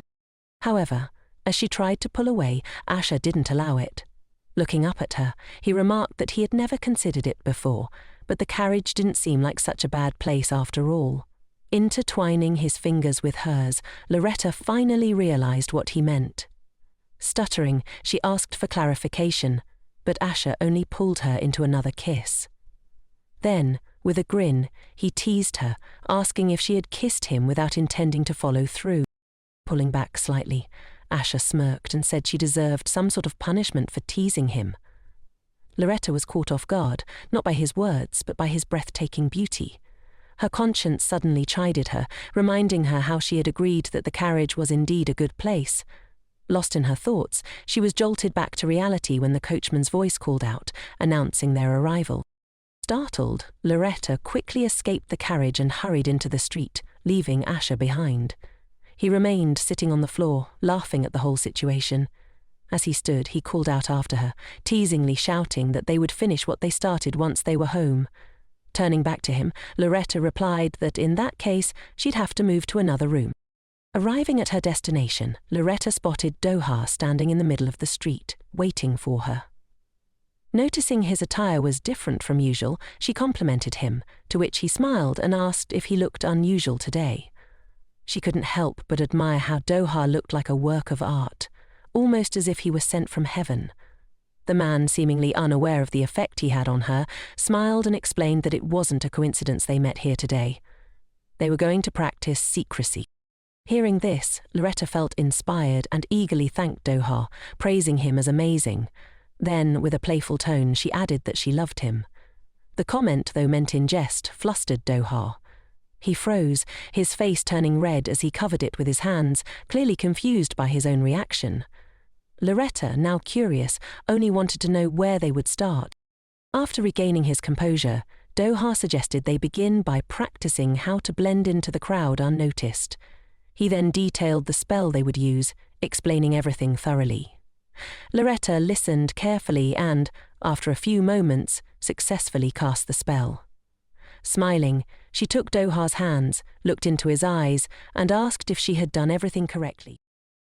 A few hours ago, Doha stood amidst houses destroyed by someone, his eyes burning with hatred. He muttered to himself that he was growing tired of all this. Suddenly, a large crowd rushed at him from behind, weapons in hand. Yet Doha had been in such a good mood before this. Calmly turning around, he asked with a grin if they really needed to ruin his entire day. Without waiting for a response, he used his magic to dispatch his enemies. In mere moments, everyone around him had fallen, and the ground was soaked in blood. Doha, now bloodied himself, sighed softly and covered his face with his hand. As he opened his eyes, a thought crossed his mind. Lariette was the type of person who couldn't even attack properly for fear of killing. If she were to see him like this now, she would probably hate him. Shaking the thought away, he realized he needed to find new, clean clothes. He couldn't believe he was willing to go through such trouble for a girl.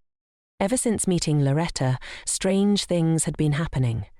Every time he looked at her, Dodo couldn't understand if his behavior was changing because of his strong interest in her. He had always thought he hated the feeling of love, often reflecting on his difficult childhood.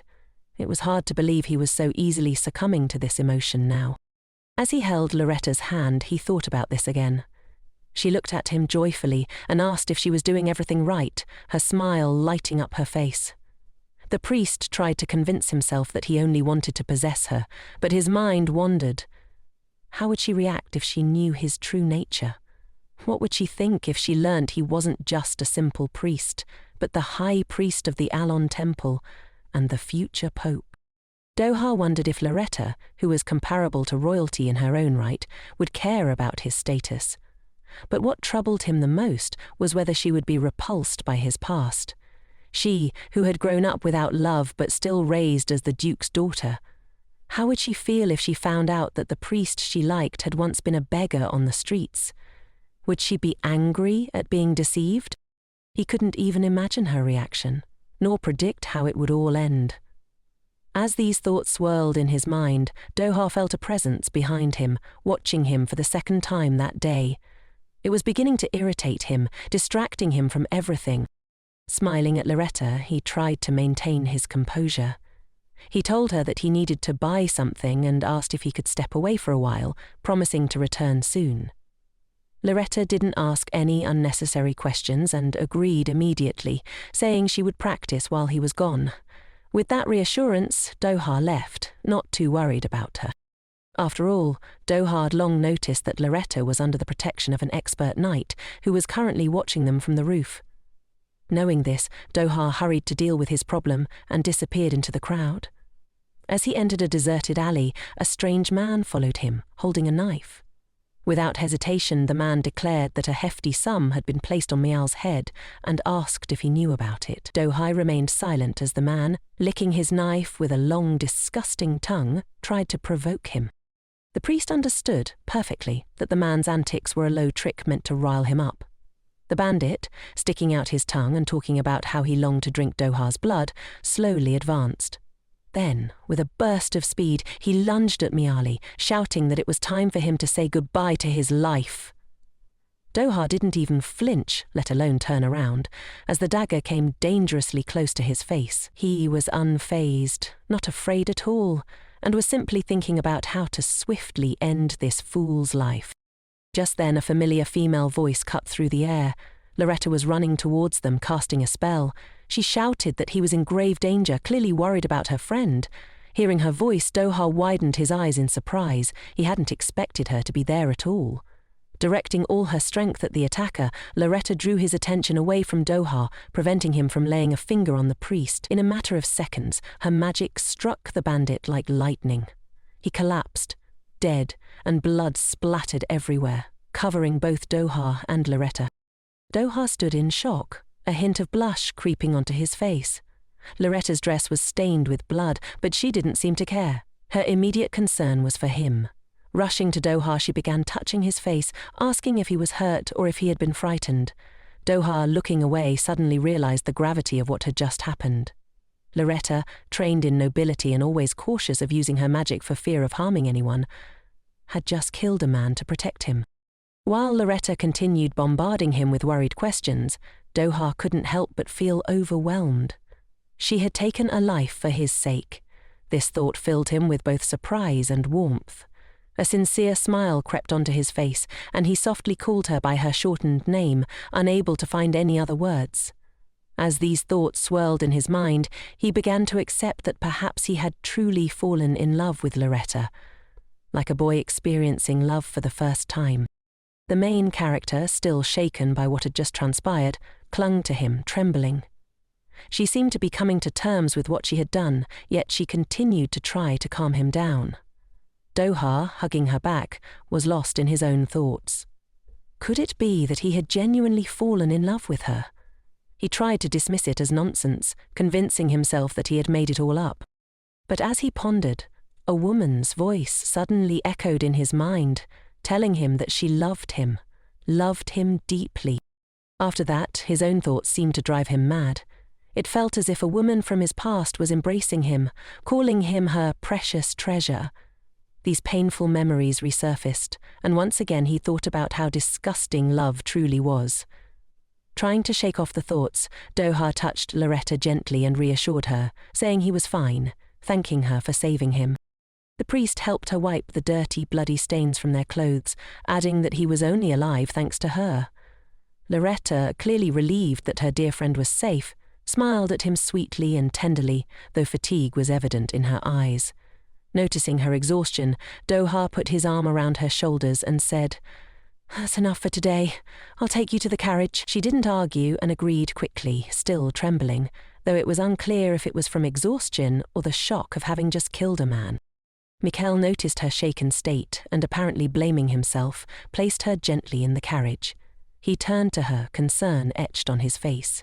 Seeing how much she needed comfort, he told her that the man she had killed was an assassin who had come for his life. He reminded her about the mine near his home and explained that his sudden wealth could attract trouble, making it necessary to invent this lie to ease her worry. Lariette looked at him, thinking about how kind and gentle Do-ha was, despite how hard things must be for him now. Calling her his savior, the high priest asked her to always remember this. Calming down slightly, Lariette thanked him with a faint smile. Then, leaning toward him from the carriage, she gently placed her palm on his cheek, asking him to be more careful.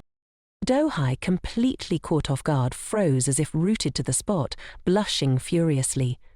He looked into her eyes, wanting to take her wrist and express everything weighing on his soul, but halfway there he stopped, abandoning the idea and lowering his hand. Bowing his head, Mikhail told her it was time for her to return. All the while, his mind was consumed by how strangely his heart reacted to any touch from her. After saying goodbye, he wished her a good journey and watched her carriage drive away. As he stood there, he felt the urge to call out, to tell her to run away from him before he lost control and consumed her whole. When Lariette finally arrived home, she was greeted by Asher with a smile. Before she noticed him, she seemed slightly worried and sad, but as soon as she heard his voice, her face lit up with a bright smile. She rushed into his arms, though the smile was not entirely genuine. She knew she couldn't burden the Duke, who had been very busy lately. Asher, touching Larette's face with his palm, asked her if something had happened.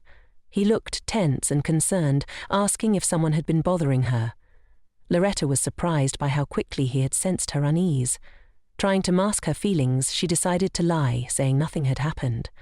Her facial expressions sometimes betrayed her, but she quickly put her emotional mask back on.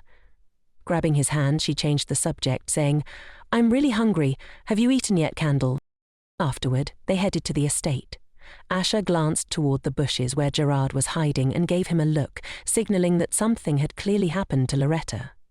The Duke tensed, thinking that if she didn't want to speak about it herself, it wasn't necessary to push her. It was a white lie, and in a way, he was grateful for it.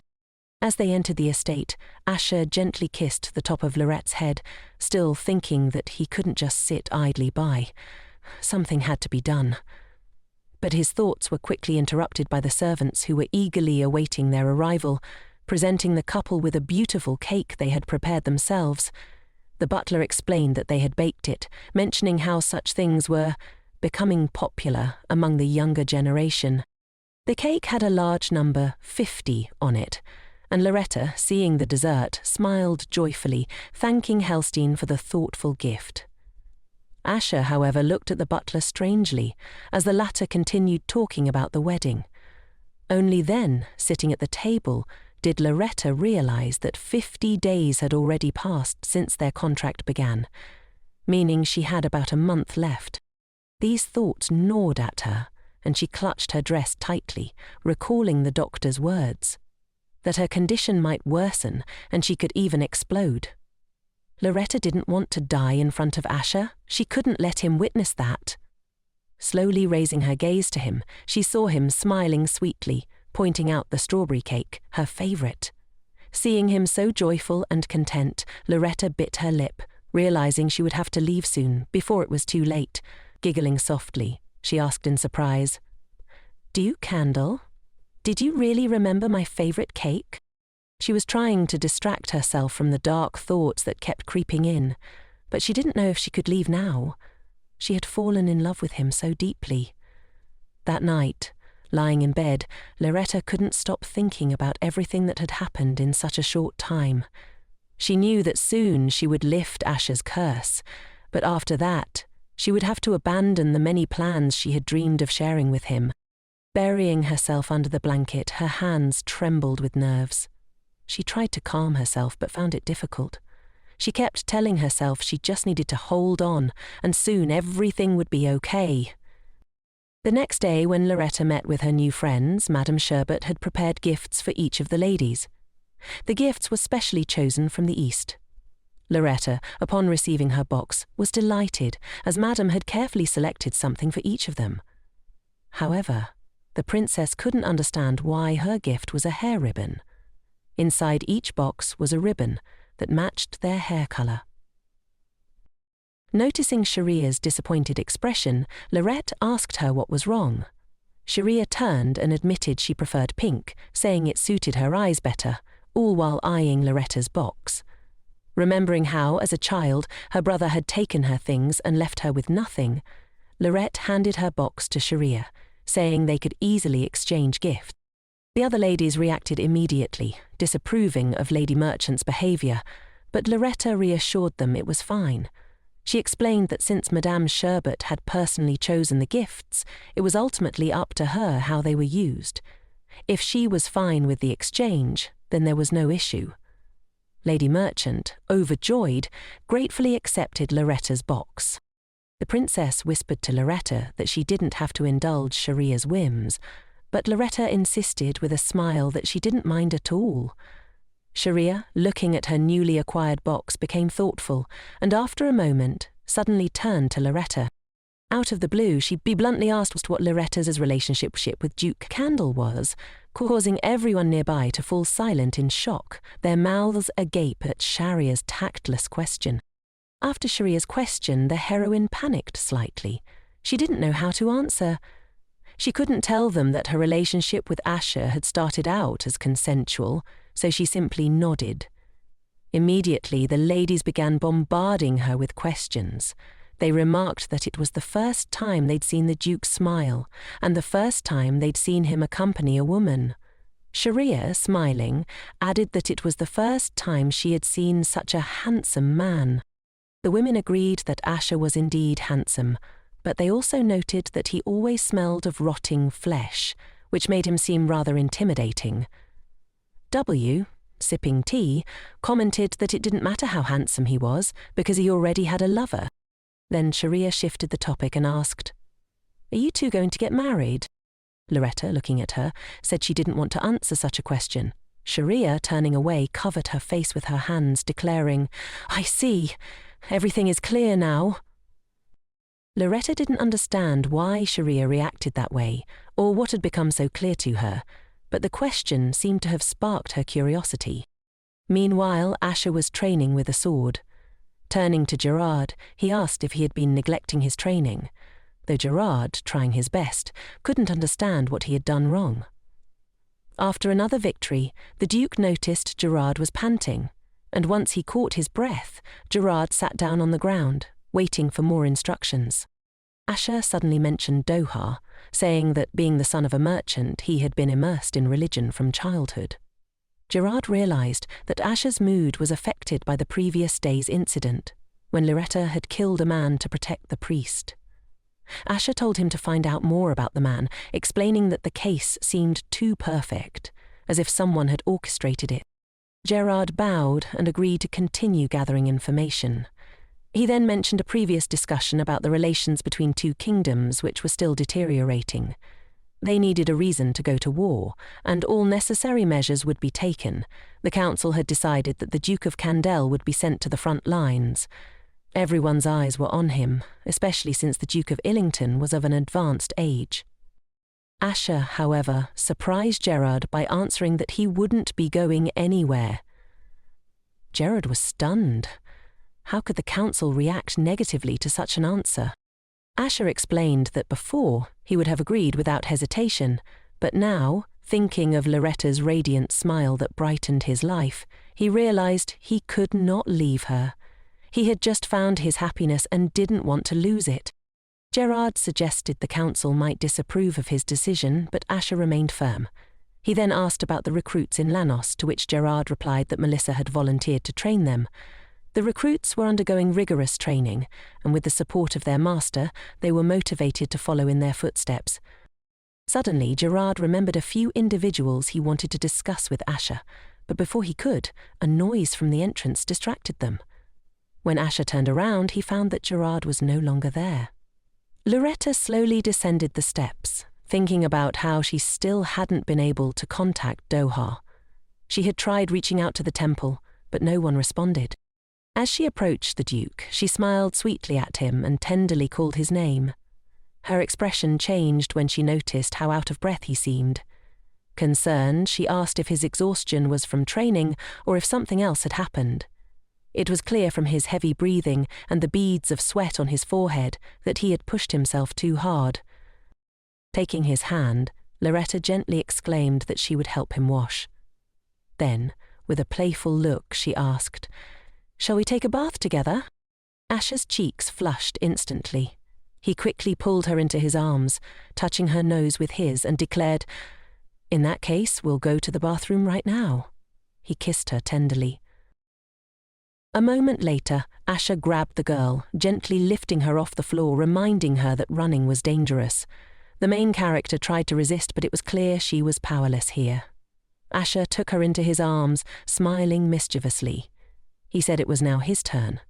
Lariette, closing her eyes, expected him to throw her into the water, imagining she'd be soaked to the skin.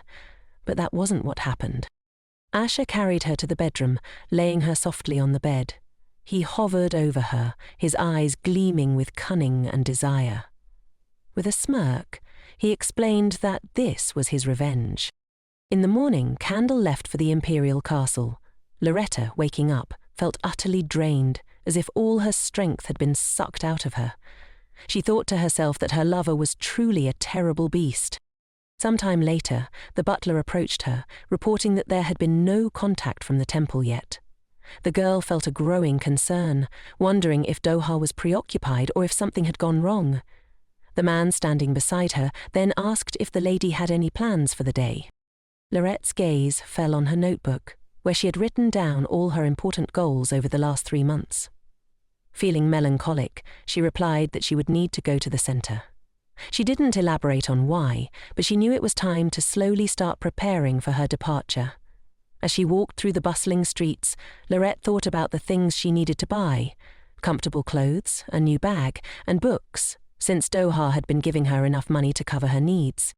After each treatment, the girl didn't need to worry anymore. The main character was pleased, knowing that if someone tried to attack her this time, she could clearly fight back.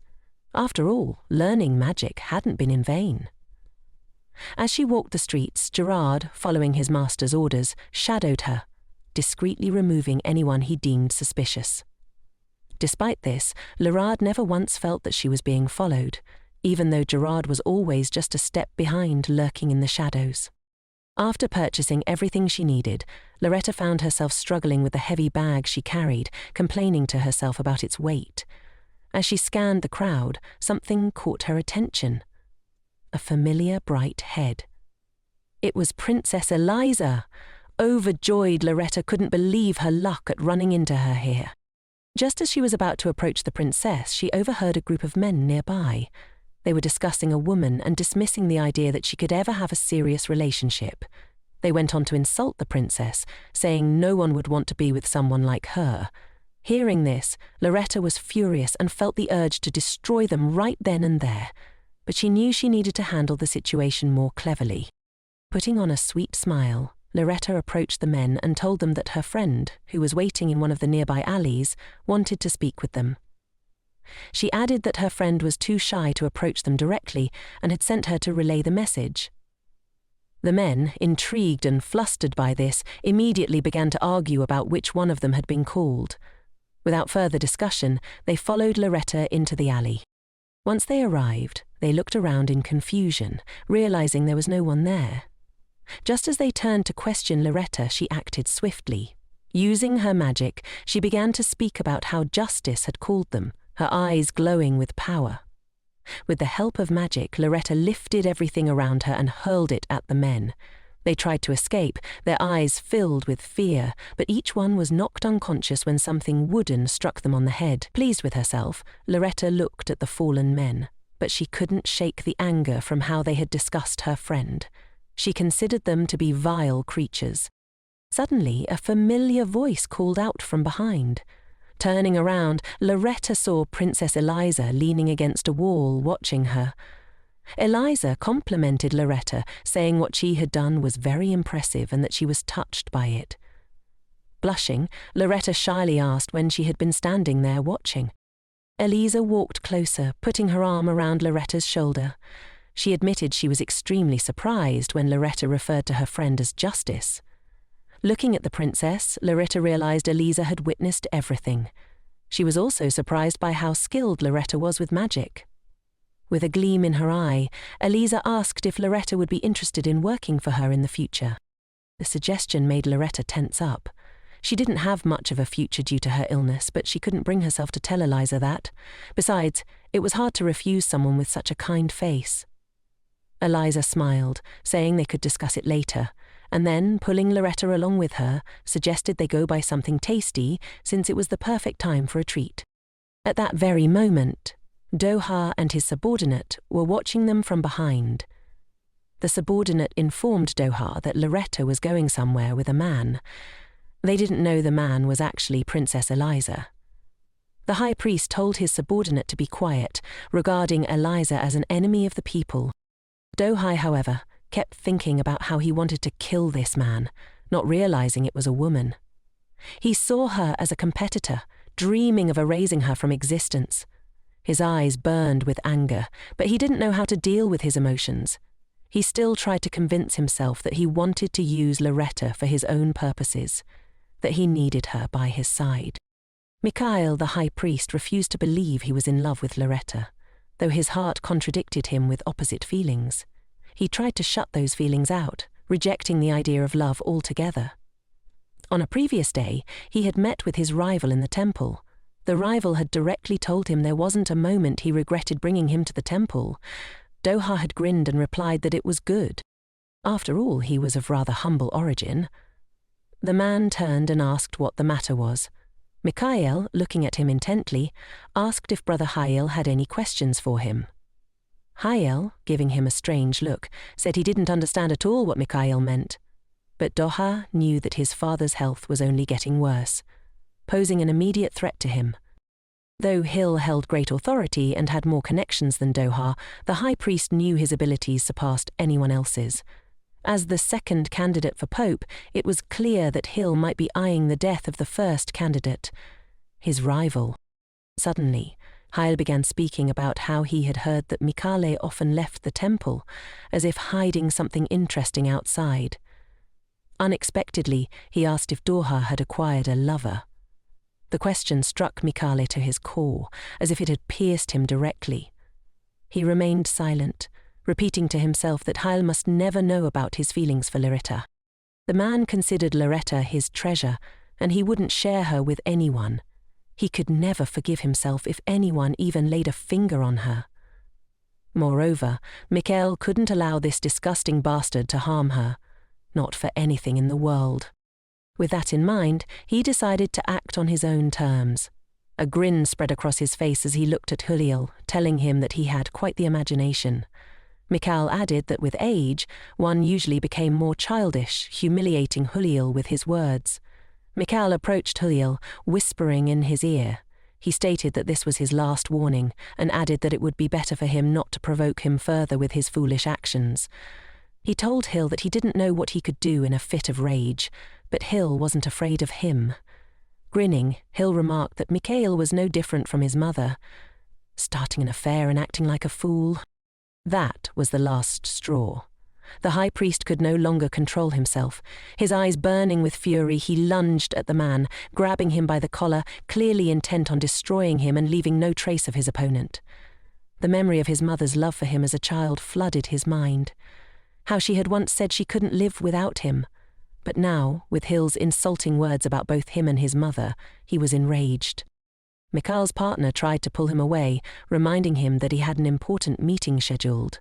However, Hill ignored the partner's attempts, shrugging off Mikhail's hand and explaining that Mikhail should be more careful. With that, he turned and began to walk away. Mikhail, on the verge of rushing at him to finish what he started, was held back by his partner. As Hill walked off, he called Mikhail a brat. The partner, seeing the tension between the two candidates for Pope, realized that it was best to calm Mikhail down before things escalated further. He decided to distract his boss by mentioning that they had received another letter from the Kandel Dush, where Doha was being asked to come. Upon hearing this, Mikhail's eyes widened in alarm. His subordinate went on to explain how their previous letters had been ignored, asking if they should respond in some way. As Mikhail thought about everything, he suddenly recalled Hill's earlier question about his beloved Lariette. A lump formed in Mikhail's throat, and a wave of fear washed over him. He didn't know what to do. His opponent could definitely use Lariette as a weak point against him, and that could never happen. If he let his stupid feelings get in the way and made a mistake because of them, he would never forgive himself. Dating Lariette was a mistake. He loved her, but he knew that. Mikhail decided that he had to inform his subordinate to stop any further contact with the douche. Then he added that he wanted to take a walk and asked for a carriage to be prepared. As he looked at Lariette in the embrace of someone else, walking beside them, it was an agonizing test of his restraint. He grabbed the collar of his shirt tightly, trying to convince himself that all these emotions were just an illusion. Turning to his subordinate, he ordered that a letter be sent to the douche after all, explaining that he would be visiting them the following day. Meanwhile, Eliza and Lariette were having lunch in a restaurant. The princess told Lariette that she liked her, and that, if it weren't for her brother, they would have met much earlier. Then Eliza added that there were strange rumours circulating about him. Surprised, Lariette asked what those rumours were. Eliza explained that people were saying her brother was suffering from a terrible disease, one so severe that he never left the mansion. Rumours claimed his appearance had been horribly disfigured in an accident, leaving him disabled. Eliza also shared that there were whispers about the disease being connected to manna, and that his parents were beside themselves, unable to find any peace or solutions. The princess then announced the name of the disease, Radura disease. Larette's eyes widened in shock upon hearing this. She immediately thought that she had been diagnosed with the same condition, realizing that it could be hereditary.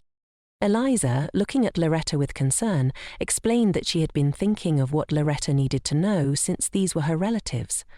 However, it was only now that Eliza realized just how much Lariette was shaken by the news. The girl couldn't listen anymore, as an overwhelming sense of panic and fear took over her. She started feeling sick. Lariette thought to herself that if she had told anyone about her diagnosis, she would have been treated differently, and that thought annoyed her. Noticing Larette's condition, the princess asked if she was okay, as she seemed pale. Quickly, Lariette masked her emotions, flashing a smile and telling Eliza that she was fine. In fact, she felt relieved. She didn't want anyone to know about her impending death. Her mind raced with the thought that she needed to die in a place where no one would notice. The next day, when Doha finally arrived at the doche, Lariette greeted him with a concerned expression. She told him she was very worried. Surprised, he asked if she was truly concerned. Lariette replied that she was wondering if he had been searching for mercenaries and if he had any injuries. Doha, remembering his rival with evident hostility, replied that Lariette could call it that, as this man was now the first to want his death. Lariette smiled at him and told him to contact her as often as possible, because they needed to stay in touch. Suddenly, Doha asked aloud what kind of relationship they had. Only after speaking did he realize he had voiced the question unintentionally. However, Lariette didn't find it strange. She calmly explained that they were very close friends. He nodded, then, taking her hand, he began to heal her. Lariette felt much better thanks to him, but her thoughts were filled with a desire to die without pain. Meanwhile, Doha's thoughts were entirely different. As he held Larette's hand, his heart pounded in his chest, and even his ears turned red. He couldn't understand what was happening and hoped she wouldn't feel his heartbeat through their touch. He prayed that she wouldn't notice, because if she did, she would probably avoid him. Just then, a voice interrupted their moment. It was the butler, informing Lariette that she had received a letter. Doha looked at Larette's friend with suspicion. The main character opened the envelope and saw that Eliza had sent her a letter, calling her beloved companion. Upon hearing this, Doha suddenly became thoughtful. Recalling the events of the previous day and the sight of Lariette with a stranger, he compared everything and, in that moment, finally understood what was really happening. When the high priest uttered the strange term of endearment, Lariette felt awkward and quickly felt the need to explain. She told him that before they had only been acquaintances, but now they had become friends. Eliza was the first lady with whom she had forged a real friendship. Lariette, a bit embarrassed, explained that they shared many common interests, and that's why they were truly good friends. Doha, reaching out to gently touch a strand of her hair, asked her to focus only on him when they were alone. It seemed the man didn't understand that Lariette was talking about a woman, not a man. As she looked at him, Lariette realized that he might be feeling neglected, and a wave of guilt washed over her. She even felt a bit ashamed. However, Doha quickly regained his composure and apologized, saying that he had crossed a line. Lariette reassured him, telling him that such things could cause conflicting feelings. After that, she took his hand, but she noticed that his magic suddenly stopped. This made her pause, contemplating something.